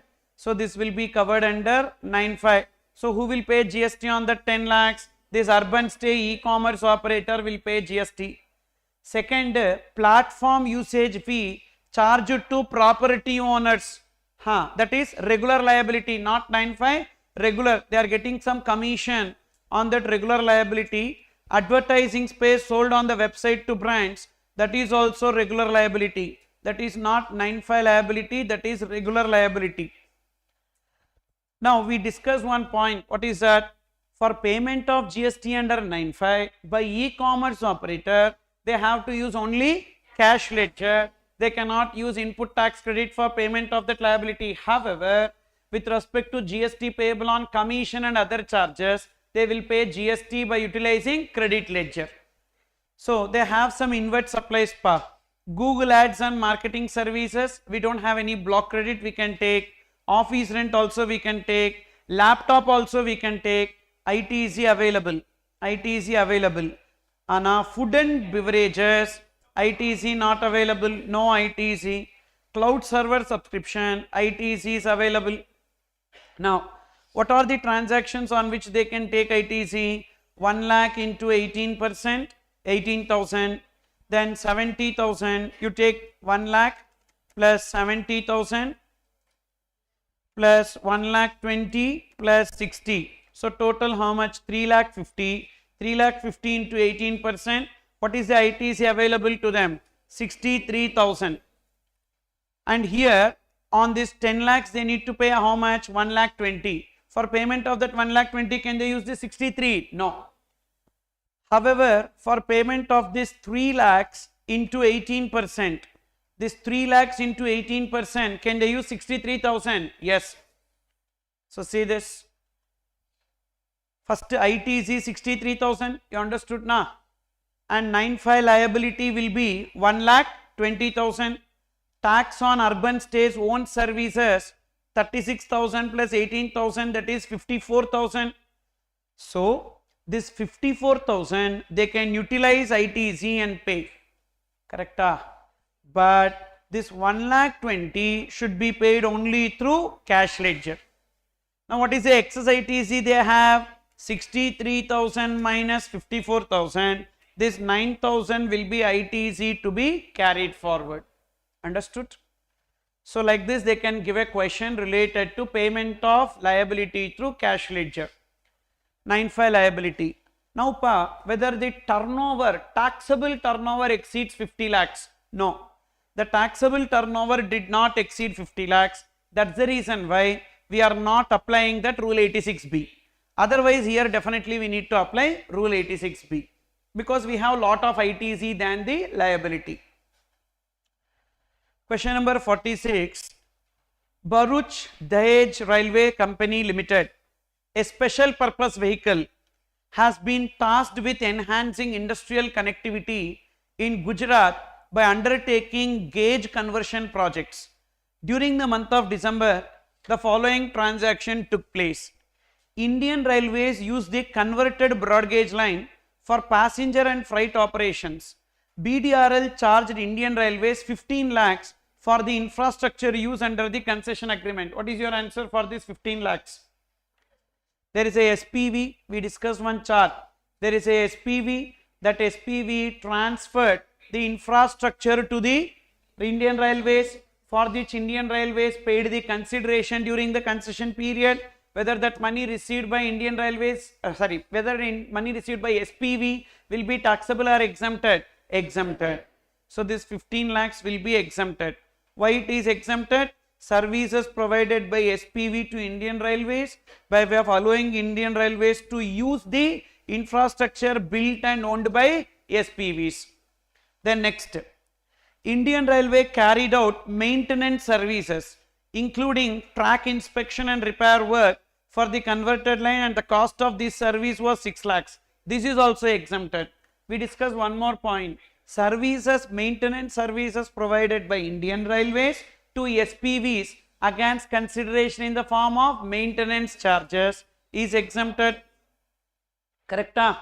And next, BDRCL leased commercial space at one of the railway station to a private logistics company for 8 lakhs. That is not exempted. We did not cover.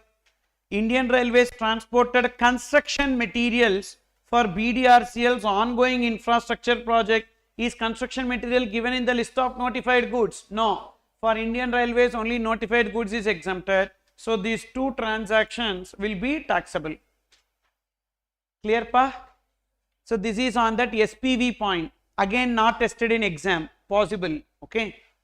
All these are amendments of May, not tested in September exam. So high chances are there for Jan. Next, question number 47. ABC Build Tech Limited, a registered manufacturer of prefabricated steel structures in Karnataka, undertakes the following supplies during March 2026. The company dispatches 3 separate consignment each worth 48,000 including 12% GST from its Bengaluru plant to different customers, loading them all in one truck for delivery. Say this.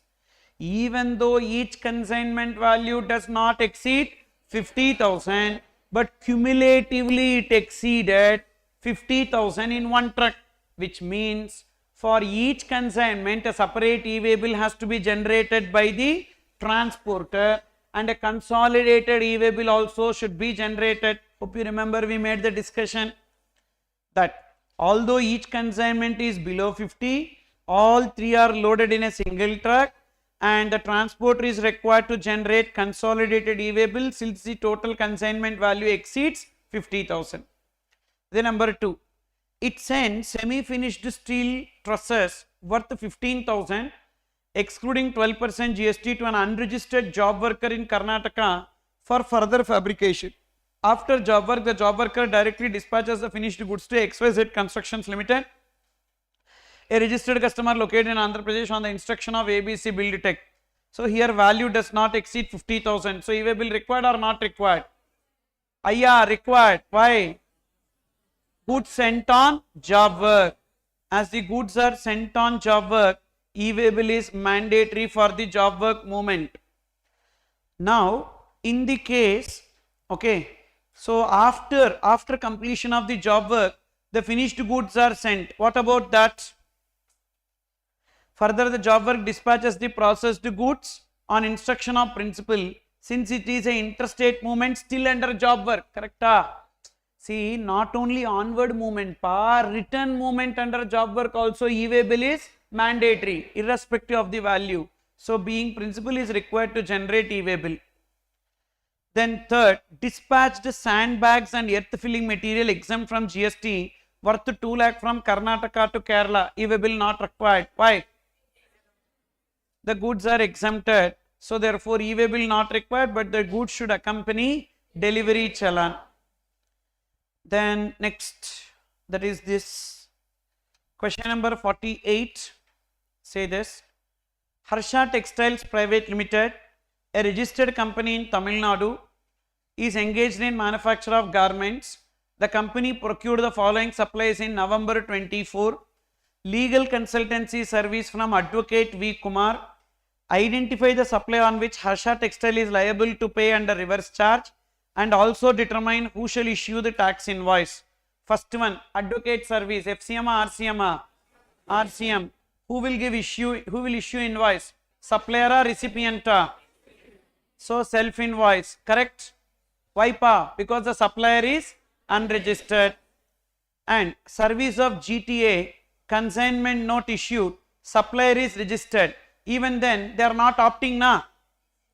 So what is the default option? RCM. Who will give invoice? Supplier. So there is no self invoice, correct? Next, you can see the answer. First case, there is a self invoice by recipient. Second case, supplier will give. And what is the due date of self invoice? Within 30 days from the date of receipt. That is 3rd November. Within 30 days will be 3rd December. Okay. Next. Third, raw cotton purchased from farmer. Supplier is unregistered. Actually, this will be covered under RCM. And supplier is unregistered. So, self invoice will be applicable in this case. Okay. You understood? Recipient. Why? Because usually agriculturist is exempted from registration. Their outward supplies recipient only will pay GST. And what is the time limit within which the invoice to be given? Within 30 days from the date of purchase. Manpower supply service received from SAM Workforce Private Limited. Manpower supply, supplier should be other than body corporate, then only RCM. But supplier is body corporate. Therefore, it will be FCM. Definitely supplier only should give the invoice in this case. Is it clear? Next. Purchase of steel shelves from local unregistered trader for office infrastructure. We don't have anything in RCM in this case. So therefore it will be FCM.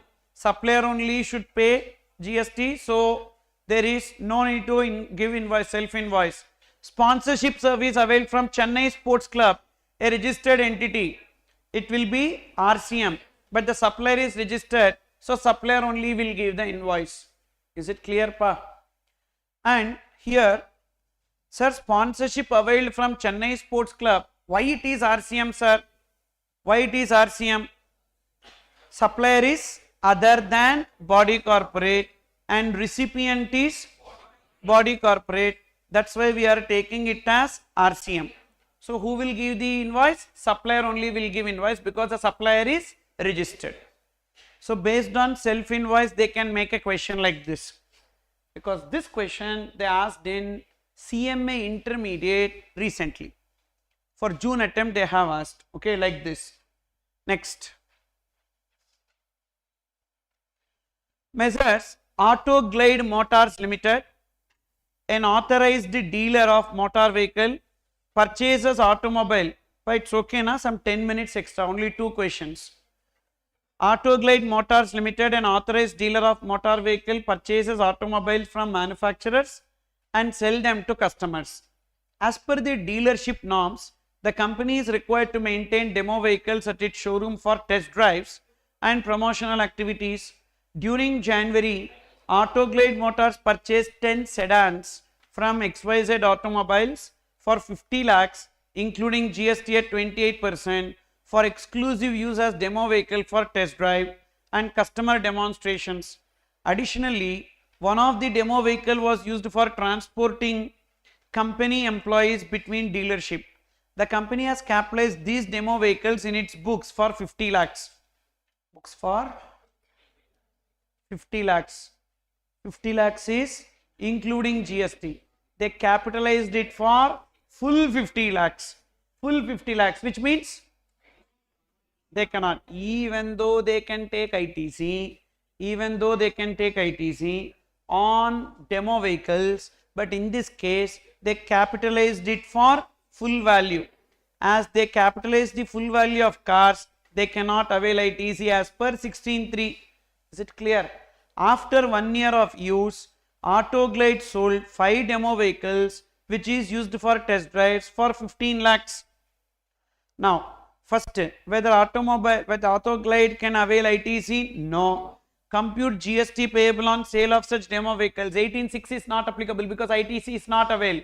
So they need to pay GST as per normal transaction value. What is a normal transaction value? 15 lakhs into 28%. First case, they cannot take ITC. Second, on 15 lakhs into 28%, GST payable under 15.1. Now say this. Compute GST payable on such demo vehicles if depreciation is computed on purchase price excluding GST. Next it will come. So tell me what is the ITC availed? Sir, 50 lakhs is for how many cars, sir? 10 cars, correct?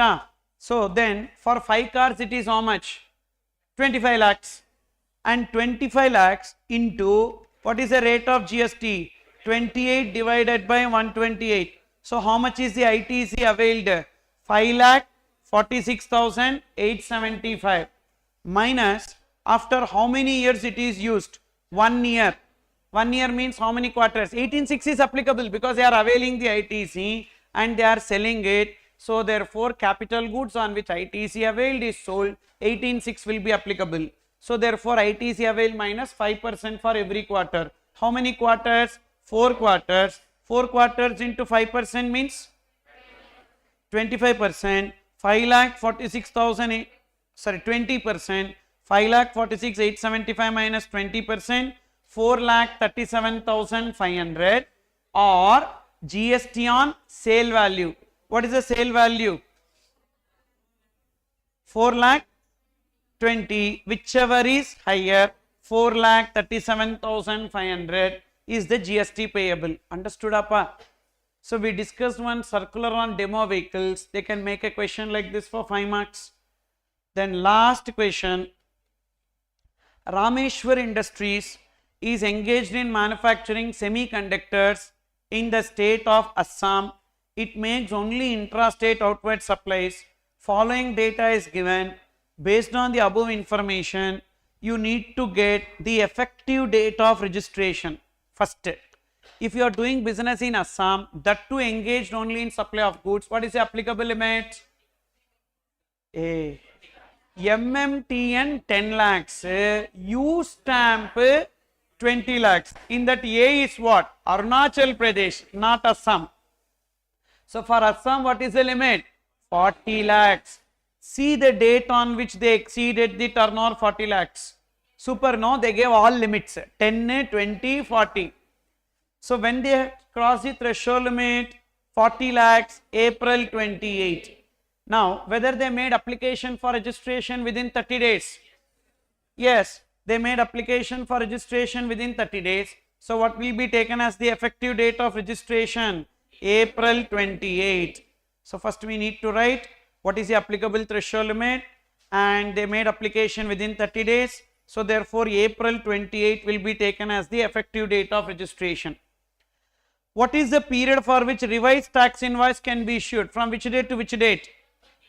April 28, 2024 to May 29, 2024.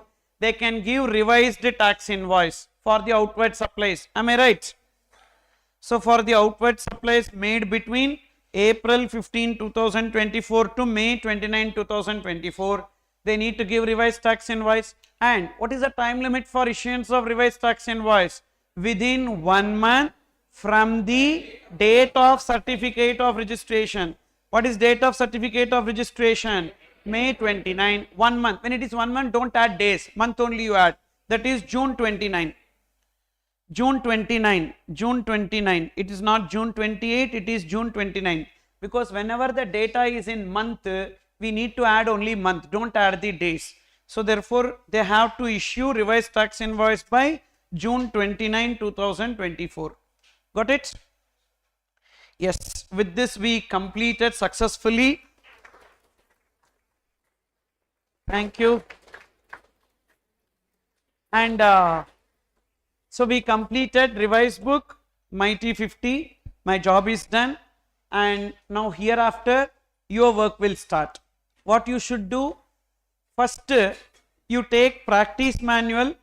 At the end, there are some questions on comprehensive questions are there. I gave an index on comprehensive questions at the end, and thereafter we have case scenario MCQs. Those two things you complete first. Remaining and all don't read. Go to the end. Comprehensive questions are there. The 10-mark questions, around some 20 questions like that I have given that, and case scenario MCQs around some 30 case scenario MCQs are there. That 30 you finish that. While solving that, if you get doubt, you refer to the revised book. Then I have given you the test series na. The test series you start doing it. So you allocate hereafter maximum some 4 or 5 days only for IDT, not more than that. That is still exams. So if you are writing one group, you allocate 5 days. If you are writing both groups, you allocate 3 days, enough. In that 3 days, you try to do this revision and see the test series. If you are writing both groups, just check the question and answer. You will not have time. At least mock test you write. Only that 100 marks mock test alone you write. If you are writing both the groups. If you are writing single group, try to solve all the test series because you have ample time. If you are writing both groups, you don't have time. All questions you just go through. That mock test alone you practice once. Okay? Fine. And with this it will be sufficient, and don't worry about doubts etc. and all. I am available. I will clarify your doubts, and I was supposed to start one batch also. I postponed that batch to Jan after exams, Jan 5th onwards. Until that point of time I am there. Whatever doubts you have, you just put it in Telegram and I will clarify your doubts. Okay? And anything else? That's it? Okay. Thank you. And all the very best for your exams. Do well. Definitely my prayers are always there for you. And if I have a power to curse you, okay, I will curse you all that you should clear. Okay. So because wishes are not happening, curse is only happening. So therefore I curse you that you all should clear. Okay. And I curse you that you should suffer coming in CA final. Okay. இல்லப்பா அங்கிருந்து இங்க வரணும்னு சொல்ல வரேன். Okay. Fine. Thank you.